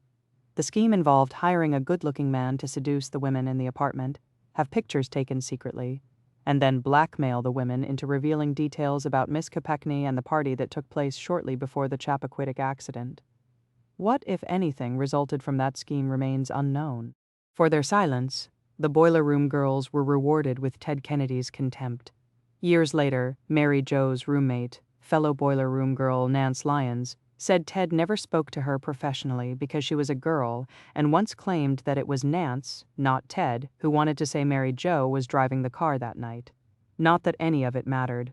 Ted had been protected from the beginning. The judge presiding over Ted's hearing, in which he pled guilty to leaving the scene of an accident, was a longtime Kennedy family friend. Ted's crisis managers had all worked and written speeches for Jack and Bobby. The bulk of the on-scene reporters were men. The first historian of Chappaquiddick, Jack Olson, whose book was published 2 days before the inquest began in January 1969, was secure in his book's premise. What had Mary Jo been doing with Senator Ted Kennedy that night? The obvious answer was that they were playing around in the weeds, Olson said. She's had a few drinks. She's very giddy and excited. She's with a Kennedy, a lifelong dream. He's probably been loving her up a little, Olson continued, just to be in the car with him in the middle of the night on a deserted island. She must have been beside herself with excitement. A spinster girl. What was she, 28? Mary Jo had been a week away from turning 29. In the Kennedy version, Mary Jo died a temptress, a seductress, a slut, and a groupie. In all likelihood, she died a virgin. Joan Bennett Kennedy. She always said that this was what broke her, not the fame or the drinking or the other women, but Chappaquiddick. That's when she gave up. That is when Joan Kennedy became a true alcoholic, a hardcore dawn-to-dusk drinker, food stains on her designer blouses, broken bones and falls, once in a gutter in Boston, rehab after rehab after rehab. Ted was an alcoholic, too, and a cocaine addict, but he always pointed to Joan and her addiction as his albatross, his cross to bear, another liability that might keep him from becoming president. When Joan was at her best and clearest, Teddy and his advisors loved putting her front and center on the cover of People or any number of women's magazines, selling her story of pain and redemption while minimizing her husband's role in her misery. His lengthy absences, his cruelty and neglect when he was home, his drinking and self-pity and verbal abuse and constant, barely concealed womanizing. He would mock her looks, even as his face and belly puffed up from the booze and his voracious eating habits. The media followed Ted's lead. Joan was the loser, the drunk, the weak one. When Joan suffered her first miscarriage in May of 1963, Ted was nowhere to be found. When 6 months later his brother Jack was assassinated, Ted kept Joan away from the wake in Hyannisport. Neither she nor her grief was welcome. Her exclusion was all the more painful because she really loved Jack, and she was one of the few people he trusted with his torment after baby Patrick died 39 hours after his birth that August. Jack was moved by Joan's sincerity, by her ability to just let him talk, and especially by her lack of Christian piety. Never once did Joan say that Patrick was better off, or with the angels now, or that God had a plan and that this longed-for baby's premature death, Jackie having held Patrick's hand for all of 10 minutes before he died, was in any way logical. You know, Jack said after one of her nightly talks with him, she's a great girl. If only Ted felt that way, he was so cold and dismissive. Take a pill or something, he would say to her. This was not meant to be her life. Joan Bennett, the smart, gorgeous, blonde debutante from New York City, college-educated at Manhattanville, had been bred for good things. She was a golden girl, a pageant queen, and then a Revlon spokesmodel earning thousands upon thousands of dollars, guided by her ad exec father. But modeling had never been her dream. She was in it for the money, which would allow her to travel the world and pursue her love of piano, which she might someday play professionally. The modeling gave her independence. Joan was a star in a famously unforgiving industry, never made clearer than the day she was up at her agency's office with her latest beau only to hear someone ask, "Who's that fat kid with Joan?" It was none other than Ted Kennedy. They had been introduced by Ted's sister Jean at Manhattanville during a dedication of a gym named for their late sister Kick in October 1957. Joan hadn't known much about the Kennedys, but her father sure did, and he was impressed. After a few phone calls and sporadic dates over the next 12 months, Ted asked Joan's father for permission to marry her.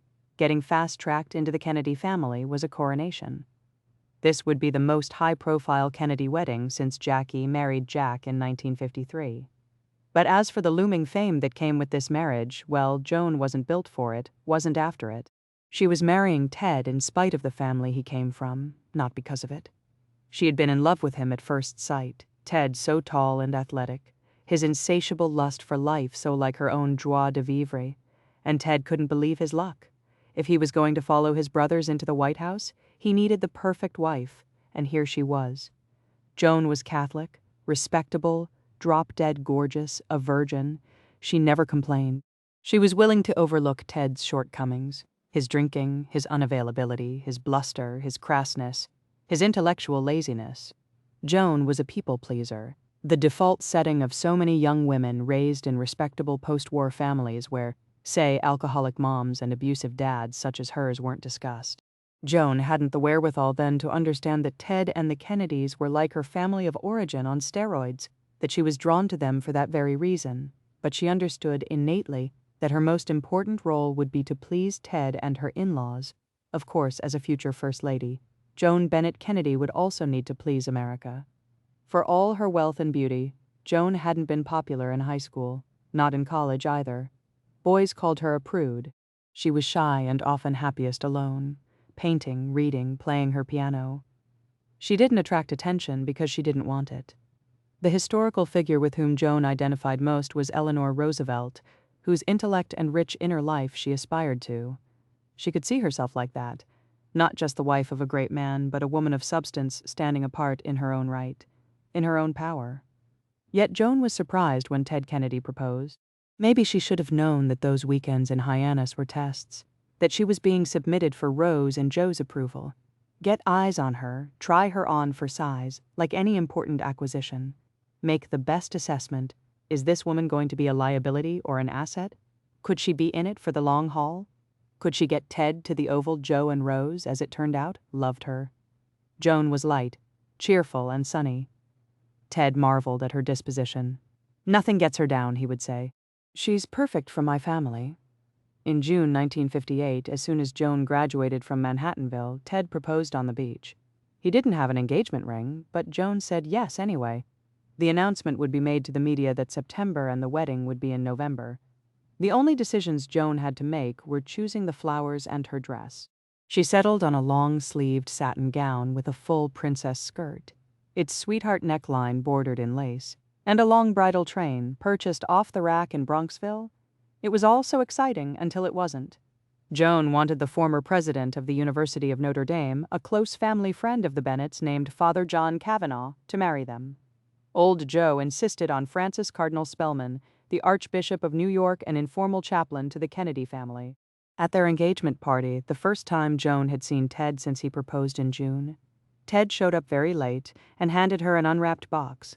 Inside was a diamond engagement ring. His father had bought it. Ted hadn't even seen it till Joan opened the box, she could tell. None of it felt right. Ted wasn't acting like a man in love. He wasn't in the throes of a grand romance. This, Joan realized, was a merger. She was a casting coup. The wedding old Joe was planning was out of her control, and her father was all too happy to play along, paying for sound design and lighting worthy of a Hollywood set. Her role would be to look pretty and produce children as if she were an assembly line worker like Ethel, the family's shining example of that and so many other idealized Kennedy qualities. Joan would need to campaign dutifully and look the other way when it came to Ted's many, many women. Joan knew. She may have been sheltered, but she wasn't naive. Before their wedding, her friends would tell her of seeing Ted out on dates and openly kissing other women. But Joan found it all too easy to blame herself. After all, she was a virgin, and she was refusing sex with Ted until their wedding night. Meanwhile, all these beautiful young women were throwing themselves at him. Technically, he was still single and one of the most eligible bachelors in America. How could she complain? It went against her very upbringing. Be good, don't cry or get angry, don't show how you feel. Ladies don't do that.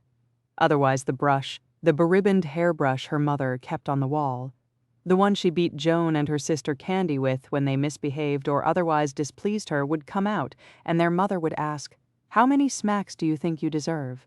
Marrying Ted was feeling like a smack in the face. Joan barely knew him, but what she was learning she didn't much like. She wasn't so sure she wanted him or the life that came with him anymore. He hadn't taken time to really get to know her. She simply ticked the right boxes and came along at the right time. She was only 22 years old. What would her life become? Was being Mrs. Ted Kennedy worth it? Joan wanted to stop the wedding. Maybe not call it off exactly, but at least postpone. She couldn't talk to Ted about it. He was never around, for one thing, and he was so passive. Joan couldn't talk to Joe Kennedy either. Who was she, after all, to approach the Kennedy patriarch with such an insolent request? She was just some girl from Bronxville, a very confused one at that. She had become awed by the Kennedys, whom she called really the big time. Could she handle them? Was this what she really wanted? Or was she crazy to turn this down? How many other women would kill to be in her position, marrying into America's first family? So Joan did what women of her class and station did. She talked to her father, who then took her worries to Joe and Ted in a face-to-face summit. It didn't go as she had hoped. "They're not going to write in the papers that my son has been tossed over," Joe thundered. "This wedding is going to happen, whether Ted or Joan like it or not." Her father would not defy Joe Kennedy. That was that. Her mother tried to be of some comfort, but all she could do was manage Joan's expectations. "He may be a little raw," she told Joan, "but Ted can finance a marriage, and he likes children. You want children, don't you? Keep him happy, whatever you do." The wedding was grand. The bride looked beautiful, and the newlyweds made the front page of the New York Daily News. The groom did not so much as touch his bride during the reception. Off they went on their honeymoon, a lush and secluded spot in the Bahamas, and for the first couple of days it was paradise. Then one night, Ted suddenly leapt out of bed and began packing. He had to leave. He had forgotten, he said, that he had an essay due for law school, and he had to catch a flight home immediately. Joan began to cry. She knew this was an excuse, a lazy one at that. Not long after, Joan was watching the film of their wedding. All the main players were wearing microphones, which was how she could hear Ted's best man, his brother Jack, lean over and whisper some last-minute advice. "Getting married," Jack said, didn't mean Ted had to give up sleeping with other women. Despite that, Joan still liked Jack, and Jack instantly liked Joan, too. He had nicknamed her the Dish, but she didn't feel minimized by it. Joan sensed Jack's pride in her beauty, and she was allowing herself to feel that, too. Her looks were currency. Power. She could walk into a room and outshine even Jackie, whom she so admired and wanted to be like, and who kept her at arm's length because Joan's allure was a threat. Jackie's wariness extended to the strangest things. In the early days of her marriage, Joan had gone to lunch with Jackie in D.C., some fancy French restaurant that Jackie loved. Joan was looking her most stylish, or so she thought until she walked toward their table and saw Jackie in a simple white shift dress and minimal makeup, flipping through the latest copy of Paris Match. Here was Joan with her big cascading pageant hair and hot pink miniskirt, her effort to impress practically shouting itself across this hushed dining room. Joan was tacky, but everything about Jackie was elegant and understated, except the smoking. Jackie smoked 3 packs a day, but joked that it was her sister Lee who came out of the womb puffing away, a cigarette in place of a rattle. Jackie always looked and smelled like money, even through her cloud of tobacco smoke. Joan had been dying to ask, what scent did Jackie wear? "I never tell anyone what perfume I wear," Jackie said. "I can't take the competition." Competition. If there was an overarching theme to life as a Kennedy, this was it. Joan hadn't come to this lunch in the spirit of rivalry. She wanted Jackie's advice. One of Ted's girlfriends had left a piece of jewelry in Joan and Ted's marital bed. Joan was mortified, devastated, furious. What should she do? "Forget about it," Jackie said. "You can't take it personally. It's just how Kennedy men are." Joan knew that Jackie took a European approach to infidelity, but she hadn't expected such radical acceptance. Did Jackie really just sit there and take it? "Frankly," Jackie said, "their behavior makes me sick." Maybe that was how Jackie made her peace with it. It wasn't just Jack, and it wasn't Jackie's fault, just as it wasn't Joan's. This was a pathology passed down from the father, a kind of negative life force, this treatment of women as accessories, broodmares, chattel. It was in the Kennedy DNA, and there didn't seem to be a cure.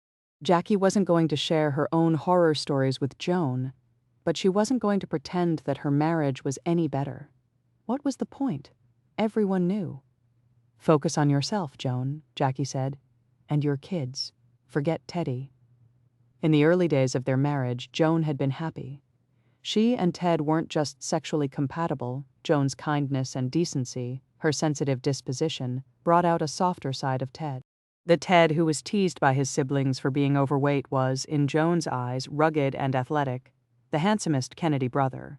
Only Joan saw in Ted the little boy traumatized by his sister Rosemary's disappearance, terrified that if he failed to please his parents, then he might be made to disappear too.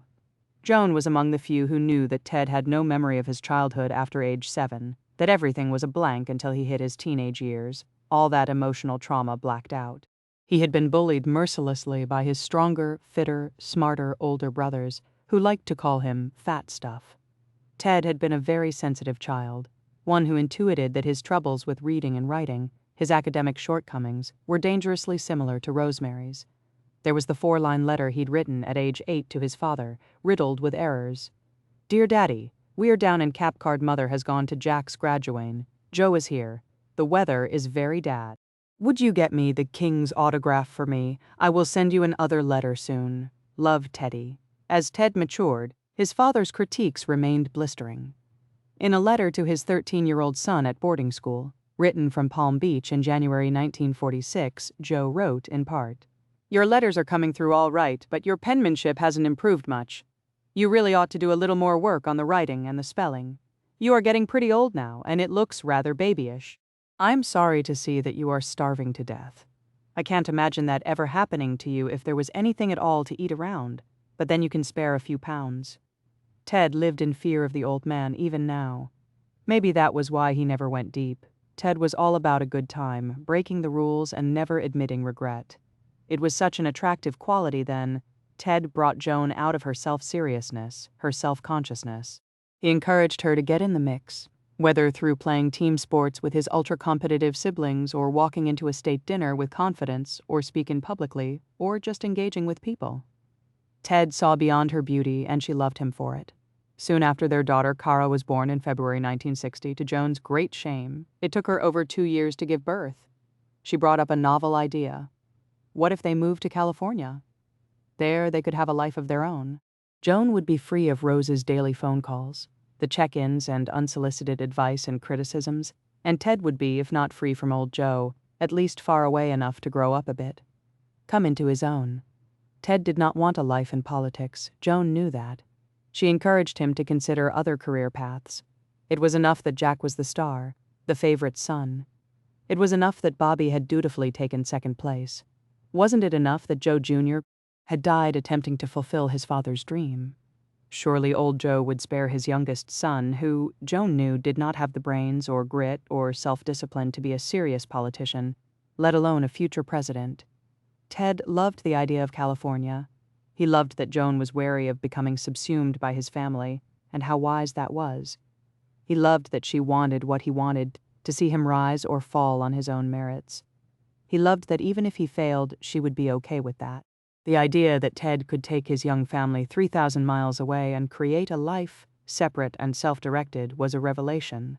They began house hunting and planning to move. Even Jack went to bat for them. "Let Teddy live his own life," Jack told their father. "He doesn't want any of this.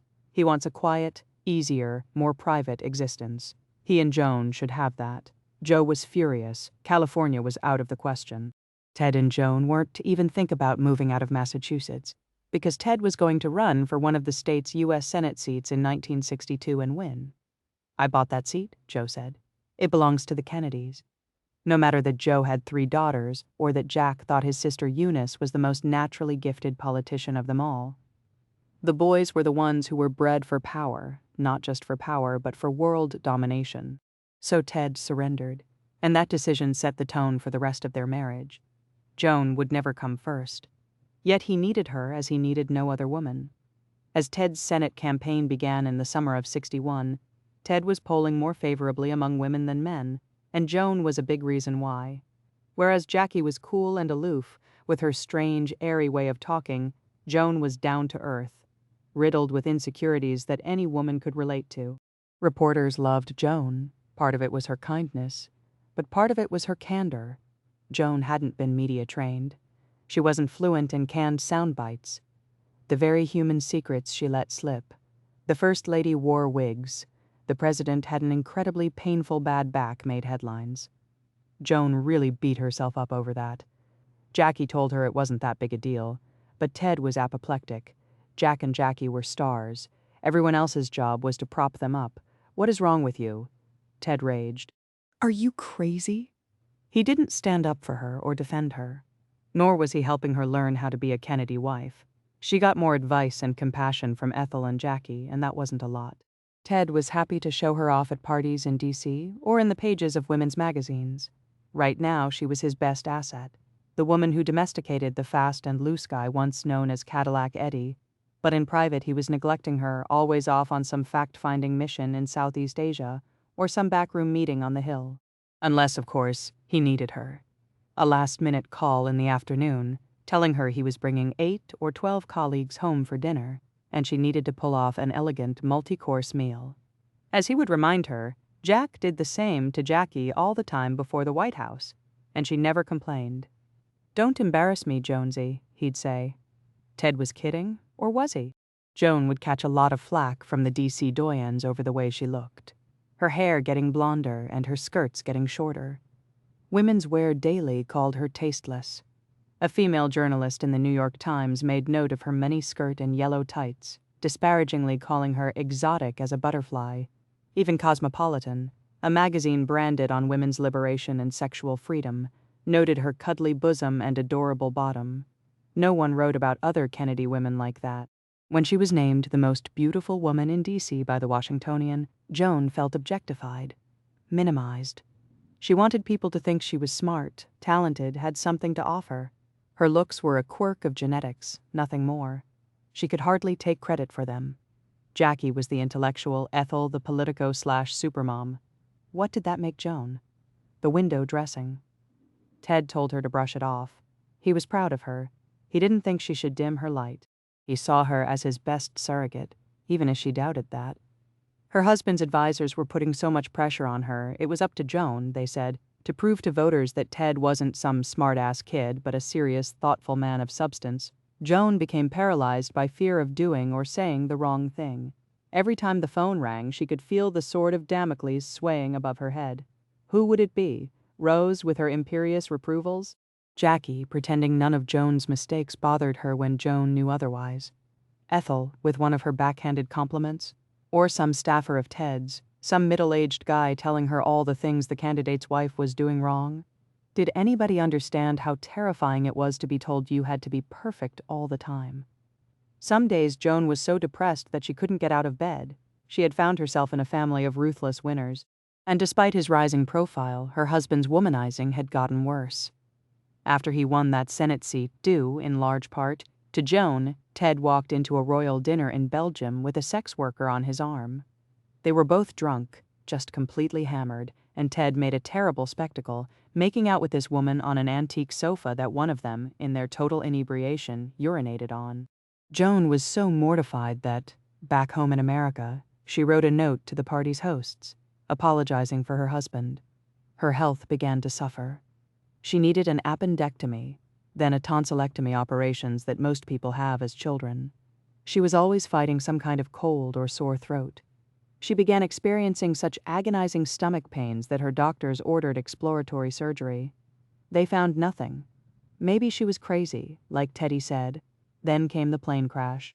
It was only about 7 months after Jack's assassination, and Ted had been flying from D.C. to Springfield, Massachusetts, where he would be named the Democratic nominee for the United States Senate. The plane was an Aero Commander, a small twin engine that had taken off in terrible weather with poor visibility. Just after midnight on June 20, 1964, Joan Kennedy was resting her eyes and waiting for Ted to arrive when there was a knock on her door. It was Jack Crimmins, one of the Kennedy family's chauffeurs. "There's been an accident," Crimmins said. Joan didn't cry, didn't collapse, just dressed quickly and had Crimmins drive her to the hospital. On the way, Joan tried to talk herself down. "Sometimes they say a plane has crashed when really it's landed, don't they?" she asked. Or they say there's been a crash when only something minor has happened, like maybe a tire blew out or it skidded on the runway. Sometimes they say it's bad when it might not even be bad. It was bad. The plane had crashed into an apple orchard in Massachusetts. Ted had been dragged from the wreckage by a fellow passenger, Senator Birch Bayh, who got Ted out before his own wife.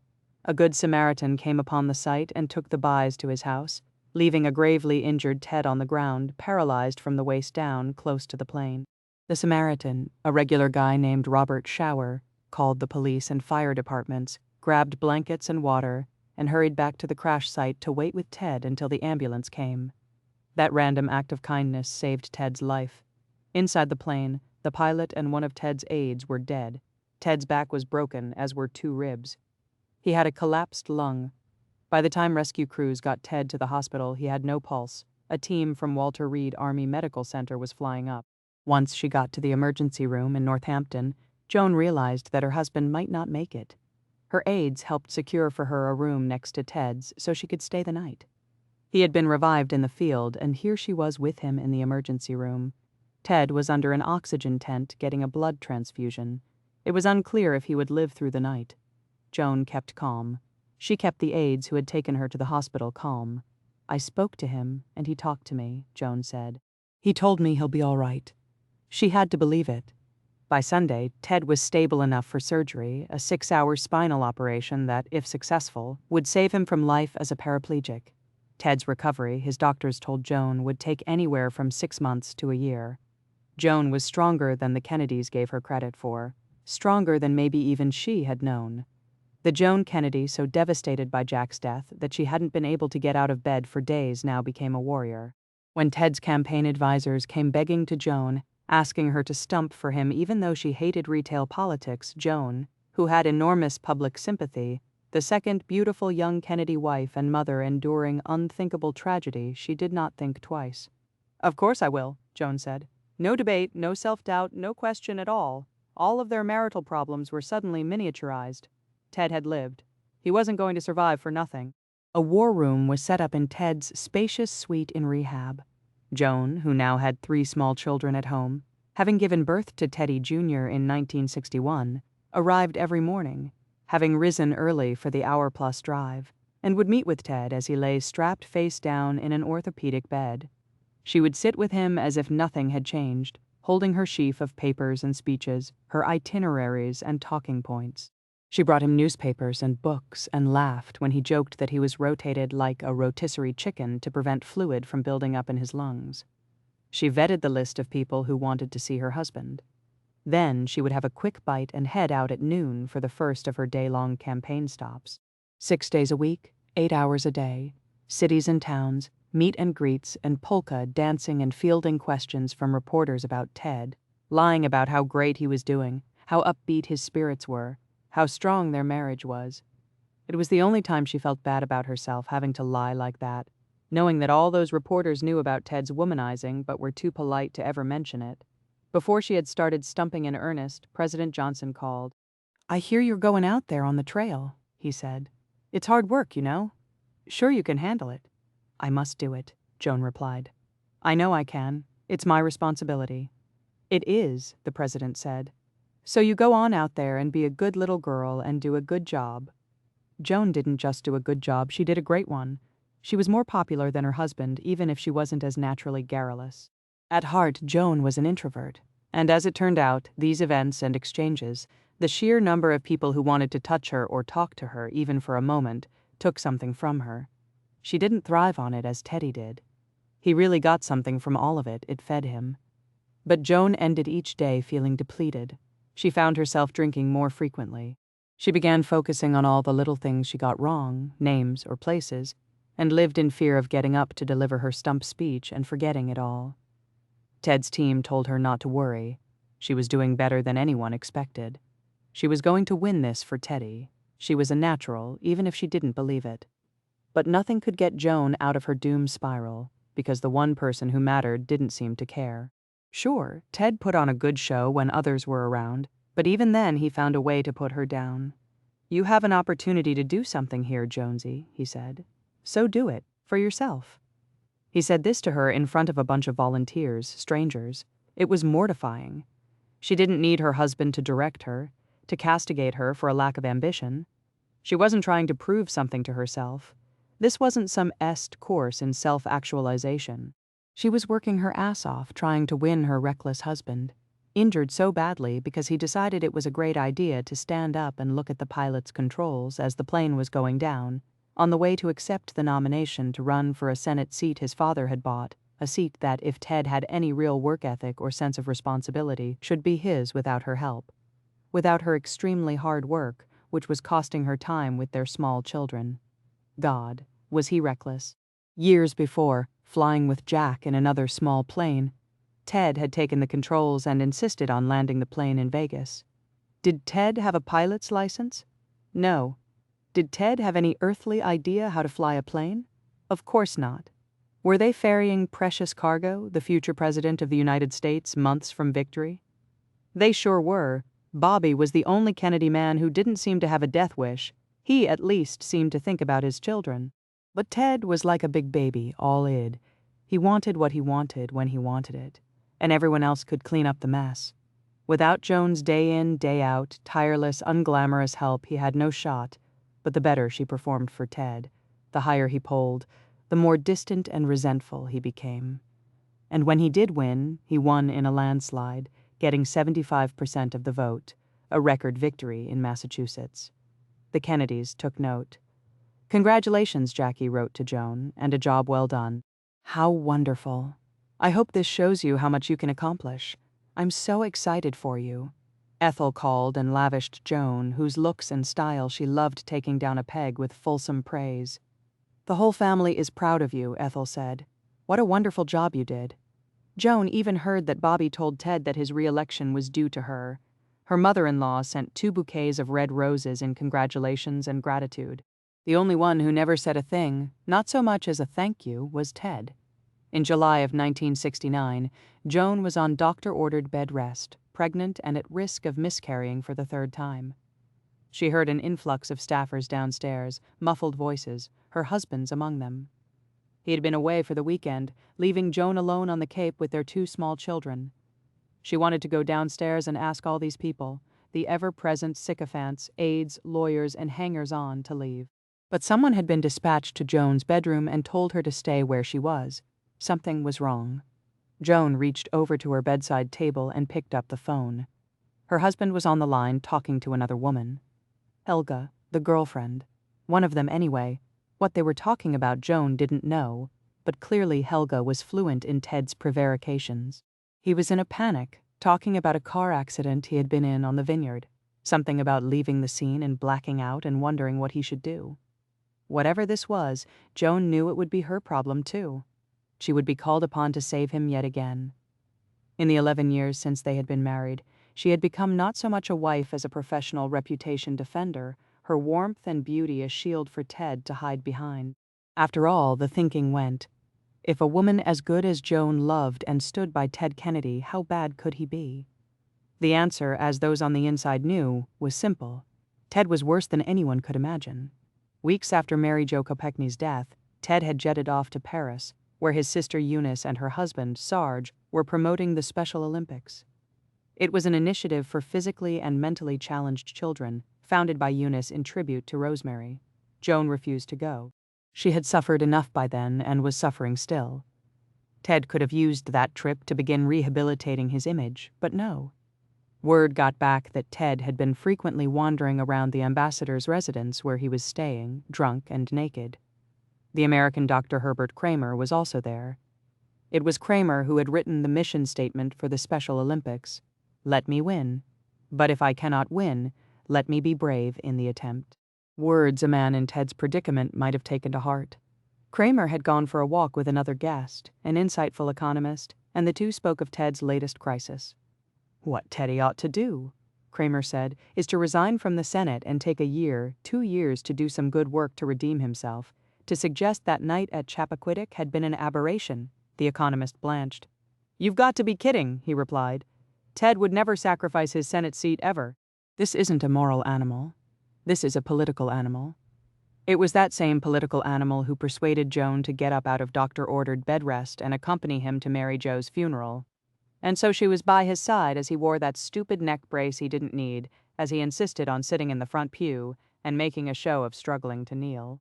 It was the political animal who decided to announce Joan's pregnancy on July 25th, just before addressing the nation that night about Mary Jo's death. And 2 days after the accident, Ted had pressured Joan into calling Mary Jo's parents. Joan wasn't cynical in the least. She didn't know what to do. A young woman's death had been caused by her husband. Yet all these men in suits, and all these Kennedy women, too, were concerned with one thing: saving Ted's career. They were such sanctimonious Catholics, such hypocrites, Jackie and Ethel and Rose, all of them impervious to shame, ruthless. It didn't matter that Joan was really hurting, as much for Mary Jo and for her and Ted's children as for herself. They were all determined to get Ted, lazy, drunk, horny, feckless, remorseless Ted, into the White House. Joan sat at the dining table downstairs. A rotary phone was placed in front of her. Ted was being nice to Joan now, solicitous. He and his aides were talking to her as if she were dumb rather than in shock. "We need you to pull this off," they said. "If the Kopechniks like you, they'll go easier on Ted. They won't push for criminal charges, they won't sue. They won't bankrupt you and your young family." Joan knew better. None of them cared about Mary Jo Kopechne. She was yet another inconvenient woman to be managed and disposed of. A number was dialed. Mary Jo's mother picked up. Joan had to say something. "Hello, Mrs. Kopech," Joan said. "This is Joan Kennedy, Ted's wife." Mary Jo's mother said hello back. She did not sound angry. This was humbling. "We are so sorry about what happened," Joan said. "The whole Kennedy family. We've had tragedy ourselves, and so we empathize with you, and we are so sorry." Mary Jo's mother was weeping softly. Joan looked up. The men in suits were exultant. Ted looked relieved, happy almost. 1 month later, 6 days before the inquest into Mary Jo's death, Joan miscarried. This would have been her 4th child, one she badly wanted. Ted had been away, camping with 2 of their children and John Jr. It was Ethel who had taken Joan to the emergency room.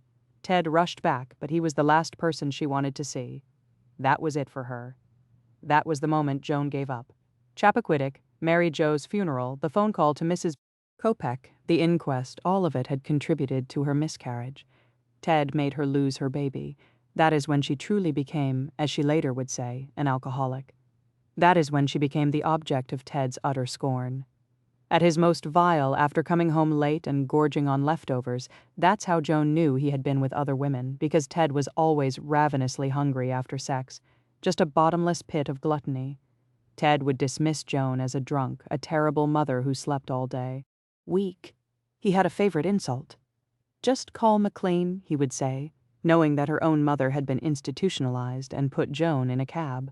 Ted, of course, held on to his Senate seat after leaving Mary Jo in that car. How? Well, he leaned heavily on his wife and his 3 dead brothers and his role as paterfamilias for all the newly fatherless Kennedy children, and all was forgiven. Joan, on the other hand, her life was becoming tabloid fodder now, something for bored housewives to consume as they waited in the grocery store checkout line. The Joan Kennedy story, from dream to nightmare. Unlike so many other headlines about her, this one, at least, was true. November would come to hold terrible new memories for Joan, too. It was early that month in 1973 that her youngest son, then 12-year-old Teddy Jr., sweet, shy, obedient Teddy, complained of pain in his right leg, the lower part where a raised bruise had formed. Doctors quickly determined that Teddy had a rare form of cancer called chondrosarcoma. His was an extremely malignant tumor at risk of metastasizing quickly. The only option, Joan and Ted were told, was to amputate the leg above the knee immediately. Early on the morning of November 18, days before the 10th anniversary of Jack's assassination, Teddy Jr. underwent a 4-hour surgery at Georgetown University Hospital. When he awoke in his hospital room, Joan was there with Ted, putting on a happy, united front and making sure their boy knew that he was going to be okay. For Joan, this was yet another crisis that soldered her to her husband's side before their son's diagnosis. She and Ted had been on the verge of separation. Joan had spent the summer traveling in Europe with their daughter, Kara. Now there was no way they could divorce. She would look like a terrible mother, and Ted's eventual run for president would be compromised. Before the accident that killed Mary Jo, Joan had been seeing 2 psychiatrists, one on Tuesdays and one on Wednesdays, as a kind of insurance. She always wanted to know what one thought of the other's assessments. She had felt trapped with Ted and was looking for a way out, but as one friend observed, Mary Jo's death further ensnared her in the marriage. Afterward, her friend said, she was the only ally Ted Kennedy had. He needed her desperately, and she knew it, and rose to the occasion. The unintended consequence for Joan? She was now a Kennedy for life. Part 6. The Mythmaker. Jackie Kennedy. Jackie would not recall much of her time at Valleyhead. It was Jack who put her there, seeking a cure for her depression, the black moods that had plagued her since childhood, and of course, this new marriage that had left her, as one of their friends put it, walking around in shock, as if she were the lone survivor of a plane crash. That was the analogy. Jack couldn't deal with Jackie's upset, nor did he care to. So off to Valleyhead she went.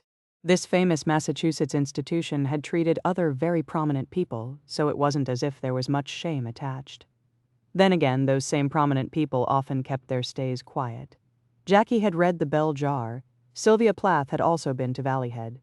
Here Jackie would undergo 3 rounds of electroshock therapy in 1 week. Each time she shook so violently it sounded like her bones were breaking. Jack never came to see her. He never called. Her days were spent dodging the other patients, forcing down inedible food and attempting to use the bathroom in private.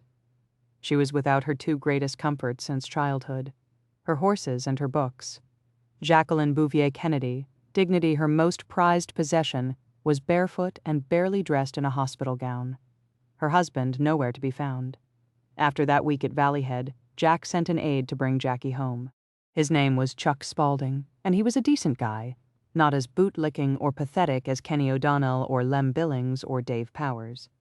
Jackie liked him. She didn't speak much on the drive back, and Chuck let her be. He was just as gentle when he escorted Jackie into the D.C. townhouse, even more so when they found that Jack wasn't there. Her husband hadn't even left a note. Chuck excused himself. Late for an appointment, he said. Jackie was truly alone. What an embarrassment she was. What a failure. Ethel and Jack's siblings were right. Jackie was as soft as they said. It hadn't seemed possible, but Jackie felt more hopeless now than at the asylum. The parameters of her marriage were extremely clear. Jackie was the political prop, and she needed to accept it. Anger, sadness, needs, wants, Jackie needed to get with the program and pack all those complicated emotions out of sight. Medicate herself. Travel, go on shopping sprees, whatever it took to keep herself docile while her husband conquered the world. And what about that? When Jack ran for president and the press coverage intensified, someone was bound to find out about Jackie's stay, weren't they? It was only a matter of time before it became national news. None of it would hurt Jack. He was too charming, too self-assured. Jackie went into the bathroom and opened the medicine cabinet. She reached for Jack's razor blades, the stainless steel Gillettes, and thought about how easy it would be to draw a warm bath and a straight line down each wrist. Had she ever been truly happy? She thought she had gone into this marriage with eyes wide open, but Jack's cheating was unbearable, the humiliations unrelenting. The babies she lost. Her beloved father's death from liver cancer in 1957, a slow suicide caused by his drinking. Her sister Lee, so competitive and envious, of what, exactly? Jackie's life was a sham, except her love for Jack. That was real. When he came home that night and found Jackie still distraught, not cured by her week in the asylum, he rallied. Jack was the loving, understanding, supportive husband Jackie so badly wanted. He understood that her default emotional settings were labile and prided himself on being the only one Jackie trusted with her weaker self. He is a rock, she said at that time, and I lean on him for everything. That night made all the difference, for a while. On November 27, 1957, Jackie gave birth to their first child, bringing Jack and Jackie closer than ever. They named her Caroline after Jackie's sister, whose given name was Caroline Lee. Jack was the first person Jackie saw when she came to, and it was he, not a nurse, wheeling the infant into her hospital room. She would often refer to this as the happiest day of her life. So Jackie could carry a baby to term. Her baby was healthy. She was free, for now, of Jack's sexually transmitted diseases. She and Jack were a real family. She could have another child if she wanted, and another. Jack was just as elated and proud. Now Jackie had power. The girl who'd wanted to write for The New Yorker, who had won Vogue's Prix de Paris award at age 20, who had hoped her entry-level job as the Washington Times-Herald's inquiring photographer would springboard her into serious journalism, who had written a screenplay about former First Lady Dolly Madison, had, after all that, bargained that life as Mrs. John F. Kennedy would be a fair trade. In some ways it was. Jack loved Jackie's irreverence, her defiant streak, her capacious mind. All the qualities Jackie's mother had sought to contain were admired by the Kennedy men to a point. What she had learned from a young age she would master as a young wife, both in public and private. Never let anyone know how quickly you see through them. Never let anyone know how deeply you are hurting. Dr. Frank Finnerty was young, only 37, but a distinguished cardiologist and professor when Jackie met him on the Cape in the spring of 1961. He had been called over to the Kennedy compound to treat Jackie for an injured ankle. Finnerty seemed kind and grounded, and something in his manner led Jackie to call him on the phone a week later. She began by telling him how her ankle was doing, then asked a favor. "Would you mind," she said, "if I called you once in a while, just to talk, to get an outside opinion on things?" Jackie would reach out to him, never the other way around. She didn't need a physician as much as a friend. She was too afraid to see a therapist. If word ever got out, people would think she was crazy. Would Dr. Finnerty help? "I know what's going on," she told him. "I'm not dumb or naive like people around my husband think. His infidelities don't bother me as much as that does." Sometimes Jackie could convince herself of this. It never lasted. "All these reporters, and they're almost always men, think I'm strange, that I must live off in my own world not to see what he's up to. I know exactly what he's up to." There were so many women that Jackie didn't know all of their names, or so she told the doctor. She was strong and prideful. She suspected that Lee had slept with her husband just once, she was sure, but never said a thing. She knew about Jack and Pamela Turner, her own assistant. She knew about Jack's euphemistic pool parties held almost daily in the White House, often attended by his brothers Ted and Bobby, and by Jack's various lackeys, and the 2 young White House secretaries who would also join them. Women ran up and down the back stairs whenever Jackie was away, leaving behind blonde hairs and bobby pins, dripping water, and passing their half-finished drinks to Secret Service agents as they scurried out the door, no doubt hearing that the First Lady was on her way home. There was the time Jackie found, in her and Jack's White House bed, a strange pair of underwear. "Would you please shop around and find who these belong to?" she had asked her husband. "They're not my size." She knew about his penchant for picking up girls while traveling and having 3-ways, 4-ways, 5-ways, swapping hookers with his buddies. She knew about the 15-year-old babysitter Jack had gotten pregnant back when he was senator. The rumors were true. She had cut that deal with Joe then, the $1 million not to leave the marriage, millions more if Jack ever gave her a sexually transmitted disease again. Jackie really didn't think Jack loved any of these women. He treated them like the help. They came when he called, left when he told them to, and were led to expect nothing from him. But she was sick of keeping the problems in her marriage secret. "Jack needs to expel some kind of hormonal surge," she told Dr. Finnerty. "I don't think he even has affection for them. It's just this intrinsic part of his life, a vicious trait he inherited from his father." There was one woman, Jackie said, who did bother her, Marilyn Monroe. She didn't go into detail, but the doctor intuited that no other paramour made Jackie as insecure. He was right. Jackie had never talked so freely. In Finnerty, she had found a true confidant. His trustworthiness, his lack of judgment or shock, his ability to come at problems practically and clinically gave Jackie the courage to share her most private dilemma, her sex life with her husband. For a man with such a libido, Jackie said, Jack was terrible in bed. She hadn't had that many experiences before she married, but she wanted more from her husband. Was it her fault? "He just goes too fast and falls asleep," Jackie said. Little did she know that this was the complaint of every woman who had had sex with Jack Kennedy. No kissing, no build-up, no intensity or sensuality or fun. He just attacked you like a dog humping a leg. He never lasted longer than 3 minutes and didn't even seem to enjoy sex. It was like a compulsion. There was never anything remotely personal about it for him. Jackie couldn't abide it. She and Jack were so well matched, especially intellectually. He relied on her for her emotional radar. No one could see through people like Jackie. He took such pride in her effusiveness, for him otherwise a rarity. When they had visited Paris that spring, Jack credited Jackie's instant rapport with President de Gaulle, the French leader's attention rapt as she spoke to him fluently in his own language about her love of French history, culture, architecture, as the masterstroke of soft diplomacy that it was. Jack went on to proudly refer to himself at a press luncheon, not as the President of the United States, but the man who accompanied Jacqueline Kennedy to Paris, and I have enjoyed it. The crowd roared, but Jack meant every word. That trip was a major victory for the Kennedy administration, and Jackie deserved all the credit. That was Jackie's genius. She knew how to bring people in while keeping herself at bay. She met them at their level, but made them want to be like her.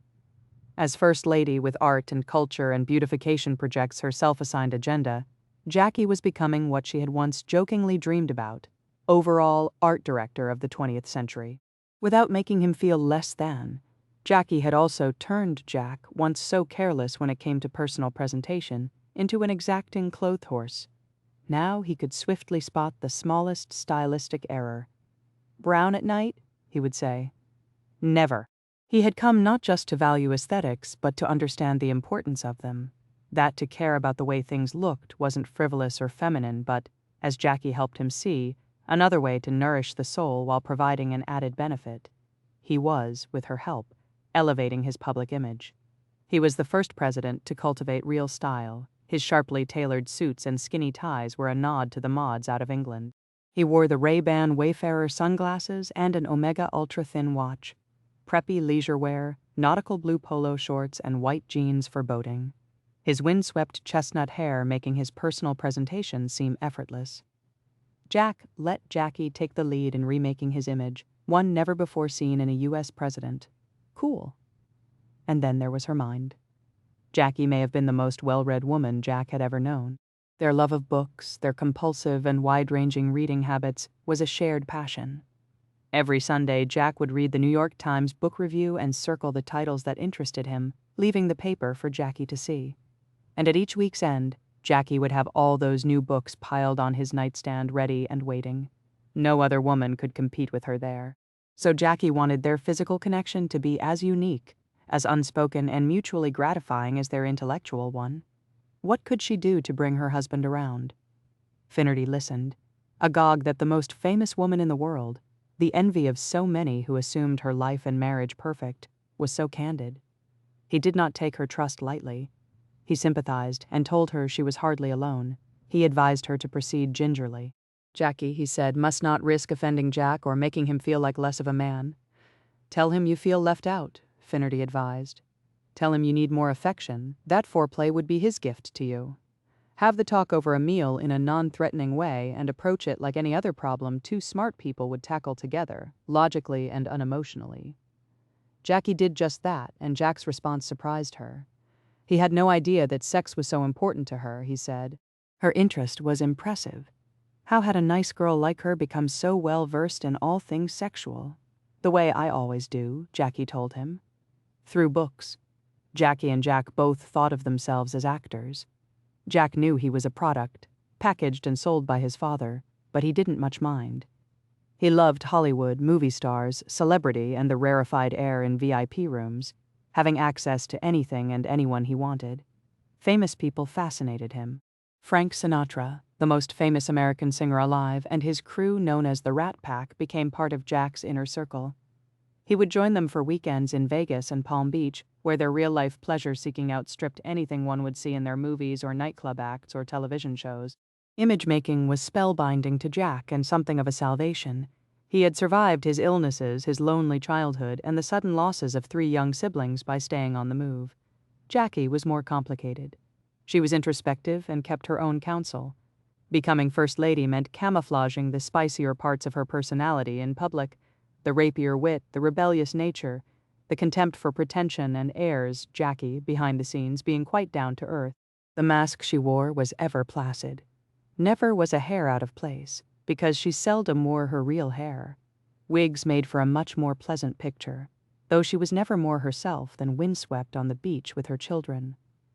As she emerged in the spotlight as the American people, women especially, didn't reject her as a snob, but expressed admiration for her youth and composure. Jackie came to really enjoy being famous. She learned how to turn off her inner self and transform herself into a character named Jacqueline Kennedy, a woman of destiny, gifted with beauty, style, 2 beautiful children, and a devoted husband who just happened to be the most powerful man on earth, who wouldn't want to be her. The frustrated actress in her had found the role of a lifetime. Jackie Kennedy would reimagine what it meant to be First Lady of the United States. She was creating a character from the ground up, and if she did it right, with Jack eager to play along, then Jack and Jackie Kennedy would not just be historic but iconic. The White House was her set. Her Chanel suits and mink stoles her wardrobe, and her in-laws her supporting players, their toothy, athletic ruggedness the perfect foil to Jackie's graceful reserve. Jack used to get theatrically exasperated with Jackie's spending. "She's breaking my goddamn ass," he'd yell right in front of his staff, and oh, did Jackie love that. Didn't she have the right? It wasn't even Jack's own money she was spending. It was the old man's, and the old man knew Jackie's worth. She was, after all, becoming the global brand ambassador for the House of Kennedy. So what if she wanted Chanel suits in every color, or piles of David Webb jewels, or her hairdresser flown in from New York City? Wasn't that a small price to pay? It made her feel better, and frankly, it gave her something to do. Acquiring rare, expensive things filled a hole in Jackie, to be sure. She didn't have to play the faithful wife, that was no act, but she did have to act as a happy one. Like all great stars, she knew when to decline comment, when to play dumb, and when to disappear, as she did the night in May 1962, when Marilyn Monroe, dressed in a shimmering, skin-tight nude gown in front of a packed Madison Square Garden and the entire world, cooed happy birthday to her husband as he sat in the audience, all but announcing that she and the married President of the United States were having an affair. Jackie was a student of art and cinema. She knew the power of silence. She had known her absence that night would be infinitely more powerful than her presence, so she stayed on her rented farm in Virginia with her children and her horses, sending the public a careful, non-verbal message. Your First Lady shares your values, and she is also appalled. The trappings of celebrity and garish shows are not for her. She is happiest taking care of her small children far from the spotlight. A spectacle such as that one is far beneath her. Those who knew better, the reporters and the friends and the family members, felt sorry for Jackie. But she didn't want their pity. She cared only for her dignity, and Jack had treated that as an afterthought. Jackie didn't think Jack mean, simply careless. And after so many near-death experiences, such heartless neglect in childhood, never once did his mother touch him affectionately, never so much as tousling the hair on his little head. She could understand his impulsivity, justify it even. But this particular mortification was different. It hurt Jackie deeply. Was this revenge for all she had done for him? Was he jealous of her fame, of the inner strength that allowed her to survive the loss of her babies and his constant infidelities? At times Jackie seemed to need no one, though that wasn't true. As she had shown him after her time at Valley Head, she really did need her husband. She wanted him and only him, but the more she made that known to him, the more he pushed her away. This was the second time Jackie really thought she would leave. She gave him an ultimatum, and she meant it. No more contact with Marilyn Monroe.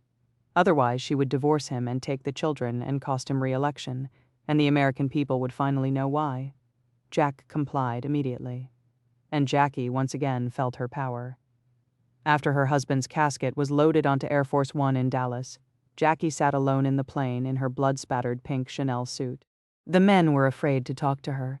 Everyone was weeping, even the Secret Service. Some were in a panic, convinced that they were sitting targets on the tarmac. One of them, an Air Force general, was near hysterical. Jackie had gone into the plane's rear bathroom and cleaned her face and hair of Jack's blood and brains. She was already regretting that. She had been shocked upon boarding Air Force One to find Lyndon Johnson, the sheer physical enormity of him, splayed out on the bed she and Jack had made love in the day before, giving dictation. Where was the decorum? How could he not assume she would head to the bedroom? That she might need her privacy. Lyndon had so quickly and easily assumed the mantle of president. Her husband had been dead only 2 hours. She stood before him in disbelief. I should have left the blood on my face, Jackie said to herself. Let them see what they've done. The rest of her body was still splattered with Jack's blood. One leg slathered in it, her gold bracelet caked with it. She was covered in death. Lyndon hastily roused himself and left without saying a word, his secretary fast behind him. Laid out for her on the president's bed was a clean white dress. Who had put it there? No matter, Jackie had no intention of changing into it. She knew what that dress, originally intended for a campaign stop in Austin, would signify whitewashing the fresh slaughter of her husband for the history books. Lyndon, like all bullies, was a coward at the core. He was always giving orders while making his staffers watch him sitting on the toilet, or urinating in his sink, or brandishing his penis in front of his female secretaries. But he was different with Jackie, despite the mutual loathing between him and her husband. He was kind to her, gentlemanly, and Jackie liked him. Now, as he came back into the bedroom with his wife, Lady Bird, Lyndon searched for the right words. "Honey," he said. He put his arm around her but left it to his wife, and Jackie had much in common with her, knowing the pain of your famous husband's philandering to offer condolences. "Oh, Jackie," Lady Bird said, "we never even wanted to be vice president, and now it's come to this." "What if I hadn't been there?" Jackie said. I was so glad I was there. It had been her first real campaign trip in years. I don't know what to say. Lady Bird was crying. "What wounds me most of all is that this should happen in my beloved state of Texas." Jackie let the faux pas go. She could see the instant regret on Lady Bird's face. "Can we get someone to help you put on fresh things?" This was no better, but Lady Bird was trying. "Oh no," Jackie said. "Not right now." The cabin was swelteringly hot, the fuselage absorbing the blazing Texas sun as the plane sat idle. The Kennedy and Johnson men fighting over when to take off. Jackie was seated on the bed now, squeezed between the new president and first lady. "Trapped? Well," Lyndon said, "about the swearing in." Of course. That was why they were here. They wanted Jackie to stand next to Lyndon as he took the oath of office. It was an image that would go around the world. Without Jackie, instantly the most sympathetic, pitied woman in America, Lyndon could easily lose half the electorate. No wonder that white dress had been laid out. Jackie was meant to look clean, virginal, cool. Lyndon's bride. America's bride.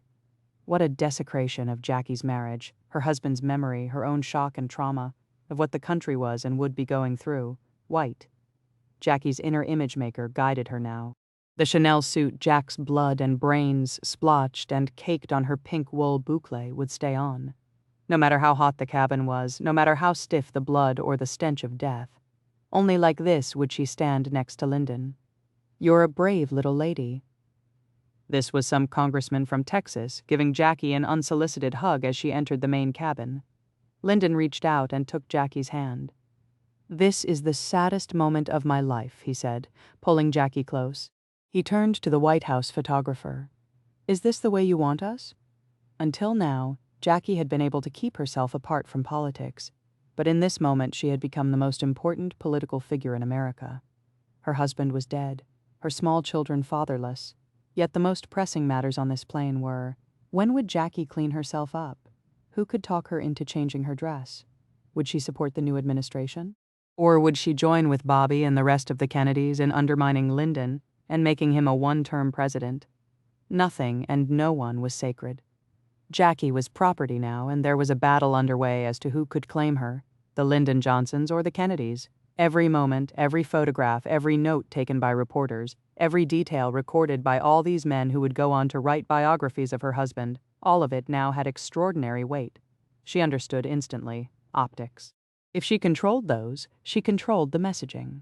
She could shape how history viewed her husband. "It's going to be so long and so lonely," she said, her voice barely above a whisper. Lyndon took the oath, the plane took off. Then, as if it were any other afternoon, he ordered a second bowl of soup and gobbled it down. The chief of Dallas Police on Air Force One, who knew why, addressed Jackie loudly enough for everyone to hear. "God bless you, little lady," he said. You ought to go back and lie down. You've had a bad day. Little lady, do this, do that."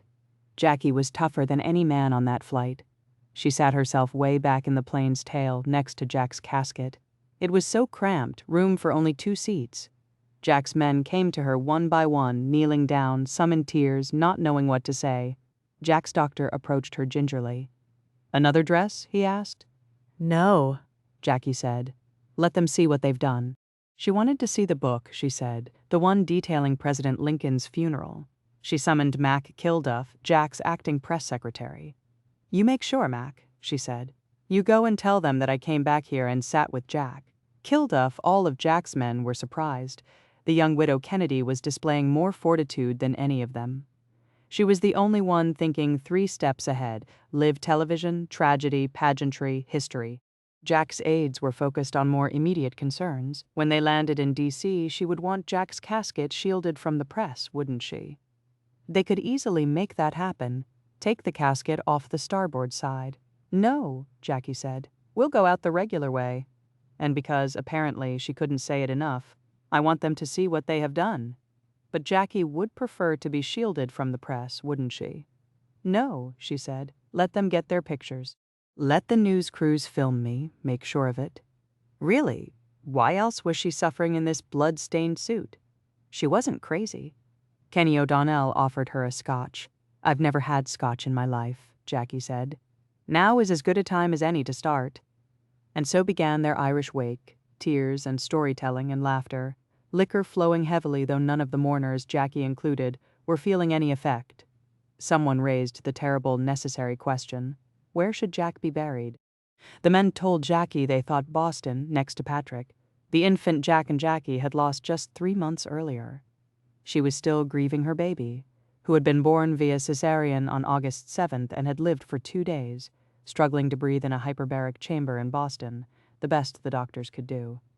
She hadn't known the extent of Jack's anguish, that he kept asking the doctors, will he be retarded? So fearful of what had happened to Rosemary. He had made sure that Jackie saw the baby and held his hand before they moved him to another hospital. Jack never left the baby's side, and after Patrick died, he had never left hers. He must be buried in Boston, Kenny told her. Don't you let them change it? No, Jackie thought to herself. He won't be. She had had this conversation with Jack as he neared his first anniversary in the White House. It wasn't morbid to her, it was practical. He had said they should both be buried in Hyannis with all the Kennedys, but Jackie disagreed. I think you should be buried in Arlington, she told him. You just belong to all the country. At 2 minutes before 6 p.m., the plane landed at Andrews Air Force Base. Thousands of people were gathered outside, silent. Klieg lights and TV cameras were in position, broadcasting live as her husband's coffin was visibly lowered to the ground. The sky was dark, a black backdrop for this terrible tableau. Bobby had been waiting for Jackie at Andrews Air Force Base. He boarded Air Force One as soon as it landed and went right to Jackie. When it was time to lower Jack's coffin, they stood together, Jackie's right hand clutching Bobby's, her black handbag in the other. It was a detail, a signal that only other women would notice. I literally have my bearings. I'm holding all my stuff together. An ambulance would take Jack's body to Bethesda for the autopsy. The driver, Jackie made sure, was Bill Greer, who had driven the black Cadillac carrying Jackie and Jack in Dallas when he was shot. She wanted him to know that he was not to blame, that she didn't blame him. She would ride in the ambulance with Bobby, the coffin between them. She would see the photographs soon, the televised news reports, and was worried she might not have made her intended effect. What is the line? Jackie asked Bobby, between histrionics and drama. She was going for high theater but worried she might verge on camp. She knew that Bobby knew that her question, her intention, was pure. This was all for Jack, from the moment she left Air Force One with Jack's casket until the moment he went into the ground. Jackie was on a self-appointed mission, statecraft and stagecraft. Legacy. The 3 days ahead offered Jackie a kind of respite. She could control what happened next. Woe to anyone who dared deny her. The funeral would be broadcast live. 3 days of ceremonies, all Jackie's brainstorm. The men who'd been so deferential to her on Air Force One were now beginning to push back. She wanted a closed coffin. Bobby Kennedy and Bob McNamara insisted it be open, traditional with heads of state, they said, as if the First Lady hadn't known. In that case, Jackie said, why don't all of you take a look at him and tell me that you think an open casket is the dignified choice? One by one, members of the Kennedy inner circle looked and agreed. Jackie was right. Jack, in her words, looked like one of Madame Tussauds' wax dummies. She was in fighting form, amped up on adrenaline and speed. That was another secret between her and Jack, their confidential appointments with Max Jacobson, the German physician they called Dr. Feelgood. He shot them up with all kinds of drugs: speed, steroids, painkillers, animal hormones, bone marrow, human placenta. Neither Jack nor Jackie knew what exactly was in feel-goods injections. "I don't care if it's horse piss," Jack once said. "It works." The good doctor flew to D.C. as soon as he heard, but nothing could knock Jackie out. All that scotch on Air Force One hadn't made her sleepy, nor were the sedatives the White House doctors injected her with at night working. She felt as if she were being tossed around in the ocean by giant waves, endlessly fighting to break the surface. Who would take care of her? Her children? Where would she live? What would she do? What would become of them? Jackie threw herself into planning Jack's funeral. What she wanted would normally take weeks to execute. She made it happen within hours. Jack's casket would be drawn by a riderless horse out of the White House Drive and down Pennsylvania Avenue, on the same caisson that had carried Franklin Delano Roosevelt. Jack would be buried at Arlington, their lost babies disinterred and buried alongside him, an eternal flame lighting their graves. That idea had come to her from visiting the tomb of the unknown soldier at the Arc de Triomphe. Bill Walton, the abstract expressionist painter and a friend of Jack and Jackie's, advised against it. "Aesthetically unfortunate," he told her. She ignored him. He was hardly composed enough as it was.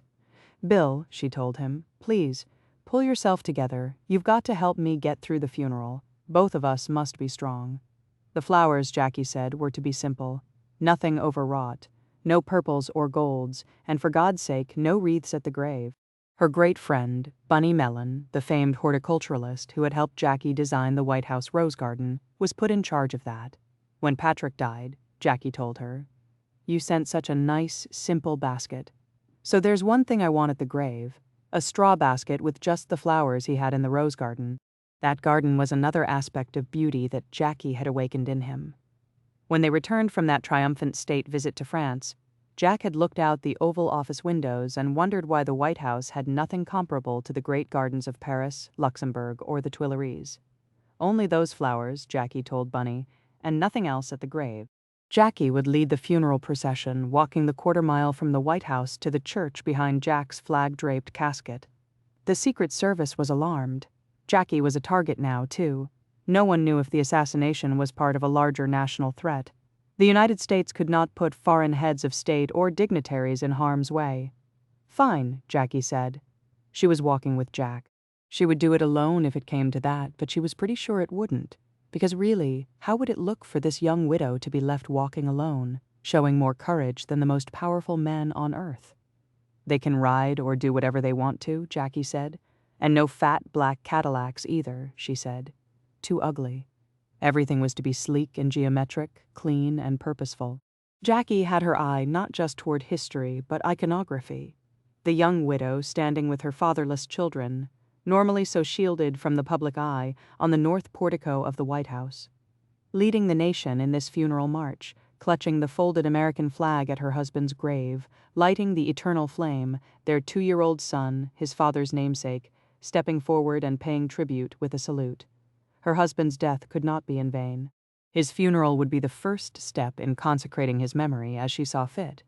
This wasn't only about history, this was to enshrine their marriage, her love for him and his for her, as sacred and true. She demanded pomp and pageantry. She was going to transform the country's trauma, the violent death of a young president, into something regal and majestic. Jackie was striking a near impossible balance of grandeur and minimalism, pathos without mawkishness. America would show the world that this young nation could survive anything, with Jackie leading the way. Before the funeral cortege was about to begin, Jackie stood among the guests in the stateroom and looked around, not another woman to be found. Jackie's mother, Janet, so often disapproving, wasn't surprised by her daughter's unerring flourishes amid quick decision-making. "Jackie has a great sense of the dramatic," she said. Janet couldn't find a thing to criticize. Jackie had only one black dress, a Givenchy that she had worn to Eleanor Roosevelt's funeral and for John Jr.'s christening. She would wear it now for Jack. Her maid was told to buy 3 pairs of sheer black stockings and a black veil, not the mantillas Jackie wore to church, but a full veil that would obscure, but not conceal, her face. This was the first time Jackie would draw a curtain between herself and the public. There was the Jackie before the First Lady who favored bright, solid colors, her plumage so people could see her, and the Jackie after. She didn't know who that was yet, but she knew the mother she would need to become. Caroline and John wouldn't be just the children of a former president, mildly interesting relics of a past administration. They would be living legacies requiring an upbringing that she would need to invent as she went along. But first, Jackie needed to get her small children through the next few days. It was a task even more daunting than helping the country through its grief. She hadn't been able to bear the thought of telling the children. When she heard that the Secret Service had taken them from the White House on the night of the assassination, she was enraged.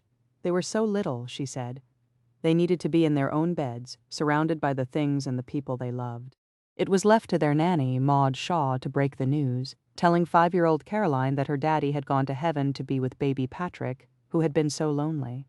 Caroline cried so hard that Shaw feared she would choke. John's 3rd birthday would coincide with the funeral, and Jackie was determined that her son would still have a party. He was too young to understand what was happening. He thought his father had flown away on his special helicopter. Now Jackie had Caroline and John write a letter to their father. She would do the same, writing 5 tear-stained pages addressed to "My darling Jack." It was an exorcism of sorts, Jackie expressing herself like the writer she was. To others, she spoke of only 2 things: what had happened in Dallas and what she wanted for the funeral. No one, not even Bobby, could draw her out on her emotions. And so the letter she would leave with Jack in his coffin was as much for her as him. She had survived the loss of baby Patrick, she wrote, only because of Jack. She wrote of what she had said to him soon after, that she now knew she could suffer anything except losing Jack. The blow, she wrote, I could not bear, yet here she was, bearing it.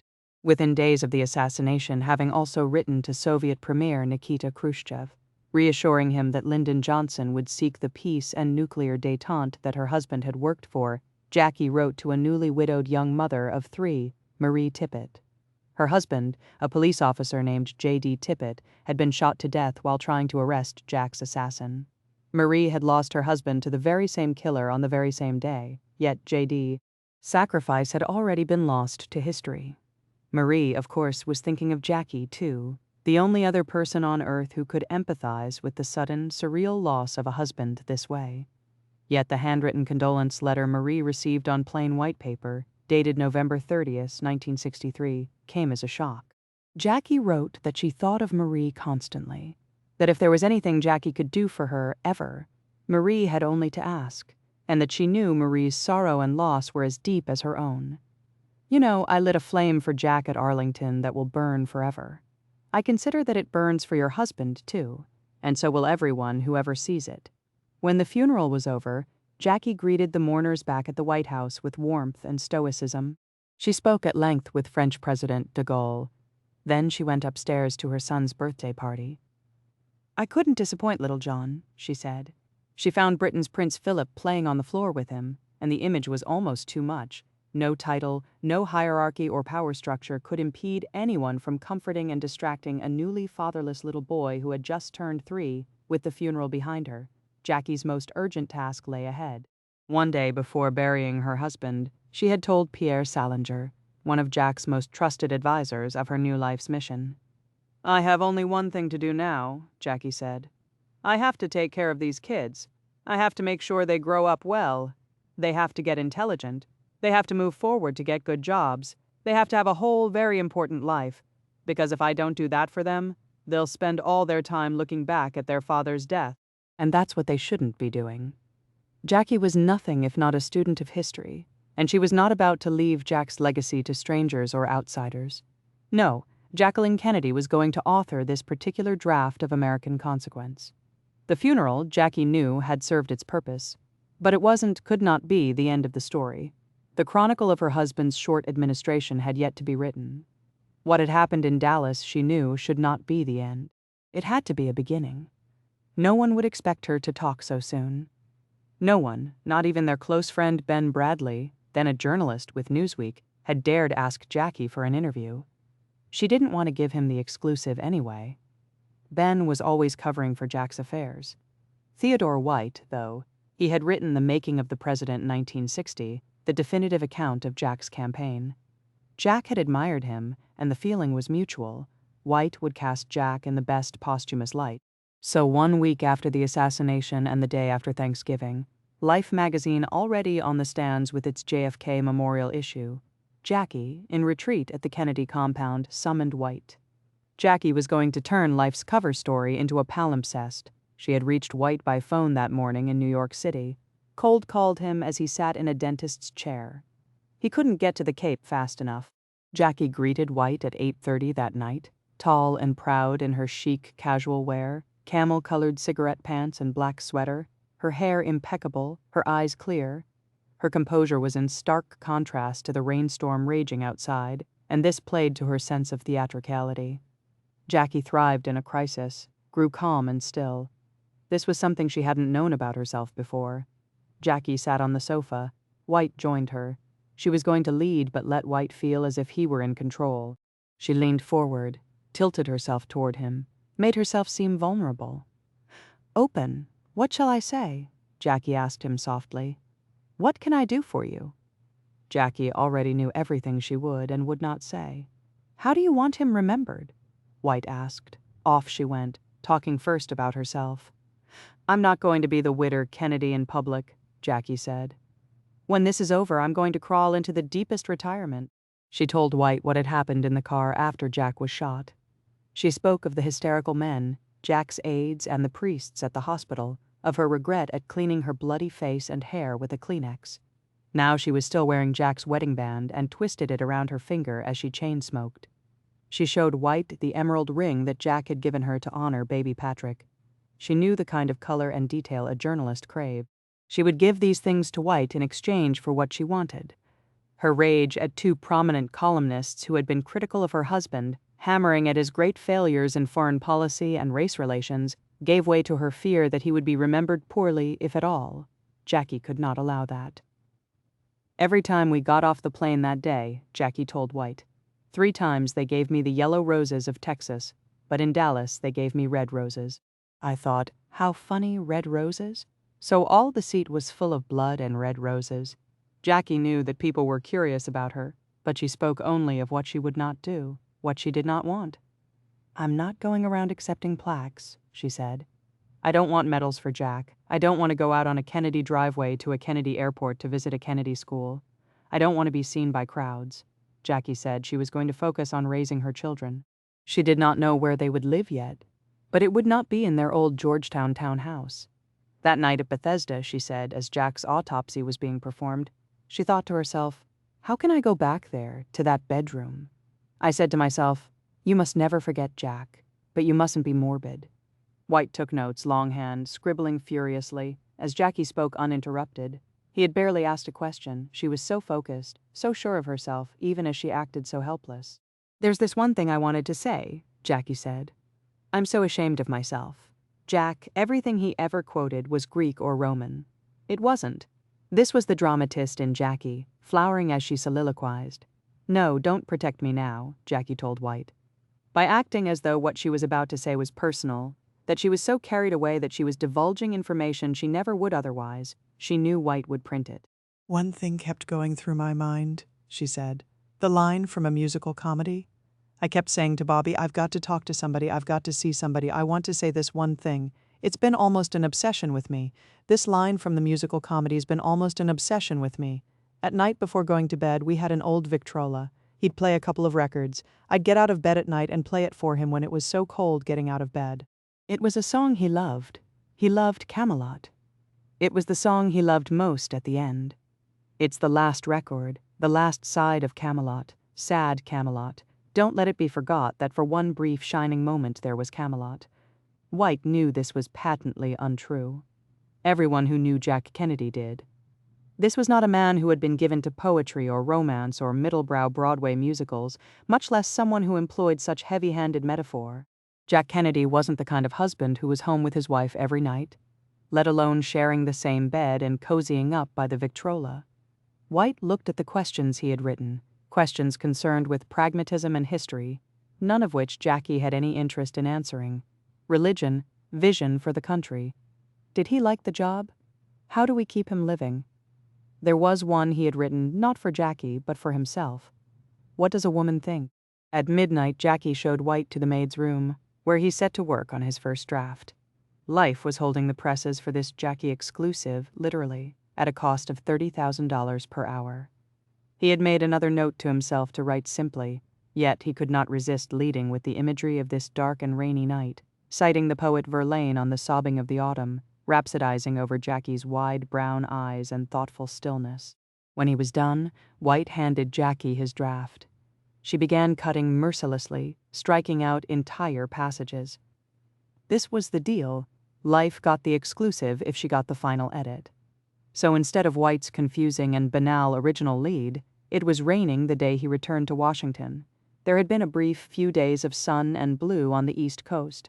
Jackie insisted that White's third graph, a knockout, become the lead. She remembered how hot the sun had been in Dallas. Yes, that put the reader right there, in the back of that car with Jackie, just before the first shot. It was compelling, intimate, foreboding, and other memories, very private and frightening, White had written. But mostly how all through the night they had tried to separate him from her, to sedate her, and take care of her. Jackie did not like that. She struck out, and take care of her, writing, she would not let them sedate her. A lachrymose line about Jackie wearing Jack's wedding ring. The closest thing she had from memory of him, she said, letting the fingers of the right hand touch the left, was cut, too. She wanted this piece moving at a fast clip until it reached the mythological ending she had crafted for Jack. Sometime close to 2 a.m., White called his editors in New York and dictated the final draft from her kitchen. Jackie stood over him to ensure that her version, word for word, would be the published one. She was right to do so. She listened as White pushed back tensely, his editors calling the Camelot stuff overwrought, untrue, laughable. Jackie looked at White and shook her head back and forth. It was her version or nothing. And so her first draft of history won out. The very last line, the kicker, written in her own back-slanted cursive, for one brief shining moment there was Camelot. That fairy tale would captivate America for decades to come at the cost of many more women. What, in hindsight, had she wrought? Part 7. Stolen Youth. Pamela Kelly, summer of 1973, Cape Cod. Pamela Kelly was one of Hyannis's golden girls, popular and cool, with long blonde hair parted down the middle. She and her siblings had grown up close to the Kennedy compound, going to birthday parties and movie nights at the Robert F. Kennedy house, friends with most of the children. The Kennedy compound by now was a storied place in American mythology, but it really wasn't a compound. Rose and Joe Kennedy had a big house on the ocean. That was where they took all those photos of the Kennedys playing touch football or toothily roughhousing. Jackie and JFK had a smaller house around the corner, and other family members wound up buying houses nearby. Summers were the only time that Bobby Kennedy Jr. and his brothers Joe and David were around. All three boys were especially drawn to Pam. Bobby and Joe were hellions, but David was the sensitive one. That made him weak in the eyes of the other Kennedys, but Pam and her sisters adored David. He was so kind, so genuinely interested in other people. This would be Pam's last summer on the Cape before graduating high school, and she had begun seeing David. Ethel Kennedy didn't like the Kelly girls, but then Ethel didn't seem to like many people, including, sometimes, her own children. Maybe because Pam was so much like Ethel's boys, wild and impetuous. School not a priority, drinking and taking drugs, no real aim in life. Not yet, at least. But to Ethel, girls were the problem. It didn't matter that her boys were known as the Hyannisport Terrors, that they painted their faces black before slipping out into the night to stuff their neighbors' tailpipes with potatoes, or that they would run into oncoming traffic and fall in the road, pretending to be mortally wounded while their cousins terrorized these random drivers. "You killed a Kennedy!" they would yell, Bobby Jr., as the ringleader would roam the streets with one of his massive hawks. These birds were a point of pride for him, having taken up falconry after his father's assassination. Everyone else hated those hawks, because Bobby never really learned how to train them. Yet he insisted on having his birds and other exotic animals in his room at boarding school. He once threatened a Hyannis police officer with one of his hawks, saying he had trained it to kill cops. Everything Ethel's kids did on the Cape was to prove a single point: Kennedys could get away with anything. August 13 on the Cape was gusty and raw, no good for the beach. David and Joe and a bunch of other kids were headed to Nantucket on the ferry. Would Pam and her younger sister Kim like to come? Pam wasn't feeling all that great, but Kim wanted to go with her sister. Kim was near tears, begging Pam to change her mind. Part of it, Pam knew, was that Kim was trying to cram in as much time together before Pam graduated and headed off to this new life she had planned in San Francisco. Pam and Kim were only 1 year apart. Irish twins, they were called, and especially close. How could Pam say no? So they packed their bags, and the next day was as Pam expected. She and Kim, among 7 kids, piled into a Jeep with seating for only 4. There was no roof. Joe was at the wheel, tearing through the unpaved roads of Nantucket. Kids just spilling out of the Jeep, playing the usual Kennedy game of ducking under low-hanging tree branches as they sped along. A dare that could get you clotheslined by a branch or worse. Joints were passed. Joe drove in circles before crossing into the other lane and into oncoming traffic. He swerved. The Jeep flipped at least twice. Its passengers launched into the air like small missiles. Kim landed on the pavement. Another girl thudded down on top of her. 3 others were thrown into the woods. "Where's Pam?" Kim was frantic. "Where's Pam? Where's Pam?" Passers-by halted. Ambulances came with what small mercies they could offer on such a tiny island, loading Kim and Pam and a girl named Mary into the first ambulance on stretchers. "Pam," Kim said, "how are you?" "I can't feel my legs," Pam said. Mary was screaming her head off. "I can't feel anything," Pam said. "You're in shock, Pam," Kim said. You'll be all right. Pam had been thrown 30 feet before smashing down onto a tree stump. A priest was called to give her last rites. Then she was carried by stretcher onto a helicopter. 3 hours later, Pam was back on the mainland at Cape Cod Hospital in Hyannis, rushed into emergency surgery with a swollen spine. When her surgeons emerged, 7 hours later, surgeons called in by Ted Kennedy from Boston. Among the best there were, they told the Kellys that it would be 2 weeks before they would know if Pam would ever walk again. Her older sister, Karen, was in the tiny Cape Cod waiting room. She had been working her summer job at the CVS pharmacy at the mall when her parents called her manager, asking for Karen to please be sent home. Kim had been checked out of the emergency room hours earlier and was back home in their living room. The sisters sat in silence for a few minutes as they watched a news report about the accident.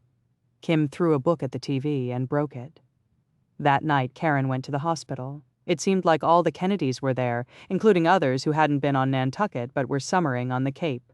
Joe's cousin Maria Shriver among them. The Kelly kids loved Maria, thought she was a doll. Kim, choking back tears, went outside to smoke a cigarette. Maria followed and did her best to comfort her as Kennedys knew how. "Don't cry," she told Karen. "Don't cry in front of all these people." Maria herself was maybe 18 years old, but at least she was trying to help, unlike Joe, who was also at the hospital instead of where he should be, in a police interrogation room. He hadn't been tested for drugs or alcohol after the crash. He hadn't said, "I'm sorry" to the Kellys or to anyone. Kim would blame herself. "I'm the one who should be hurt," she would say. "I'm stronger than she is." Why Pam? Sweet, gentle, funny Pam, who loved animals, who would take the blame for any of her siblings, anytime, because her parents knew she was never really the guilty one anyway. Pam, who didn't ask for much in life, who was happiest sitting under a streetlight on summer nights after family dinners, or stargazing on the beach, breathing in the soft, salty ocean air with her friends, Kim, of course, and Bobby Jr. and Joe and David, promising each other that no matter where life took them, they would always reunite here. On those evenings, when it was time to go home, Pam and Kim would break off and stay at the beach, gulls smashing shells against craggy rocks, and just sit. The vastness of the ocean against the night sky seemed to embody their future, huge, unknowable, vaguely mystical, touched by this storied American family who shared their largesse along with their danger. The carnage, as reported, was unbelievable. Mary's pelvis and femur were shattered. 2 girls had broken their necks. 6 days later, Joe Kennedy was in court, standing before Judge George Anastos, a college classmate of his late uncle Joseph Kennedy who had been killed in the war. There Joe sat, inexpressive and emotionless, as witnesses and drivers testified that Joe had been driving in the wrong lane and speeding while kids were standing up and hanging out of the Jeep. Joe pled not guilty, even though he had told the police that the accident was all his fault. His mother Ethel was in the small Nantucket courthouse, as was his Uncle Ted. The judge turned to Joe. "Do you believe that prison sentences deter automobile accidents?" the judge asked. "I don't think so," Joe said. "I think that someone getting seriously hurt would be more of a deterrent." 4 of his 7 passengers had been gravely injured. "You had a great father, and you have a great mother," Anastos said. "Use your illustrious name as an asset instead of coming into court like this." He gave Joe a $100 fine and let him go. It was quick and tidy, both in court and the press. In their coverage of Joe's court hearing, the New York Times didn't mention Pam's name or the extent of her injuries until the last paragraph. Her mother delivered the news. She told Pam she would never walk again, that the doctors said she would never have children, and that she probably wouldn't live past the age of 40. Pam didn't say a word. Tears spilled down her face. 2 weeks earlier, her whole life lay ahead of her. Now she was in a hospital bed, shivering under ice packs meant to relieve her back spasms. She would never go to the bathroom normally again. Her world would be wheelchairs and physical therapy and catheters, and Kennedys.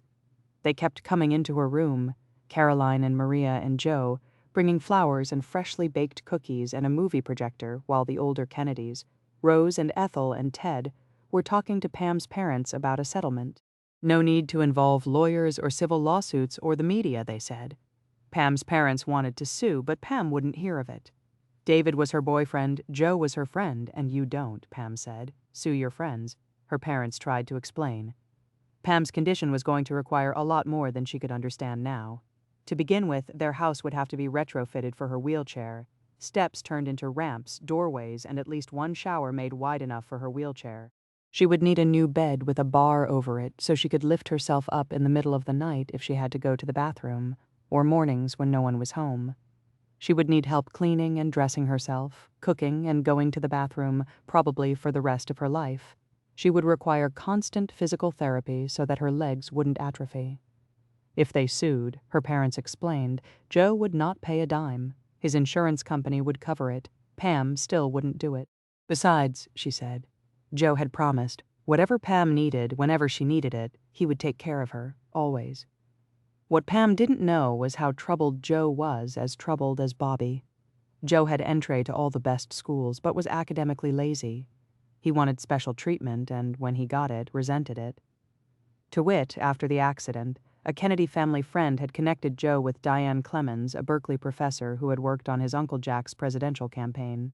Out of affection for his uncle, Diane invited Joe to live in her basement apartment while he went to college on the West Coast and waited for the publicity surrounding the crash to blow over. And so it was that Clemens came home one night to find that Joe had scared her 11-year-old daughter, breaking down a locked door and chasing the girl through the house. "I'll kill you," he screamed. Not long after that, Joe had 2 major car accidents, flipping his Toyota pickup into a ravine and crashing into a car driven by a 16-year-old. David had been in the same hospital as Pam the whole time, in traction with a broken back. He didn't believe it when one of Pam's friends told him that she would be paralyzed for life. He insisted on getting wheeled into Pam's room. "That fucking bitch friend of yours," he said to Pam, "you wouldn't believe the shit she's been telling me." It's true, Pam said. It was her first inkling that the Kennedys would try to minimize her agony, to make her go away. Pam spent 3 months in Cape Cod Hospital and another 9 months in rehab at Mass General. Her mother quit her job to tend to Pam full-time. In the end, neither Pam nor the Kellys sued Joe. They settled instead with the company that had insured the Jeep and used the $668,000 to buy a large Hyannis house with a swimming pool and a tennis court. It overlooked a big pond and was a permanent reminder of all the things Pam could no longer do. In public, Pam was all cheer, a brave face. She made it a point to travel with Kim, to learn to dance by tipping back her wheelchair, to happily greet strangers and tourists who recognized her as the girl from the Kennedy accident. Her pride allowed for nothing else. In private, Pam was shattered. She had to use a catheter to urinate. She had to take suppositories to have bowel movements. Her mother had to roll her over to prevent bed sores. Pam dreaded falling and had to learn how to pick herself up, more than half her body now dead weight. In those first 2 years, Pam would hole up in her room and throw things at the wall at her siblings. She cried night after night, loudly enough for the whole family to hear. She would yell at her mother to make everything all right. She took a lit cigarette and branded her stomach with 3 letters, D-I-E. She would say it out loud, "I want to die." Meanwhile, David, already a drug user, slid deeper into his addiction. After Pam, his next big relationship was with the starlet Rachel Ward, who did not recognize the marks on David's arms for what they were: tracks from shooting heroin 5 times a day. In and out of rehab, hospitalized twice for endocarditis, David saw himself as the worst things a Kennedy could be: weak, a political liability. By 1980, 2 years after Pam's accident, David had broken up with Ward and moved to Sacramento, though he rarely ventured outside. He watched television 24/7 amid drug-induced hallucinations. He came upon a photo of his Aunt Rosemary in a magazine, as she was now, and David was stricken. If his grandfather had still been alive, what would have stopped him from doing something similar to David? Was he not as much of an embarrassment? A failure? Desperate, he called Pam. He begged her to come stay with him for a little while. Pam agreed. He told her that she would need to leave her wheelchair at home. "I can't leave my wheelchair here, David," Pam said. "It's part of me, and I'm part of it." That was the end for Pam. The Kennedys were now nothing to her, just as she was to them. The same stubbornness that had kept Pam from suing Joe was now the very thing that kept her going. She got married. In 1989, she had a baby, a girl she named Paige. Things were good for a couple of years. Then her husband left for work one morning and didn't come home. Pam began volunteering at CORD, the Cape Organization for the Rights of the Disabled. Within a few years, she was running the place and had officially been named director. She fought to make the community college and local courthouse wheelchair accessible and won. She joined AA after realizing her depression had led to alcohol dependence. She learned how to drive and chauffeured other differently abled people around the Cape, taking them to the supermarket or doctor's appointments. Pam put herself on the front lines, protesting in a crosswalk that was non-negotiable for anyone in a wheelchair. CORD gave Pam a sense of purpose she'd never had before, but it didn't pay her bills. It didn't help as her medical needs grew, as she battled recurring back spasms and bladder cancer. It didn't pay for childcare or visiting nurses or a housekeeper. Pam turned to Joe for help several times during such hardships, but each time she was rebuffed. "I'm not made of money," he'd tell her. In the decades since the accident, Joe married, had twin boys, and moved to a gorgeous 1860s farmhouse. He had founded a nonprofit called Citizens Energy Corp in 1979 and turned it into something of a personal piggy bank, eventually paying himself a 6-figure salary. "I'm not made of money." In 1986, Joe ran for Congress as, he claimed, the candidate of ordinary, hard-working families. Pam would sometimes be mentioned in articles about Joe, usually not by name. He would call her from time to time and invite her to be his special guest at campaign stops. Neither before his election to Congress nor during his subsequent 5 terms did Joe ever sit down with Pam or her siblings or parents to talk about the accident or to apologize or to say what he might do for Pam and people like her. "Joe doesn't give a shit about me," Pam would say. "He doesn't care." Her sister Karen knew. Pam was right. Karen had been at a fundraiser for Joe's sister Kathleen, who was running for governor of Maryland, when Joe came in and started working the room, shaking hands and self-deprecatingly introducing himself. "Hi, Joe Kennedy, Joe, hi." He got to Karen and gave her the same greeting. "I know who you are," she said. Joe took a beat. "Oh, Karen," he said. She remembered nothing else except for what he didn't ask. "How's Pam?" It was a regret for the Kellys, not having sued Joe Kennedy, or at least not getting an agreement in writing. Over 47 years, Joe, who by 2005 had amassed a real estate portfolio worth $2 million, had given Pam $50,000 in total. She constantly debated whether to go to the press. Her anonymity outside of Hyannis was a blessing and a curse. In every recap of so-called Kennedy tragedies, if Pam was mentioned at all, it was never by name.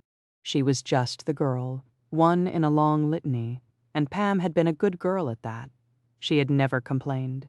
She had tried not to hold a grudge against the Kennedys. "What happened to me stinks," she once said, "but I made something good out of it." She felt that Joe's father, Robert, whom she admired, and his uncle Jack would have been proud of what she'd done for the disabled. It was, after all, his own sister Rosemary who inspired JFK to make advocacy for the physically and mentally disabled part of his administration's agenda. Why couldn't Joe see that? By 2005, Pam was in terrible shape. Sickly and emaciated, she needed a new bed and a new wheelchair. She could no longer drive and was forced to retire from CORD. She was losing her ability to care for herself and required more help than her family could provide.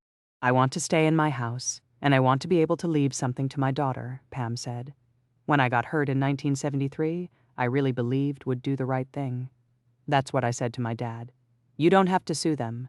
They'll do the right thing. But they haven't done the right thing yet, and I'm tired of it. Her experience in 1999 during the days-long search for JFK Jr.'s plane, reporters on the Cape right in front of her and not knowing who she was, disturbed her greatly. She had no problem going public now. She had no problem offering her unfiltered thoughts about Joe Kennedy. I feel like he thinks I'm a piece of trash sitting in a wheelchair, she told a local reporter. It worked. Joe, who had recently left Congress to return to the energy company that he had founded before entering politics, was shamed into giving Pam help, a little over $2,000 a month. It wasn't nearly enough.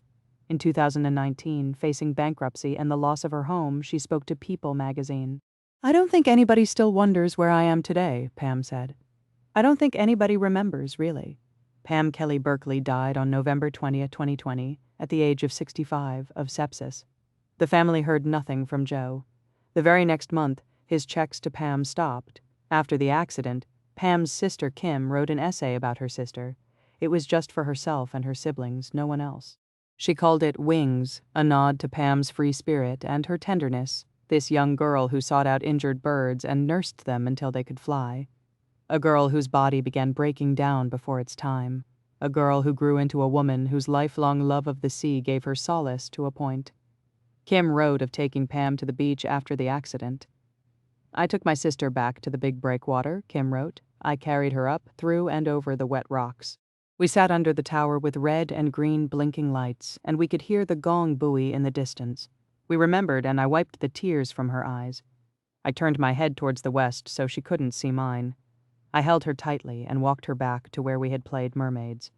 We both picked the wild roses, and they smelled as beautiful as ever. We put a few in our hair, which was no longer golden blonde. Some we threw into the ocean, letting the tide take them. The petals floated away with many of our dreams. When I find red and blue-green sea glass, I think of her. They are the most valuable possession of all mermaids. Her legs no longer work, but underwater she glides swiftly with stamina, grace, and dignity, and outdoes any fish in the ocean.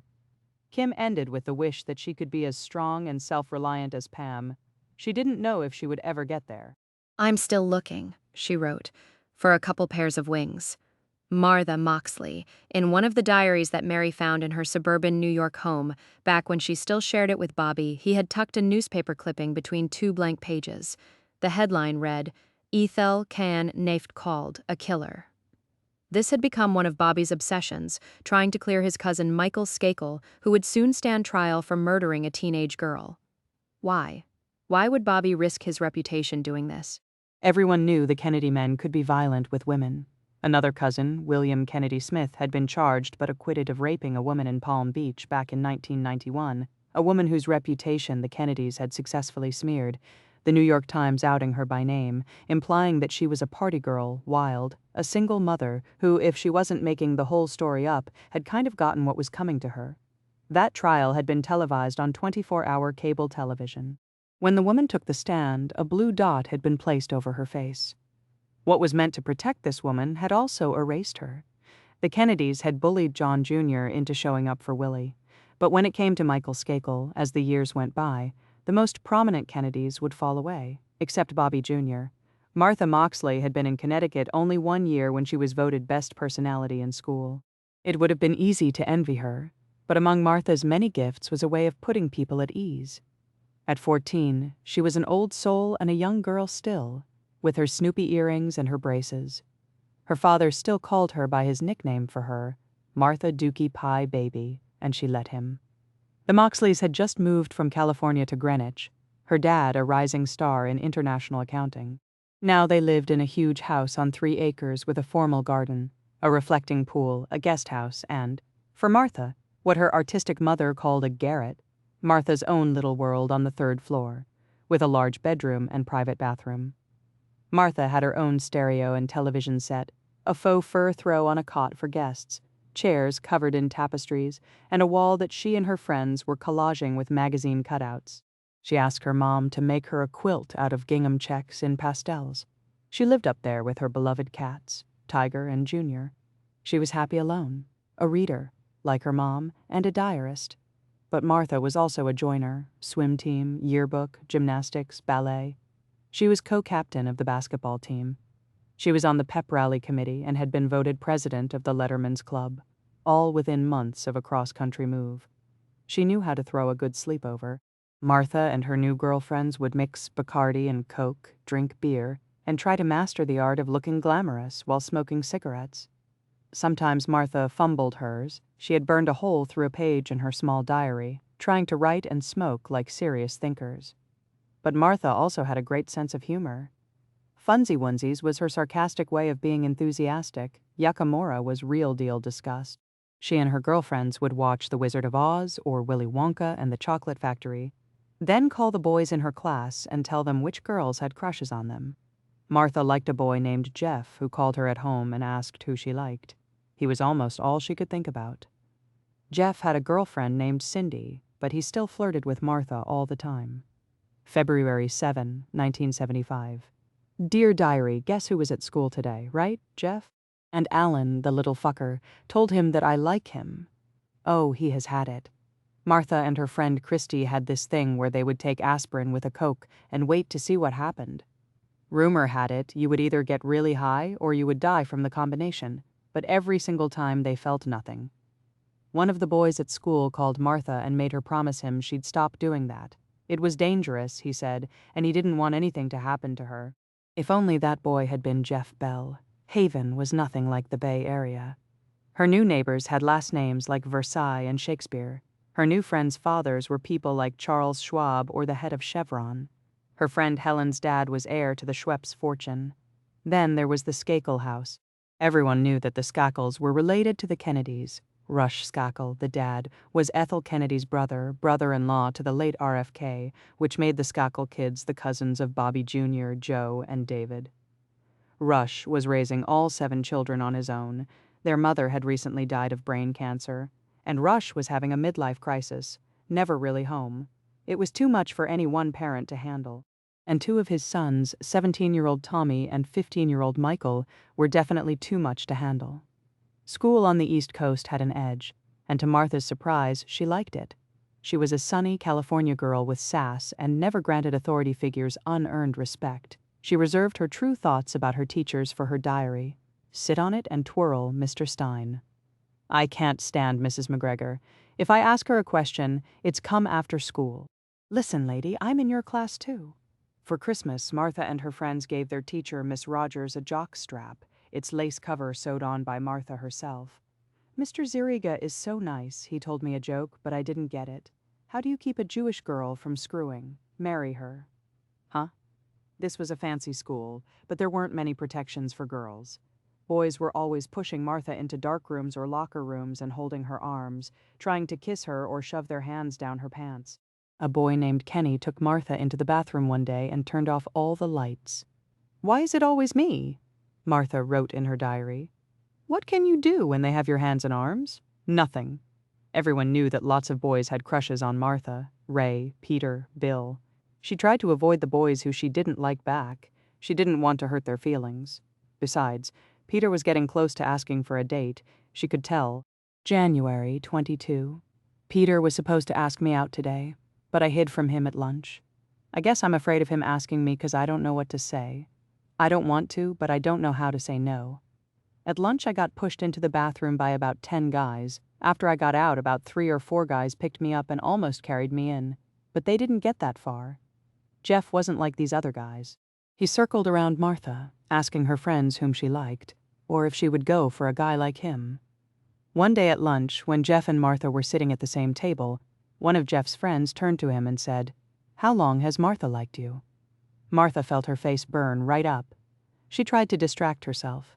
There were pizza parties, house parties, movie nights, shopping with friends, or with her mom in New York City, at Saks and Bergdorf's. Martha loved Lacoste and was growing into her East Coast preppy-dom. Her mom gave her a $50 clothing allowance and a credit card to Ann Taylor, so she could buy what she liked when she liked. Oh, how Martha wanted to be a grown-up.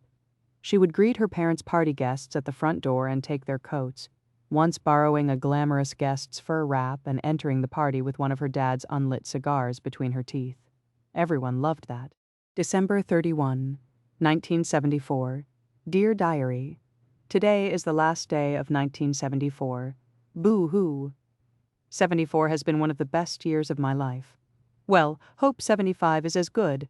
That next year was a big one for Martha. She turned 15. She rode in a Ferrari.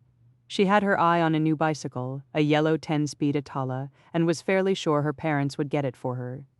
She smoked pot for the first time and went to the U.S. Open, where she got Jimmy Connors' autograph and watched Bjorn Borg play.